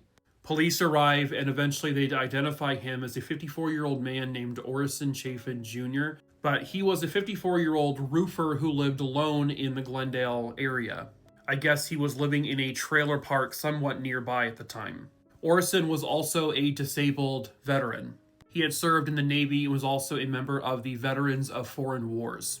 Orison was actually seen the night his body was found, or I guess technically the night prior. He was seen leaving a bar on 59th Avenue in Glendale. The problem is that no one really knew if he left on his own or if somebody left with him, because he was seen, according to many patrons there, he was seen kind of going in and out of the bar frequently that night. According to the bartender and a couple of other witnesses, he had also been talking about his plans to travel to Laughlin, Nevada. He had mentioned that he had some money on him and was planning to possibly gamble in Laughlin with said money. He did not make it a secret that he had some extra cash on him. So when that group of 4 kids get to the cemetery at 4:11 a.m. and they see this vehicle, a van or a larger vehicle with its headlights on suddenly speeding away, they now think to themselves, was this the person who left the body there? Sure, it could have been another random person. I mean, just if you think about it, the kids were also there randomly. But how many people are going to be at a cemetery at 4 o'clock in the morning just for what reason? But unfortunately, it was so dark and everything happened so fast. And it's one of those things where, like, you don't know you're supposed to be paying extra attention to something you see. And so they don't really know what kind of vehicle it was, really. There weren't any cameras. They didn't find any money on Orison's remains because they found no clothing with him, which was also very unusual. There were no indications of any kind of sexual attack that was a part of this murder. His throat had been cut, and the only clothing items he still had on him were his socks. They also found a couple of coins near his body and some cigarettes, or cigarette butts. The detectives thought that maybe they took the clothing because the killer or killers felt that maybe a part of them, evidence-wise, was left on those clothes. They thought better take them. In that case, then why not the socks as well? Why not pick up those coins? Why would you leave cigarette butts? And the other thing is they don't know if the cigarette butts actually belonged to the killer or killers or to witnesses who had come up to the body, but it is strange. It does sound like the belief is that this was likely a robbery that led to a murder. And it was likely someone that he had either interacted with at that bar or someone who was just there that night and overheard or saw him talking about money. And then after one of the numerous times where he leaves and enters the bar, they probably just followed him out, and no one really recognized that because it just looked like two different people leaving the bar. And he was probably abducted, taken to this cemetery where he was robbed and then killed and then stripped. Or he could have been killed somewhere else and his body was also dumped there. I know that in recent years they have tried to see if they can pull DNA from those cigarette butts, maybe kind of touch DNA or something from the coins found near his body, but they have yet to have any luck.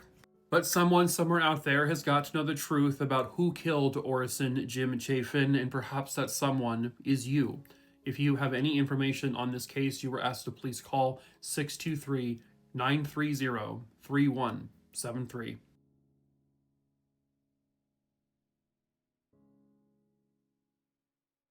For years and years, one man was believed responsible for the disappearances of 3 people in Kentucky, but then evidence of an audio recording would surface that would change everything. Hello, true crimeers. This is the case of the Owensboro disappearances. Viewer discretion is advised. This is going to be a really long one, folks, so just a heads up. This case will take us to Owensboro, Kentucky. And it all starts on June 12th, 1986. By the way, I had some of these photos sharpened up a little bit because they were just too grainy. But 23-year-old Mary Ethel Dickens, who would actually go by the name Angie to everyone, went missing. She was out at a bar with some friends, and then her friends would drop her off at her home. The friends said they saw her getting out of the car, and they saw her talking to 2 men, but never entering her home. And then they drove away, and then that was the last time anyone ever saw Angie. But because Angie didn't live with anyone, she lived alone, and she kind of kept to herself a lot, she wasn't even reported missing until a full month later. That is because another young woman disappeared. 16-year-old Shannon Rena Green. It was July 6th, 1986. At about 12:30 p.m., Shannon was seen leaving her home on foot, and she had told her family she was going to be walking to the home of a family friend of theirs named John Rainier, stating, I believe, that she was going there to babysit. However, John Rainier would later tell police that he did speak to Shannon that day, and she said, I'm coming over, but he told her, according to him, that he and the family are going to a barbecue at someone else's house, so they won't be at the house. Regardless, Shannon never arrives at the house, and Shannon is never seen ever again. So Shannon is now reported missing by her family, which then leads them to eventually learning about the disappearance of Angie Dickens. A day or two after Shannon's disappearance, her mother gets a phone call from a person claiming their name is Dwayne. He tells Shannon's mom, me and Shannon have eloped. We run off together and we're never coming back. We're gone. Police have never identified the caller, and that person is believed to have called as a hoax. This is a sharpened up, younger photo of the individual, but then a third person goes missing. An 18-year-old kid named David Dwayne Bell. Well, on July 11th, 1986, he was seen on his bike leaving a family or friend's house, and then he never arrived home, and poof, he's gone forever. A short time later, his bike is found abandoned, and he's nowhere to be seen. And this is where everything gets really muddled. So Dwayne had connections to both Angie and Shannon. He and Shannon were pretty good friends.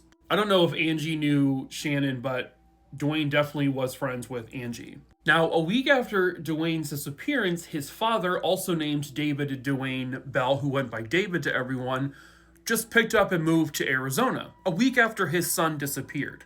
Didn't stay behind to say, I'm going to find my son, what happened to him, I'm gung-ho until this happens. No, he just moves away and forgets all about it. This is a much older photo of this individual, but this here is John Rainier. John Rainier was the person who lived in the house that Shannon said she was getting on her bike to go to that day. John Rainier was also friends with Dwayne's family. I don't know if he had a direct connection to Angie or not. But John Rainier became the first suspect and really the only suspect in this at all. John Rainier had a very lengthy criminal history, including armed robbery, conspiracy to commit murder. He had also been accused of committing various sexual crimes. And in 1988, 2 years after all of these disappearances happened, he is actually found guilty of first-degree sodomy, and he is sentenced to life in prison. But everyone focused their attention on John Rainier. He has the criminal history. He was the one Shannon was supposed to be seeing that day. Then she disappeared. He also has connections to Dwayne, who's now missing as well. Dwayne and Shannon were friends. Maybe Dwayne saw or heard something, and so John had to kill him. But police were zeroed in on him and focused on literally nobody else. He actually later tells reporters that they weren't looking for Shannon, they were looking to see what I did to Shannon. But he always denied having anything to do with any of those disappearances. Fast forward now to 2001, he is actually paroled from prison for his conviction in 1988.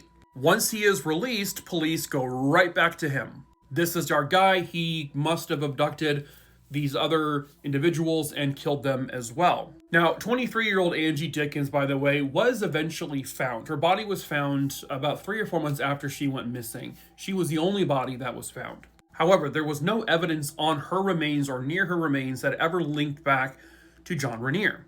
But if she turned up and the other two didn't, does that mean they were not connected? Or were they all done by the same person and they just hid the other two bodies really, really well? But as police begin to hone in on him again, he says, I've had enough. I know who did this. I know who committed these crimes, and there's proof. He said way back when all of this happened, back in 1986, he actually had a conversation with the killer of these individuals. And one day this individual came to him to talk to him. He was so nervous that this individual was wired by police to try to get him that he actually decides to take a tape recorder and also start recording secretly. Well, this individual eventually begins to confess. This individual says he killed Shannon. He killed Angie.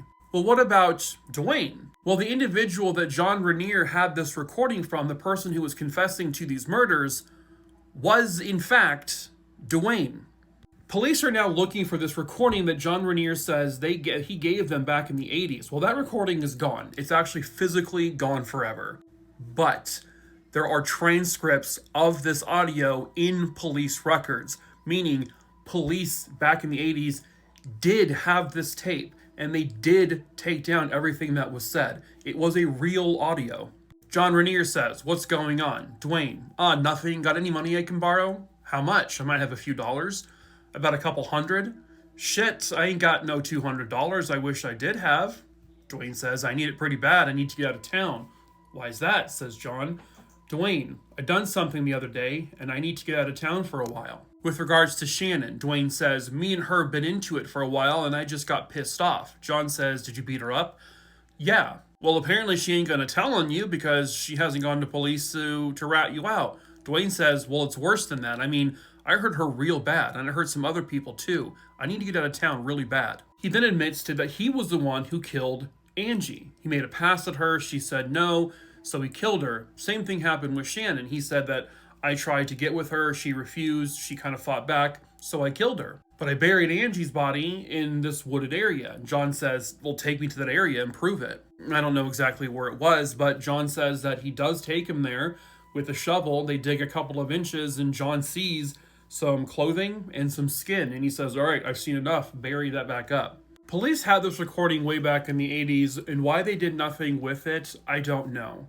It could be because at that point, when they got the recording from John, Dwayne had already gone missing. So maybe they felt at the time maybe it was a coerced thing or Dwayne was lying, I don't know. But Shannon's family, Angie's family, none of the families knew of this recording back then. And John also never told any of the families either because he probably thought none of them were going to believe me. But the fact is that recording did exist. It was real. And Dwayne's father picks up and leaves a week after his son goes missing.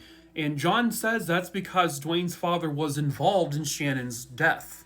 Helped him cover it up or whatever the case may be. He knew about it. But that also begs the question, what the hell happened to Dwayne? Where did he go? Did he run away? Did somebody else kill him? Did he end his own life? Did his father kill him for all of this? Maybe his father was more involved in all of it, and so he killed his own son to cover up everything. The truth is nobody knows. He could very much be out there somewhere, just really hiding himself well. One of the victims was found pretty quickly, and they know that she was murdered. The other two individuals, one of them being the potential murderer though, are both still missing. Someone somewhere out there has got to know the full truth about what really truly happened and where the hell Dwayne Bell is. And also, where is the body of Shannon Green? If you have any information on this case, you are asked to please call 270-687-8888.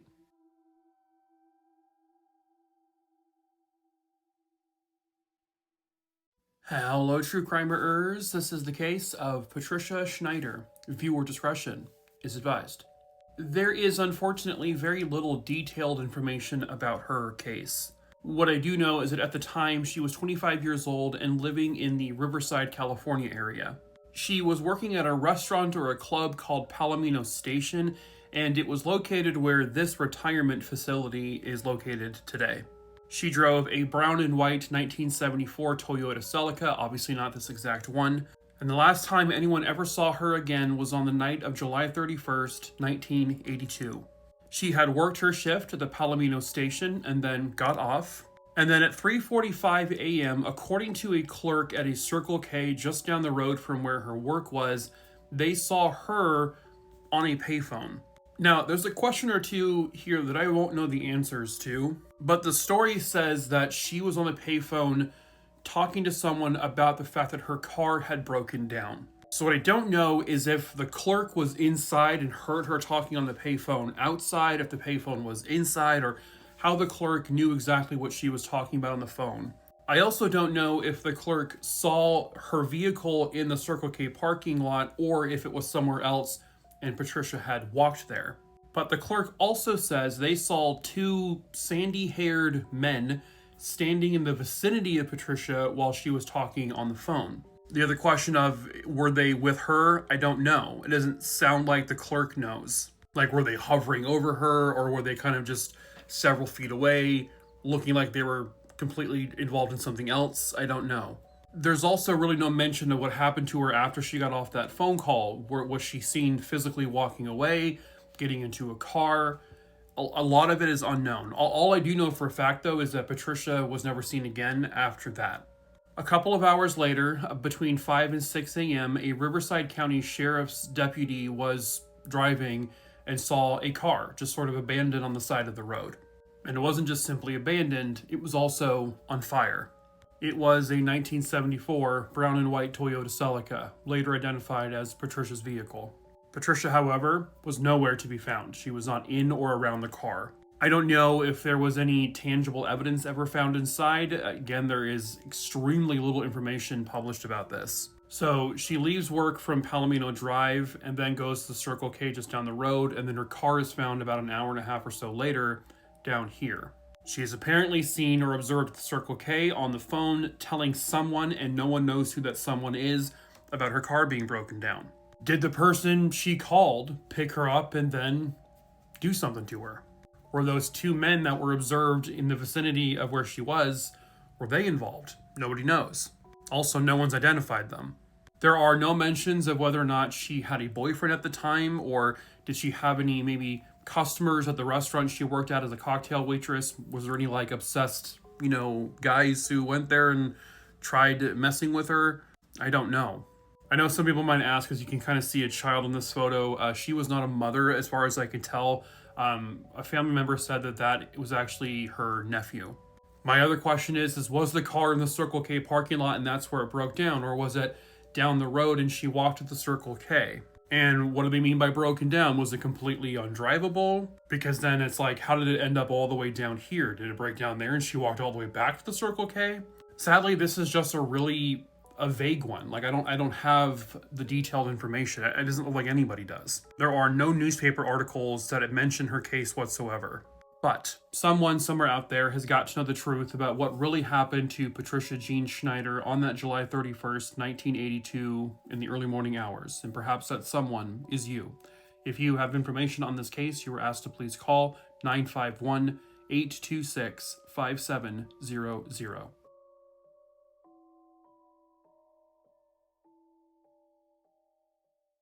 They were wonderful neighbors. They were great friends. Some would even say they had a father-son dynamic. So why on earth would one of them kill the other? Hello, true crimerers. This is the case of Ray Rizzi. Viewer discretion is advised. This case will bring us to Duluth, Minnesota, and it is just after Christmas in January of 1985. 32-year-old Ray Rizzi grew up as the son of a steel worker. He went to Morgan Park High School, where he became the captain of the hockey team, then graduated from college in 1975 with his business degree. The happy, energetic, and incredibly enthusiastic man would eventually become the personnel director for Duluth, where he would go to work every day. He would jest with his coworkers, and they just all got along. He lived here in this home in Duluth, and he was neighbors to a former police officer, a man named Nick Radulovich Jr., who I believe was about 68 years old when this case occurred. He had retired back in 1981, and that's because he was essentially forced into retirement because he got injured on the job, and he did start at that point taking a lot of pain medications. But he was always a really great neighbor to Ray. As a matter of fact, Nick attended Ray's wedding. They helped keep each other's lawns clean and neat. Ray would always help Nick get the snow off of his driveway because Nick just wasn't able to do it. They had a really close dynamic. Everyone said that they were just really good friends. There was no rift between them. And Nick was basically like a father-type figure to Ray, like a second father, which makes what happens completely baffling.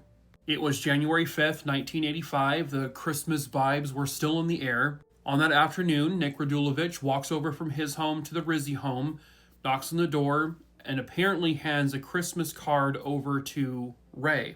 And then out of nowhere, 68-year-old Nick Radulovich lifts up a gun that he brought with him and just began to fire at 32-year-old Ray Rizzi, hitting him numerous times where Ray collapses to the ground. And then his 30-year-old wife, Kathy, comes out after all the commotion, and she sees Nick now lifting a gun in her direction. So she instinctively throws her hand up above her head, and he fires at her too, striking her in the hand, and she falls to the ground and immediately pretends to be dead. Nick Radulovich then apparently just calmly walks away back to his home, and at that point Kathy is able to pick up her phone and basically call for help. Once police arrive, they find out that it was Nick Radulovich who did this. They go to his home where his wife was already gone for the day, so she wasn't there. She wasn't there when any of this happened. But they find Nick Radulovich in the house.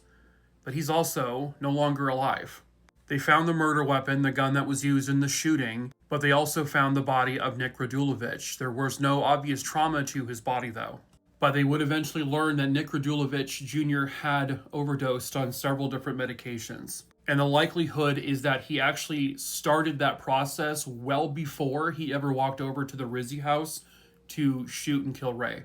But then the question became, why? And that answer has never come. Not a single person knows at all why Nick did this. The neighbors were completely baffled. They were confused. The families were confused. These were two guys who were really good friends who helped each other with their houses and their lawns. They had no beef with each other. There were no affairs going on. There was no bad blood between them. They were as friendly as could possibly be. And the motive behind this is completely baffling. I think there was some speculation because Ray Rizzi worked for the city. He was the personnel director for the city of Duluth. And with Nicholas Radulovich being a former police officer having to deal with pension, there was some speculation that maybe there was some sort of issues somehow there, but there was no link to that either. Ray Rizzi had absolutely nothing to do with anything to do with the police department or pensions or anything like that. They did learn from neighbors, though, that Nick Radulovich's behavior, who's always incredibly friendly and outgoing the entire time he lived in this neighborhood, roughly a year before the murder happened, he did seem to change a little bit. His behavior became not necessarily less friendly, he just didn't smile or wave or say hi to people that often anymore. He seemed almost standoffish. Not aggressive or anything like that, just sort of kind of lost in his own world.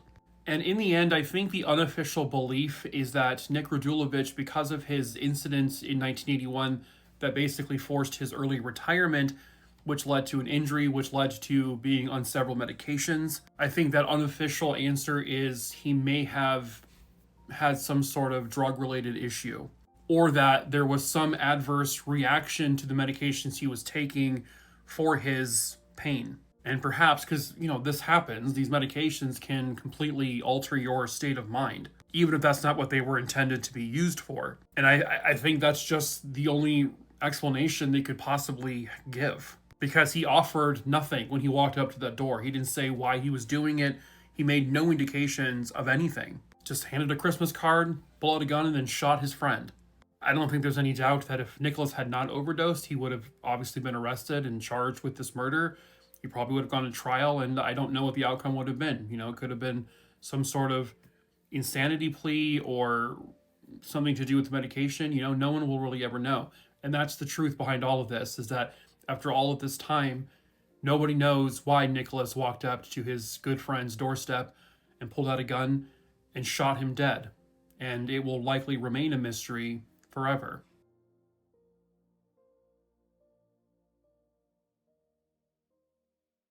She was a Jane Doe for more years than she was alive, but what makes it even worse is that nobody even knew she was missing. Hello, true crimerers. This is the case of Shannon Amok. Viewer discretion is advised. This case will begin near the Desert Ridge Marketplace, which is located in the Phoenix, Arizona area. Specifically off of 20th Street and Deer Valley Road, which back then had more remote areas. A couple of guys were on their ATVs when they came across what looked like a pair of glasses sticking out of the dirt. I don't know for sure if they were specifically searching for her, but there was a search ongoing in that area for a girl who had gone missing 2 days prior. Her name was Brandy Meyer. When they saw these glasses, they thought, oh my God, we just found her. So the authorities were called and they uncovered the body, but it turns out it was not this missing child. It was somebody completely different. But this was another younger child, possibly a teenager, who also wore glasses. This is a composite drawing of the victim they found, who had been strangled to death and then partially buried.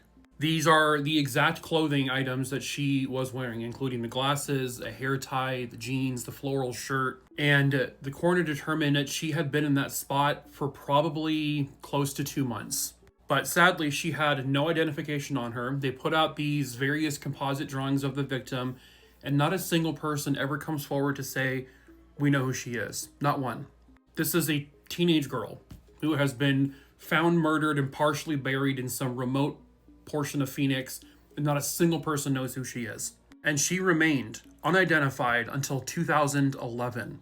A cold case team would begin to work on her case, thinking that she was probably a runaway at the time. And through a lot of painstaking work, which eventually led them to finding her biological mother, getting a DNA sample, and confirming who this victim was. She was identified as Shannon Amok. She finally has her name back. This is a younger photo of her taken sometime in the late 80s, but she was 16 years old when she disappeared. Shannon was conceived, unfortunately, through a violent assault, and by the time she was about 3 years old or so, her mother just was not able to take care of her, and so she was put into the foster care system. And from there, Shannon seemed to kind of bounce around. She was with a family for quite some time living in Scottsdale, but they essentially returned her because of behavioral issues. So she was in the foster care system when she just suddenly vanished. They don't know the exact time she disappeared. They just know she likely disappeared sometime in 1992. Shannon had run away from the group home she was living in at the time, and not a single one of these people, not one, ever reported her missing. And this is in Phoenix. This is a short distance away from where her body was found. That composite drawing was put out there. There was information on the news about, hey, we have this young girl who's been found murdered. We need to know who she is. You can't tell me that the people at that freaking group home didn't even say, oh, maybe it's her. No one came forward for her. No one did. They just let her run away, and that was it. That was I guess that was just, they were just clean of her at that point, I suppose. And maybe had they come forward immediately and said, hey, that might be someone that was in our care, we can identify her. And maybe if they knew who she was back in 1992 when her body was found, maybe they could have found her killer.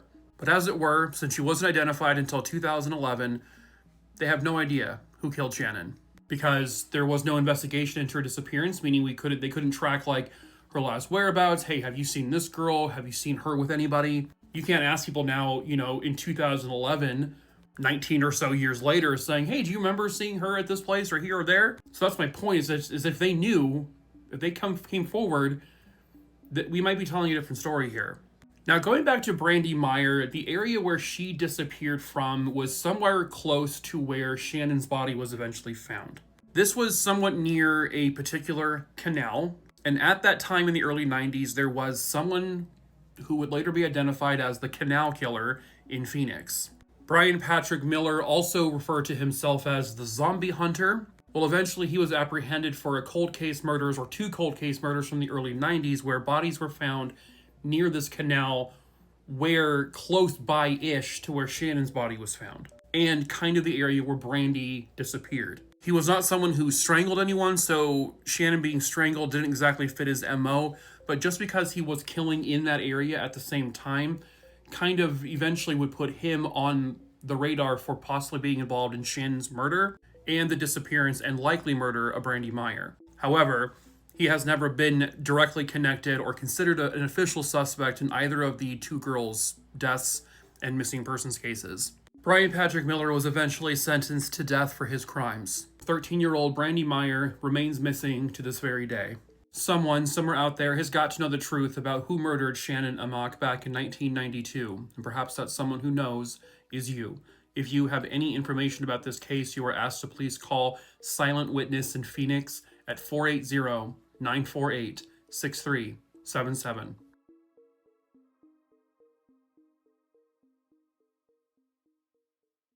31 years ago to this very day, the question still remains. Did she accidentally fall over these cliffs? Did she wander to a truck stop? Was she abducted? Was she murdered?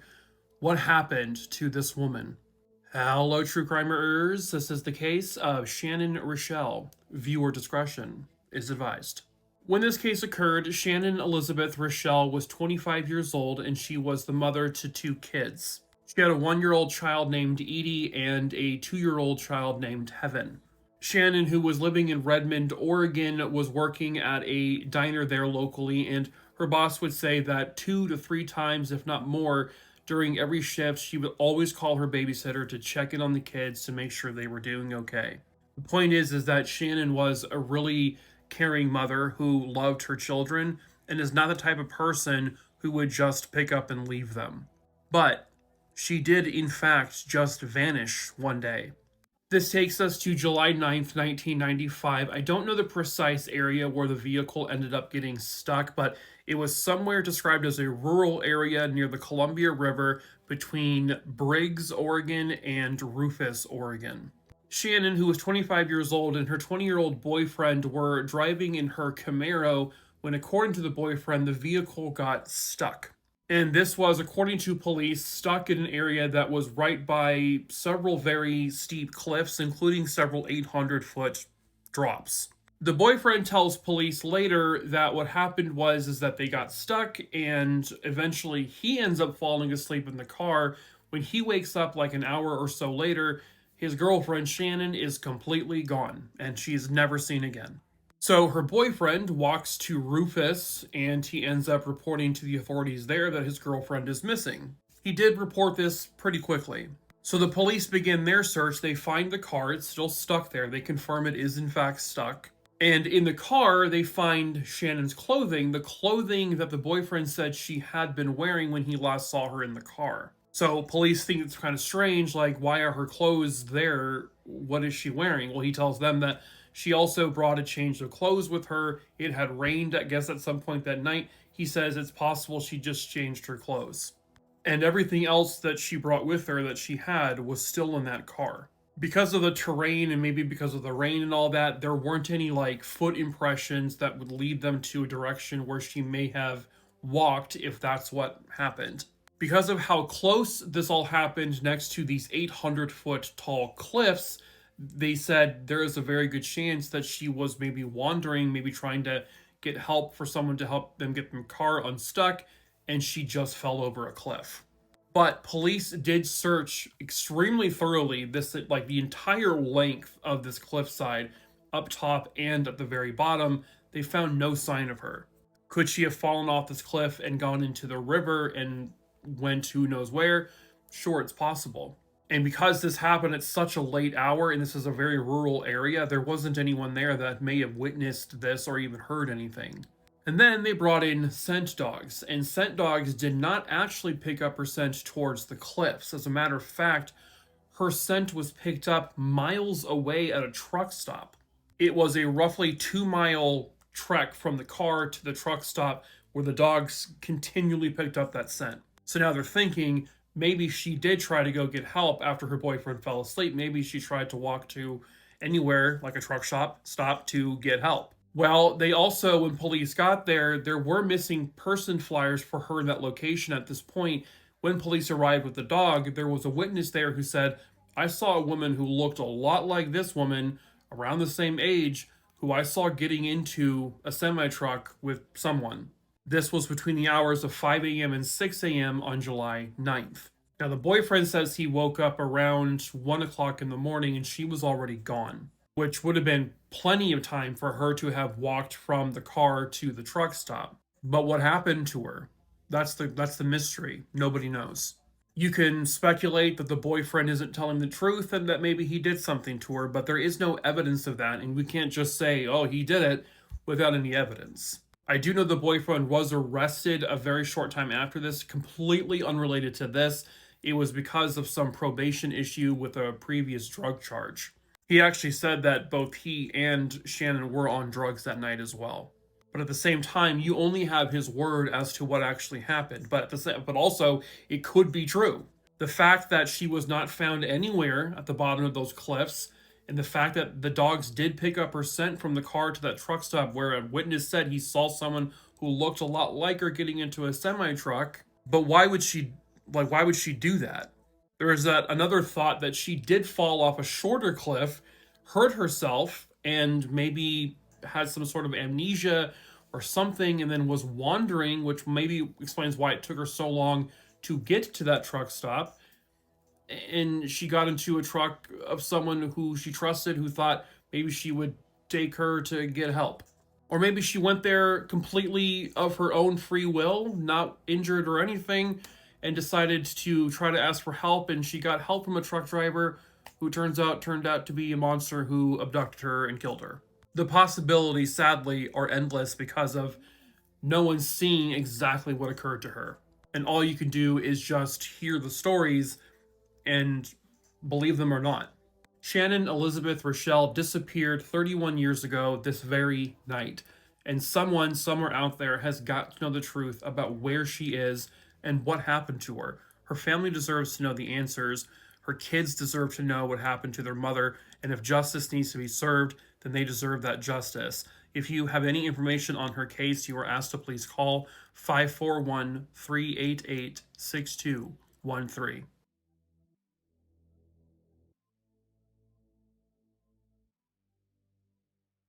Hello, true crimerers. This is the case of Stephen E. Smith. Viewer discretion is advised. This case will take us to Kashmir, Washington. Seems to be a nice little picturesque type of town. But that is where 30-year-old Stephen E. Smith was living. He had one daughter with his now ex-wife, and they were in the middle of a very bitter custody battle. His now ex-wife, Dawn, would end up getting remarried to a man named Bernard.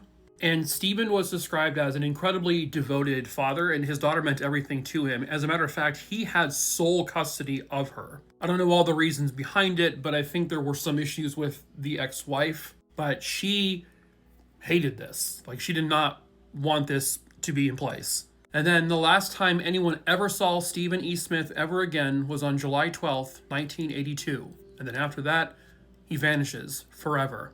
His family would eventually go to his home, and they noticed that he wasn't there, and something felt really off. But they waited until about July 18th or so to officially report him missing, just because he's a 30-year-old guy who goes off on trips, sometimes. This was before cell phones. We couldn't just, immediately contact them. So some people would wait longer for an adult. Maybe not so much reporting a child missing, but for an adult. On July 31st, they end up entering his home again to do a more thorough search, his family. And that's when they uncover some very concerning things. They found on his mattress was a very large blood stain that appeared to have been covered up with other things. They found a towel with blood on it.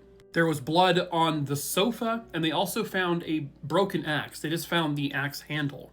And they found a tooth that had come out of Stephen, which was later confirmed to be his tooth. But there was no sign of him, and they had no idea where he was. They had no idea what happened to him. Obviously, this scene screams foul play now. But the other issue is the police were really bad at handling this case to begin with. They did not fingerprint this home whatsoever. His vehicle was found a short time later in Dryden, Washington, just a few miles or so away from his home. It was found along a road called Dead Man Hill Road in Dryden, but they did not process the car as a crime scene. They did not work this car forensically at all.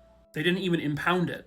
And then as the years go by, they end up losing all of the evidence they had in this case, just completely gone. And the worst part is they don't even know when it disappeared. It happened sometime between 1982 and 2017. Because in 2017 is when they began to re-look at this case. They had to start everything from scratch. But that's when they found out some information that a person had said who killed him. The woman who made this accusation was a woman named Dawn Marie Souls, his ex-wife. The woman he was having a bitter custody battle with. Who did she accuse? The man she married after him, Bernard Swaim. And so the belief became that the two of them conspired to kill Stephen E. Smith, all because of this bitter custody battle. She wanted the child all to herself. Stephen said, absolutely not. That's not what the court said. So of course they take matters into their own hand, but she said that it was Bernard who planned the whole thing. So both of them end up being arrested and charged in connection to Stephen's murder. Dawn testifies against her former husband, Bernard, points the finger directly at him. However, another one of her other husbands would testify against her, stating that she lied all the time. You can't trust her. She was a pretty vicious person, especially back in the 80s. And really, she was the prosecution's strongest evidence. Because again, they had no fingerprint evidence. They had nothing from the car that they processed. And any evidence they had collected was now gone. So now they're relying solely on a person's word. In my opinion, going to trial with that lack of evidence is a huge risk, especially when you got someone who can't be trusted, a person who was very much involved in whatever may have happened to Stephen. And in 2017, Bernard Swaim was found not guilty of the murder of Stephen E. Smith, meaning he can never be tried for that murder ever again. Dawn was supposed to be going to trial after him, however, she decided to take a plea deal. She pled guilty to rendering criminal services, and that's it. She was sentenced to a very brief time in prison, which was already accounted for time served, and then given 5 years probation. So basically, she was immediately released. There were rumors that he was killed over the custody issue. There were rumors that he was killed over some kind of drug deal. There were rumors that he was killed because of a jealousy situation going on between the three of them. But everything points right back to these two people as being involved in this murder. And Stephen E. Smith has never been found. His child had to grow up without a father and likely will never be able to bring them home unless someone spills the beans and provides that information. But the two people who were likely allegedly responsible for his murder both essentially got away with it. One was acquitted, one got a slap on the wrist, meaning that Stephen E. Smith and the rest of his family did not get the justice he rightfully deserved.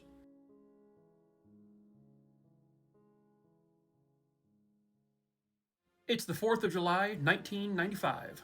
The fireworks are bursting in the air. Families and friends are gathering for festive barbecues and festivities. It's America's birthday, and everyone is enjoying the festivities. That is, except for one family, when a vehicle full of blood is found submerged in a pond. Hello, true crimerers. This is the case of Sue and Melinda Marshall. Viewer discretion is advised. This case will take us to Wayne City, located in Illinois. That is where 38-year-old Sue Marshall was living at the time. Sue had married Johnny Marshall back in 1974, and they had a son together named Michael. And then a few years later, she gave birth to their daughter, Melinda. The marriage, though, between Johnny and Sue would eventually end in divorce. She got married a second time to a man named Jim. That also ended in divorce. And then she married a third individual, a man named Niels Nielsen. But that marriage ended after just 10 days. And Melinda, her daughter, was just a typical teenager, just a kid who loved to have fun, and she loved spending time with her family and her friends. On the 4th of July, 1995, it was just Sue and Melinda at home because Melinda's brother Michael was out of town. He was 19 years old. The mother and daughter were expected to attend a family gathering for 4th of July. They were going to have a barbecue, and eventually they were going to watch the fireworks. But they failed to show up to that, and that was really unusual. And then police were notified of something very concerning. There was a car found almost fully submerged in a local pond. It looked like it had just been put in that pond, and so police were able to retrieve it. And once it was out of the water, they knew right away something very, very bad had happened here. There were literal pools of blood inside this car. Blood was everywhere. Eventually they determined that there were several gallons worth of blood, but there were no bodies inside. But obviously someone had to have been severely hurt in this vehicle. And then they discovered this long wooden plank that was wedged between the driver's seat and the accelerator. Clearly this was done on purpose, but whose car was it and where were they? The car was registered to Sue Marshall, and now she is missing, along with her daughter Melinda. And Melinda was just 13 years old.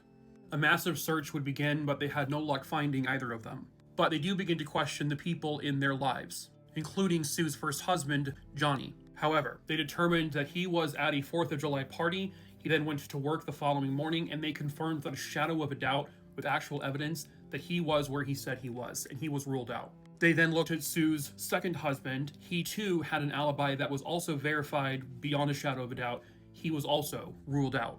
Then they looked into her third husband, Niels Nielsen. When he married Sue, he was actually only 20 years old when Sue was in her mid-30s. The divorce ended after only 10 days. That's because Sue discovered that he had several warrants out for his arrest. She turned him in. He was brought back in. Then after he was, released, he and Sue continued to have like a friendship type of thing. And then when police talked to him, he says, yeah, I was actually with Sue and Melinda on July 4th. But at some point, the car they were in ran out of gas, so he said he got out on foot, walked to a gas station to get gas, and when he got back to the car, he saw Sue and Melinda getting into another vehicle with an unknown man. He said it was a white male who was about 5 feet 10 inches tall. And then the car just took off, and he has no idea what happened to him. Except it's Sue's vehicle that's found submerged in the pond. Also, police noticed something really quickly. He said the man was 5 foot 10 inches tall. However, he also stated that he only ever saw the man sitting in the driver's seat. How can you tell he was 5 feet 10 inches tall when he was sitting down in a car? In the vehicle, they also found .32 caliber shell casings. And when they searched the home of where his, Neil's father lived, they found a .32 caliber gun that had been wiped completely clean, and all the other guns that he owned, Niels owned, were all dusty. His father said, yeah, take the gun, it's all yours. They got a warrant to search the wider property that Niels Nielsen lived on. They found wood planks that were identical to the wood plank found inside Sue's vehicle. They also found in his possession Sue's toolbox, and he was actually arrested for the theft of Sue's toolbox. That was just to get him in for something. And then at another pond just a few miles away from the car was found, some young kids were fishing when all of a sudden a giant duffel bag popped out of the water. That duffel bag contained human remains, severed heads. They had been burnt to a crisp, and basically they were just skulls at that point. Dental records would confirm that these were the heads of Sue and Melinda Marshall. Both had been shot in the head. Police also heard that there was a giant fire around the 4th of July timeframe when the two women went missing on Niels Nielsen's property, and so they are able to get another warrant to search for that particular fire pit, and again they find more human remains. Teeth, bones, skin, all eventually matched the two victims. Niels Nielsen is then arrested and charged with their murders. He tries to say it was actually Johnny, the first husband, who did all of it, and he just helped dispose of the bodies. Problem is that the police had already checked into Johnny's alibi, and they know for a fact where he was. They have actual proof of it. So they knew Niels was lying about that. In May of 1996, he goes on trial for both murders, and he is very quickly found guilty of both, and he is sentenced to death. But in 2003, the then Illinois governor commuted all death sentences to life in prison without parole, which is what his sentence was changed to. And here's a neat little thing. As I was looking him up, I found a little personal ad that he put out. Hello, I made one bad decision that changed everything in my life. Now I'm trying to make the best of a bad situation. I'm interested in making some new friendships. I enjoy meeting new people and making new friends. I figured in my situation, this would be the best way to do that. I am an artist who loves to draw, paint, and create all kinds of greeting cards. I spend a lot of time watching TV, reading novels, and listening to music. I love animals and enjoy being outdoors, water skiing, swimming, and fishing. I like to work with my hands, fixing up old cars and trucks. I was working in an auto body shop. I have my family's love and support, but could use some friends to write to and share with. I am looking forward to hearing from you. I will respond to all who take the time to write me. Thank you. Fuck you. Why are they allowed to communicate with strangers? I don't... Niels Nielsen will be rotting in a prison cell until the end of his days, and Sue and Melinda Marshall were able to get the justice they rightfully deserved.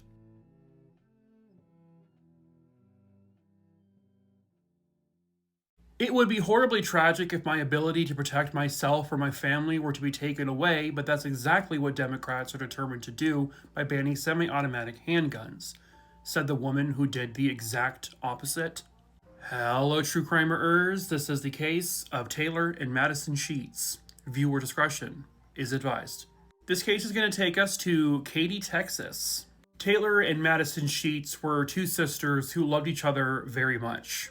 They seemed to become great friends since a very early age. They would grow into their own, but they were both still very close to one another, described as incredibly vibrant young women. They were both very kind souls, and both of them had promising futures that unfortunately would never come. Taylor Sheets, 22 years old, was actually engaged at the time this case occurred, but that wedding would also never get to happen. Their mother was 42-year-old Christy Sheets, who apparently loved her daughters at one point. She made this Facebook post saying, "Happy Daughter's Day to my two amazing, sweet, kind, beautiful, intelligent girls. I love and treasure you both more than you could ever possibly know." This takes us to June 24th, 2016, here in this Katy, Texas neighborhood. A quiet, relatively peaceful suburban neighborhood there. Well, in the middle of the afternoon, neighbors started to hear screams, people yelling, begging for their lives. Gunshots were ringing out in the streets of their neighborhood. And what they saw was baffling. They saw their neighbor, Christy Sheets, opening fire on what appeared to be her own daughters, chasing after one of them and shooting. Her husband, Jason, also apparently running for his life. Police finally arrive and they actually witness a horrible moment just as they get there. Christy Sheets was kneeling above her daughter, Taylor, who was on the ground, and the police witnessed her fire a single shot into her daughter, killing her. Her other daughter was found also on the street in the neighborhood, and she was rushed to the hospital, where unfortunately Madison, who had been shot as well, would later be pronounced deceased. Both of these young women are now dead. Jason Sheets was pretty much unharmed, and he survived the ordeal physically, but obviously mentally, that's forever damaging.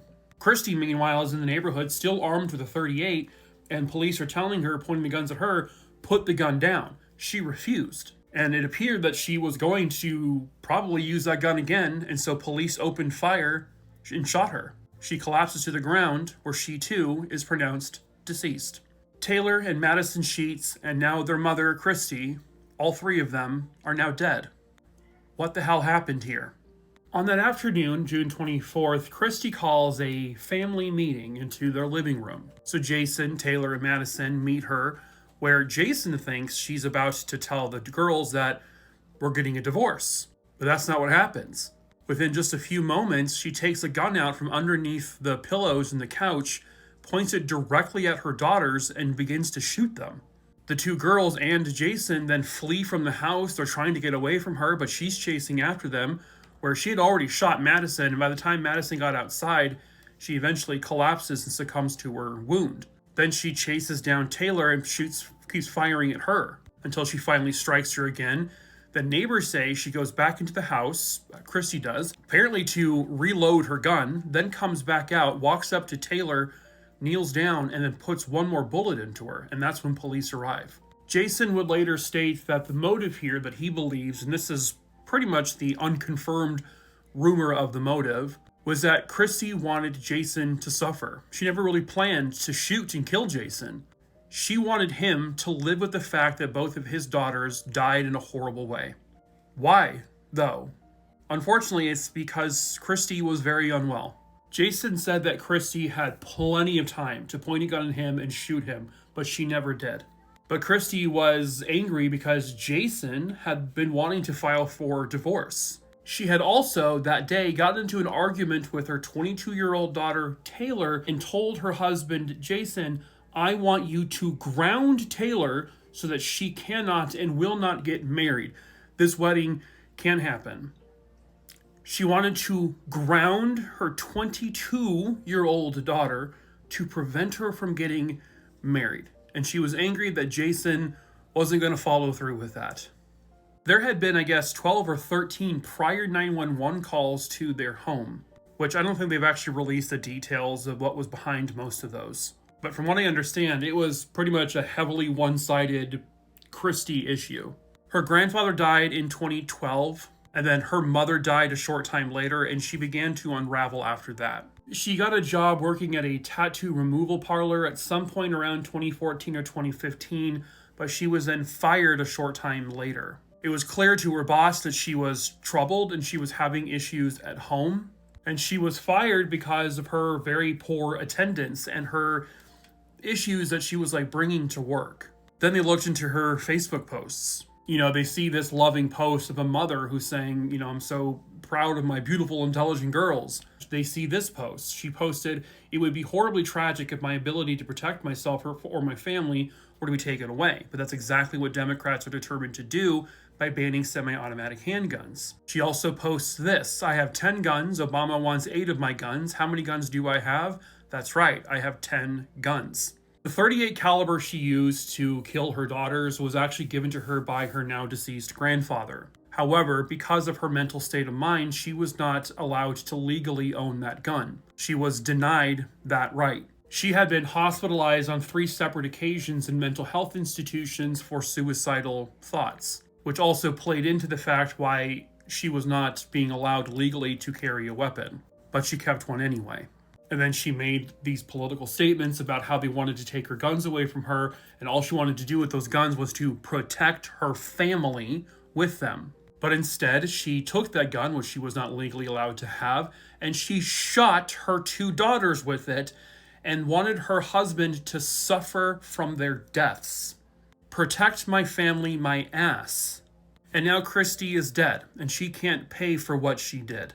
I don't think Christie had any intentions on surviving that day. She probably deliberately lifted her gun towards police so that they would shoot her. And if they weren't going to do it, she was probably going to put the gun to her own head and pull the trigger, is my assumption. But we'll never know. And now her husband is suffering forever because he no longer has his 2 daughters. He had to watch his entire family die right before his eyes. And that's an image that will be stuck in his mind forever. And these 2 girls, who had a very bright future ahead of them, will never have that future. And the person who brutally took their lives, their own flesh and blood, their own mother, will never face justice for what she did. But hopefully, she's rotting in hell.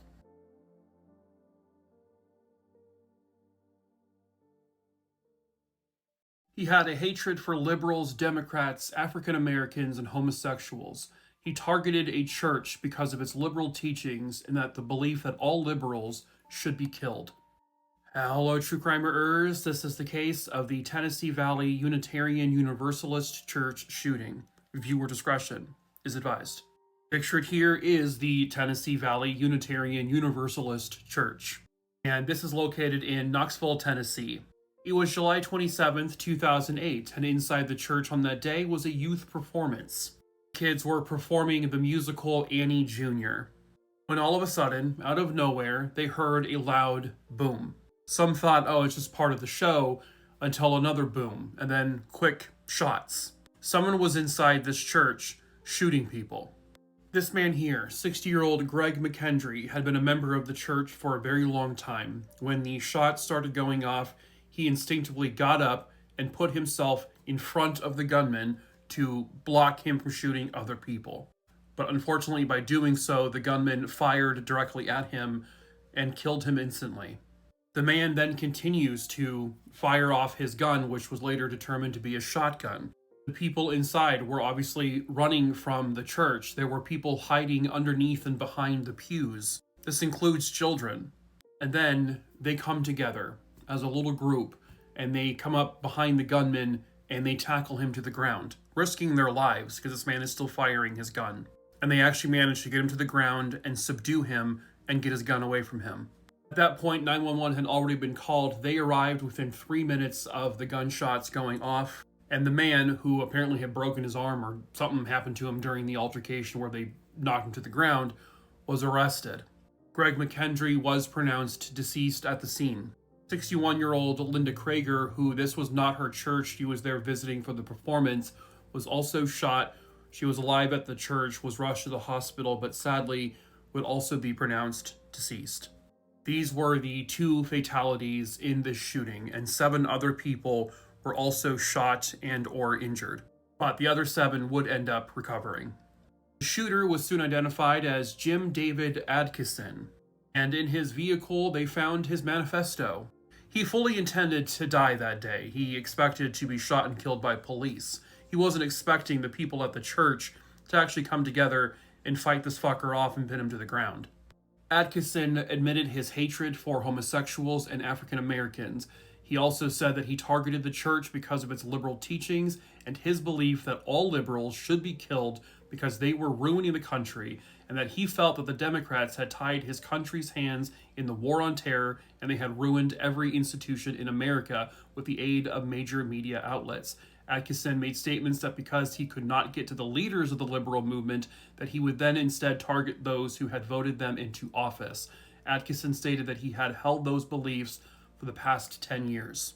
Part of his manifesto also included a list of names who were members of the House and the Senate who were Democrats, as in targets that he wanted to kill. In one portion he wrote, "I'm protesting the DNC running such a radical leftist candidate. Osama Hussein Obama Yo Mama," is what he said. And he also referred to Barack Obama as Curious George.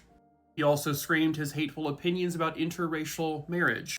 He said, quote, "How is a white woman having a N-word baby progress? Could we have not just let the cops shoot him, or..." Anyway, he goes on trial for the double homicide and the attempted murder of several others. I don't know if this is an image of him flipping the camera off or of him scratching his face with his middle finger. I don't know. But what I do know is that he is seen in court with his attorney laughing their faces off. Hatred, racism, and murder. It sure is hilarious, isn't it? There was a point where they were going to try to go with the insanity defense, but they deemed that he was actually very mentally competent. In February of 2009, he actually just ends up taking a plea deal, and he was sentenced to life in prison without parole. Greg McKendry died standing in front of a gun protecting people from being shot, and it worked, and he was a hero.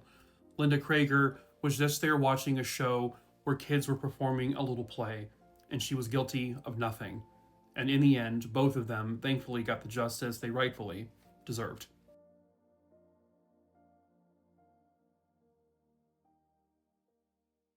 This is what Wanda Dell Daniels' life came down to, who, by the way, was a mother. Wanda Dell Daniel, found May 2nd, 1993, crack-addicted prostitute.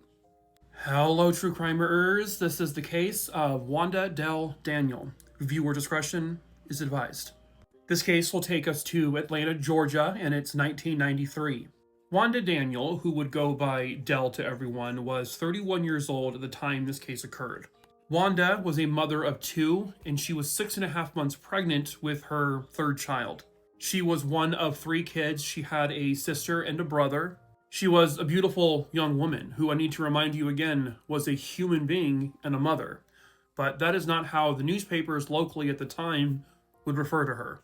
I have to kind of just guess here, but I believe Wanda was likely last seen alive sometime around May 1st, 1993. Her daughter was about 6 years old. The only information that I have about the circumstances around the last time she was seen alive was that one day, I guess Wanda's brother asked her to come out of the house, and Wanda's loved one said, "Can you just stay home?" But Wanda left, and that was it. The loved one said this happened sometime around midnight, and when they woke up the following day, she was gone. And then on May 2nd, 1993, a woman's body was found. The body was identified as being Wanda Dell Daniel. And this is what the newspaper had to say about her. Found May 2nd, 1993, crack-addicted prostitute. 2 additional cases added in possible serial killings. of 7 crack-addicted prostitutes. Her body was found behind a school. It's actually the school her own child attended, located on Pine Street, and Wanda had been strangled to death.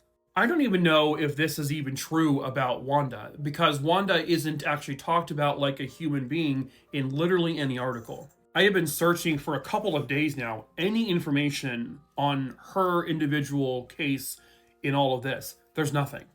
Wanda is just mentioned in passing, along with a list of other victims, who are also just mentioned in passing. And they run articles like, business as usual for prostitutes, serial killers scare and won't run them off the streets. I obviously don't need to remind you here, but Wanda was a black woman, and some of the other individuals who were killed in this as well were also black women. And they don't even mention that Wanda was a mom at all. They don't mention that she was 6.5 months pregnant. They don't talk about the type of person that Wanda was in life. And because she was a black woman who was labeled as a crack-addicted prostitute, nobody cared. And because nobody cared back then, nobody did any further research and looked into her case further. No one looked into who she was as a person, therefore people now, up in the current present time and the future for her, don't know who she was. And they're not even some places don't even get the information right, because one article mentions that she was found strangled in May of 1995. She was found in May of 1993. They can't even get her murder date correct. Now, the bulk of these articles, which came out around 1995 or so, are referring to a new investigative group that was put together to investigate the strangulation murders of many women in Atlanta. Between 1993 and 1998, there were somewhere around 40 women who were found strangled to death. And to this very day, almost 85% of those strangulation cases remain unsolved. It could be because of the fact that they just refer to them in passing as prostitutes and crack-addicted people. It could be because they just simply didn't care enough about these victims to actually look into their lives and find out who they may have been connected to that may have done this. But they're just black crack-addicted prostitutes. This video is about Wanda Del Daniel. Wanda Del Daniel was, again, a mother. She was a person with flesh and blood, just like you and me, who was pregnant and that child never came to be, who had a little 6-year-old girl waiting for her at home and she never came home, where that child had to grow up without a mom, who for over 30 years has been reduced down to a single sentence: crack-addicted prostitute. And all I can hope now is that someone somewhere out there knows the truth about who killed Wanda Del Daniel and the other women, if they are also connected to those women as well. Perhaps the person who knows is you. Please remember that this was a human being with a family whose life was brutally taken. If you have any information on this case, you are asked to please call 404-614-6544. You can also contact 678-406-7929.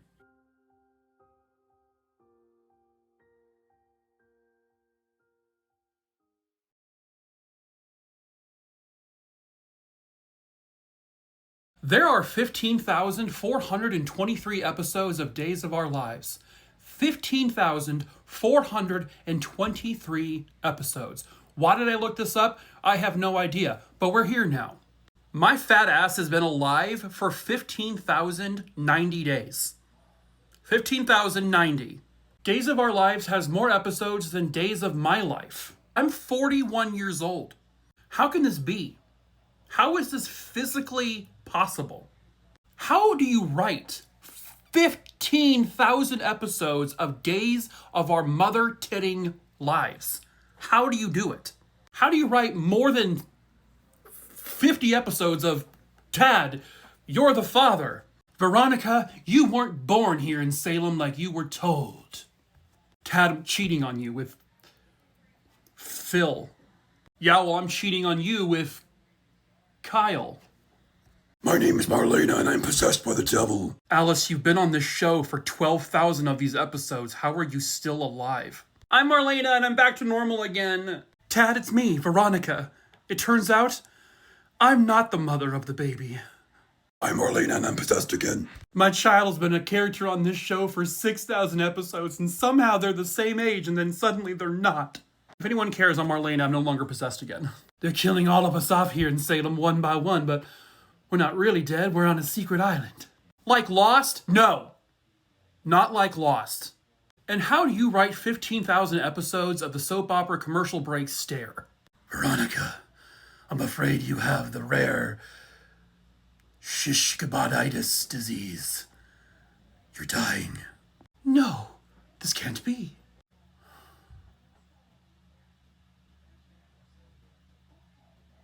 Are you gonna say anything? Guess we're waiting for the next episode. What the hell do you mean House of the Dragon Season 3 is only 8 episodes long? 8 episodes. I remember back in the day when our TV shows were 15,424 episodes long per season. What the hell is happening in this world? I didn't even notice this when I was taking screenshots. So according to IMDb, Days of Our Lives is still sitting on Season 1. I don't know, man. Dual Season 1, as us Days heads refer to it, Season 1 was peak. I don't know if they're going to be able to match the same energy for Season 2. The rumors I'm hearing is that Season 2 is supposed to start dropping episodes in the year 3306. I think at that point, the new show writers are going to be a group of sentient Miyoki cups. It's going to be an uphill battle for them, I think. I know they already have a lot of the same actors from Season 1 coming back from Season 2. Somehow they're going to be the exact same age. But they still have a lot of Season 1 storylines to wrap up. Like, from the time that Episode 1 aired until today, when the 15,424th episode aired, only a week and a half has passed in the storyline, which is like 7 different, storylines. They got to figure out the whole Miracle Grow baby situation. Like, a new baby was brought onto the show 3 years ago, and they've been an infant for the past 3 years, and then just yesterday, suddenly they're 40 years old, and their mom is still the same age as they were 3 years ago. I don't know how you're going to top that taut writing, but, give it a go, I guess. Good luck. Sweetie Pie, Season 2 is finally dropping. Oh, and so have you. I don't want to spoil anything, but one storyline I've heard is that Stefano comes back to life. And then he dies. And then he comes back to life. And then he dies. And then he comes back to life. And then Jennifer Aniston's dad also comes back. And then he dies. And then Stefano comes back and kills Jennifer Aniston's dad. And then they both die. And then they come back again. And then they die again. Then they come back again. And then they die. This is how you turn a video game into an effective movie. This is a new horror movie called Exit 8, based off of a video game called The Exit 8. It's simple. A man that we only ever know as the Lost Man, his name is never actually revealed, gets off of a train and finds himself walking through a subway corridor where all of a sudden he is caught in some sort of loop. So this is like one of those numerous types of video games where the character is just walking through this seemingly endless hallway that just seems to be the same thing over and over again, but a slight different thing changes each time. In the Exit 8 game, much like with the movie, the only way he can get to the next stage is if he notices an anomaly. Something a little bit different or sometimes very different. If he sees the anomaly, he has to turn around, go back, and then it gets him back on the right path. However, if he misses the anomaly and he keeps going forward, the whole thing resets. He goes back to level 0. And there are 8 total levels he has to get through. Along the way, he encounters basically NPC type characters like this, the Walking Man, and eventually a little boy. And the whole idea is just super simplistic. Now, the game itself, from what I understand, I've never actually played this one, but it has very minimal story, like almost none. So to turn that into like an hour and 40-minute long movie, you have to do something. But what I like what they do here is something they always fail to do in video game movie adaptations, at least.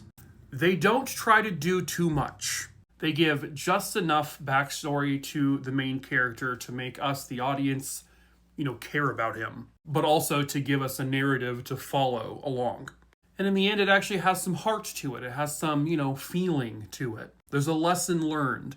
But they're also not like pelting us with like random shit and getting too involved in anything else. It's just, will this flawed individual be able to get out of this precarious situation?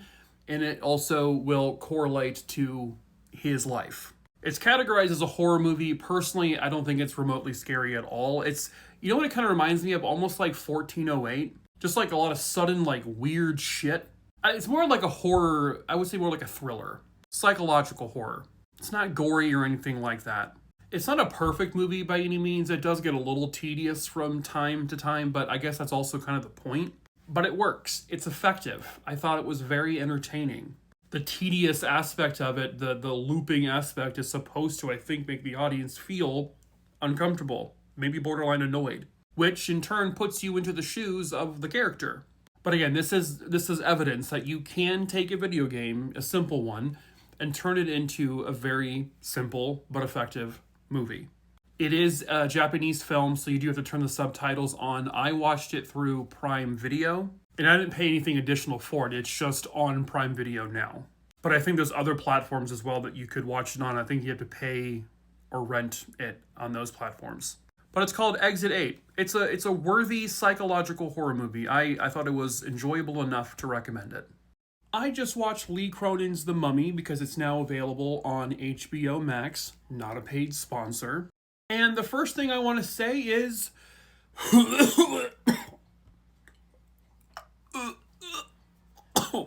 there is a nail-clipping scene in this picture, this motion picture, that is one of the most revolting and stressful things I have ever watched. It's not a super drawn-out scene. It's relatively brief in the grand scheme of things, but it feels like forever. The mom is clipping this daughter's fucking gross-ass thick mummy nails, and it made my heart beat so fast, and I was also vomiting everywhere. Anyway, this version of The Mummy is not to be confused with like the Brendan Fraser mummy movies and the mummy movies from back in the day from Universal Pictures. This is not an action-adventure horror movie. This is a straight-up horror movie, borderline body horror movie. Family, their daughter goes missing, and then suddenly 8 years later she resurfaces in a coffin, and she has clearly been through some things, and she starts doing the typical, possessed shit and doing crazy shit with her body and, tweaking all over the place and making bugs come out of her and skin peels off. Something I want to point out is that I've noticed recently, especially with Rotten Tomatoes, there is this like massive disconnect between professional critics and like everyday audiences. And to be honest with you, I pretty much always side with the everyday audiences. When I was a kid, I always relied on critics. Like if they said it was bad, I'm not watching it. But obviously now as an adult, I realize that's not how it should work. What's going on where these professional movie critics just hate on everything that audiences love? And they certainly don't love The Mummy, but they liked it enough. And I liked it enough. This is not like a great movie, I wouldn't personally say. It's by far not the best horror movie I've ever seen. It is pretty disgusting at times. But it does follow like that typical formula with possession type movies, demon type movies. I don't really get the whole like mummy vibe as much as I do like more like Exorcist vibes, if you will. I thought it was for the most part, a really well-made movie. It's gross, it's sometimes creepy, it's unsettling, it's shocking. It also could have been much shorter. It runs over 2 hours long, for me at least.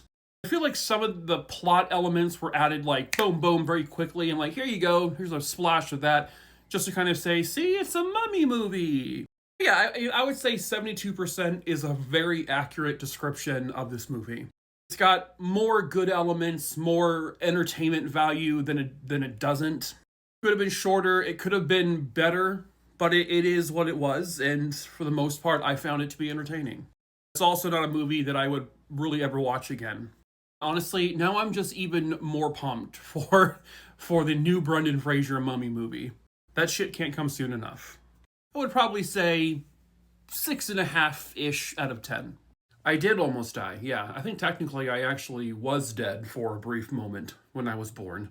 I was born basically not breathing, barely any heartbeat. It was just like, But the doctors revived me, doing whatever they did, and saved my life. Also, I was 12 pounds when I was born, and it was a natural birth. It was actually one of 2 12-pound babies that my mother had. I'm still working off my baby weight. My mom is diabetic, and so 41 years ago, in 1985, things weren't as technologically advanced as they are today, and so sometimes there's a lot of complications when, women who were diabetic gave birth. But the complications didn't just stop there. I was essentially sick for some time, where eventually I was kind of sort of almost living in the hospital. Not technically really, but for a couple of years, specifically at Children's Hospital. That's because I was diagnosed with having nephrotic syndrome. I don't know how common it is today for people, but I know back in the 80s, if you had it, it was basically treated like you had cancer. But it affected a lot of babies, toddlers, very young kids. And I was treated for 2.5, 3 years, I think maybe even longer, I'm not 100% sure, with chemo type drugs. Spent a massive amount of time in the hospital. But they did what they did, and I've been in remission since I was 4. But they were doing a special on Children's Hospital, hence why I was in the local TV guide back in 1987. So this was the Children's Hospital thing, and then that little chubbers right there, that's me. That's me as a baby sitting on the weatherman's lap in San Diego, Wales, Virginia. And even though they saved my life, all the drugs they pumped into me as a 18-month-old baby and on, it fucked me up. My entire spine has basically been jacked up ever since. It's only gotten worse and worse. I got to a point where teeth just started falling out of my head. Told my parents that all the stuff they gave me would likely have very life-lasting effects. And boy howdy. Anyway, do you want a cigarette? Do you want a cigarette? Do you want a cigarette? Do you want a Sybil Shepherd? Her performance in this movie is absolutely one of the single best horror performances I think I have ever seen in my entire life. Wow. I know I'm really late to the game, but I just finally got around to watching Obsession just because it was finally available to stream on Peacock. And that was just the cheapest way for me to watch it. And I absolutely now fully understand the obsession of Obsession, 100%. So for some reason you haven't heard of it or don't know what it's about, Obsession is a horror movie where this character here, Bear, has this crush on his friend back there, Nikki. He is clearly very afraid to announce his feelings to her, and so he finds this thing called a one-wish willow, where he cracks it open, makes a wish that she would love him more than anyone else on the planet. And well, that works. And what follows is, without question, one of the best just overall performances I've seen in a movie in quite some time. But absolutely one of the top 3 horror performances that I've ever personally witnessed. Indy Neveretti plays, first of all, she absolutely is the victim in this movie the entire time. I don't even know if that's a question or a debate, but she is. I don't know if I've seen her in things before. I don't recognize her, but she is unbelievable in this. It's not something you ever expect to see in a movie of this type. The way she transitions from multiple, how do you describe it, personalities, if you will, is incredible. It's flawless. It's seamless. I mean, the way in this performance she's able to weave in and out of it is, it's something I was just left in awe. Amy Madigan got a very well-deserved Oscar last year for her performance in Weapons, and I don't think I'm too far out of the line here thinking that Indy Neveretti absolutely should be in play for a Best Actress nomination this year. Maybe I'm crazy to say even she should win, but I 100 million% believe she should be in that final list of nominees. And I'm sure you've noticed, but there is a huge recent cultural shift in the movie and television world where horror is absolutely becoming very much front and center now, where people are finally starting to appreciate horror as a genre, and that it sometimes can give you the most incredible and also really tragic performances. As you're watching her kind of do and say all these absolutely bizarre and crazy things, and sometimes they happen really suddenly, you still maintain this, you feel so incredibly horrible for her the entire time. And man, I just gotta tell you, I don't know if I've seen anyone ever capture something like that so flawlessly before. If you can't tell, I absolutely Loved her in this movie. Curry Barker, who wrote and directed this movie, who I've been following here on TikTok, do it for his comedy skits for years now. After this movie, I mean, he has an extremely promising future in this industry. You know, not only is horror becoming front and center again, but a lot of it's thanks in part to due to these new up-and-coming TikTokers, YouTubers. You know, you also have like Kane Parsons for Backrooms, who are just part of the huge driving force that's shifting horror back into the limelight. And lastly, do I think Bear is the villain of this movie? I know that's a debate. All I'm going to say is that in my opinion, he was not your traditional horror movie villain, but in the same breath, he was a deeply flawed and not a good person. I don't think he ever realized that this whole wish thing would ever actually come true, but I think the moment he realized that everything was in fact really happening because of his wish, I think from that point moving forward, especially after a couple of lines of dialogue he gives, that he was the villain for the rest of the movie. Just not in your traditional sense. Anyway, the movie is fan-fucking-tastic, and I really hope she gets a shit ton of attention at the end of the year. When Sam Neill's passing was announced the other night, I remember just that it was like an immediate like, whoa, like immediate like shock. Like, I remember feeling like almost instantly emotional. Because the moment I saw that, my brain went straight to Jurassic Park. As a millennial, obviously growing up in the 80s and the 90s, and I think everyone of that generation who was a kid back in 1993 when Jurassic Park came out, I'm sure a lot of you guys remember very vividly seeing Jurassic Park. I think this movie is probably one of the only movies that I can vividly remember seeing this in theaters. I know exactly which theater I went to, and I remember everything about like the experience. So in 1993, my siblings and I were actually living with my dad in Anaheim, California, or in Orange County. It was for a job, and pretty much because the house that he rented was like within minutes from Disneyland, and he got, you know, Disneyland passes for everyone, the yearly passes, which back then were like $60 a person for a whole year. So that's why, like, I think all of us were there. I went to school for like a year there, but there was a movie theater there that I vividly remember was the Cinedome Theaters, which this is an image of what they looked like. Each one was like its own separate building, and they were all these big giant domes. And the screen, I couldn't find any images of them, but the screen was like a wraparound screen, and like it had like these little balcony sections where you could sit. And I think the Cinedome Theaters was one of the biggest theaters that showed Jurassic Park when it was first released. I know it brought in a fuck ton of money just at that theater. I mean, everywhere it did, obviously. It was a huge movie. But I remember, like, the whole experience of it being, like, because the sound system they had was so big, you could, like, feel everything, like, every roar of the dinosaur, every, you know, stomp of their feet, you can feel the rumble. And I had just turned 8, like, a couple of months prior, and this was just such, like, I was in awe when I saw this. It was the coolest thing I had ever seen in my life at that point. I'm talking, at that point, my favorite movie before this was Oliver and Company.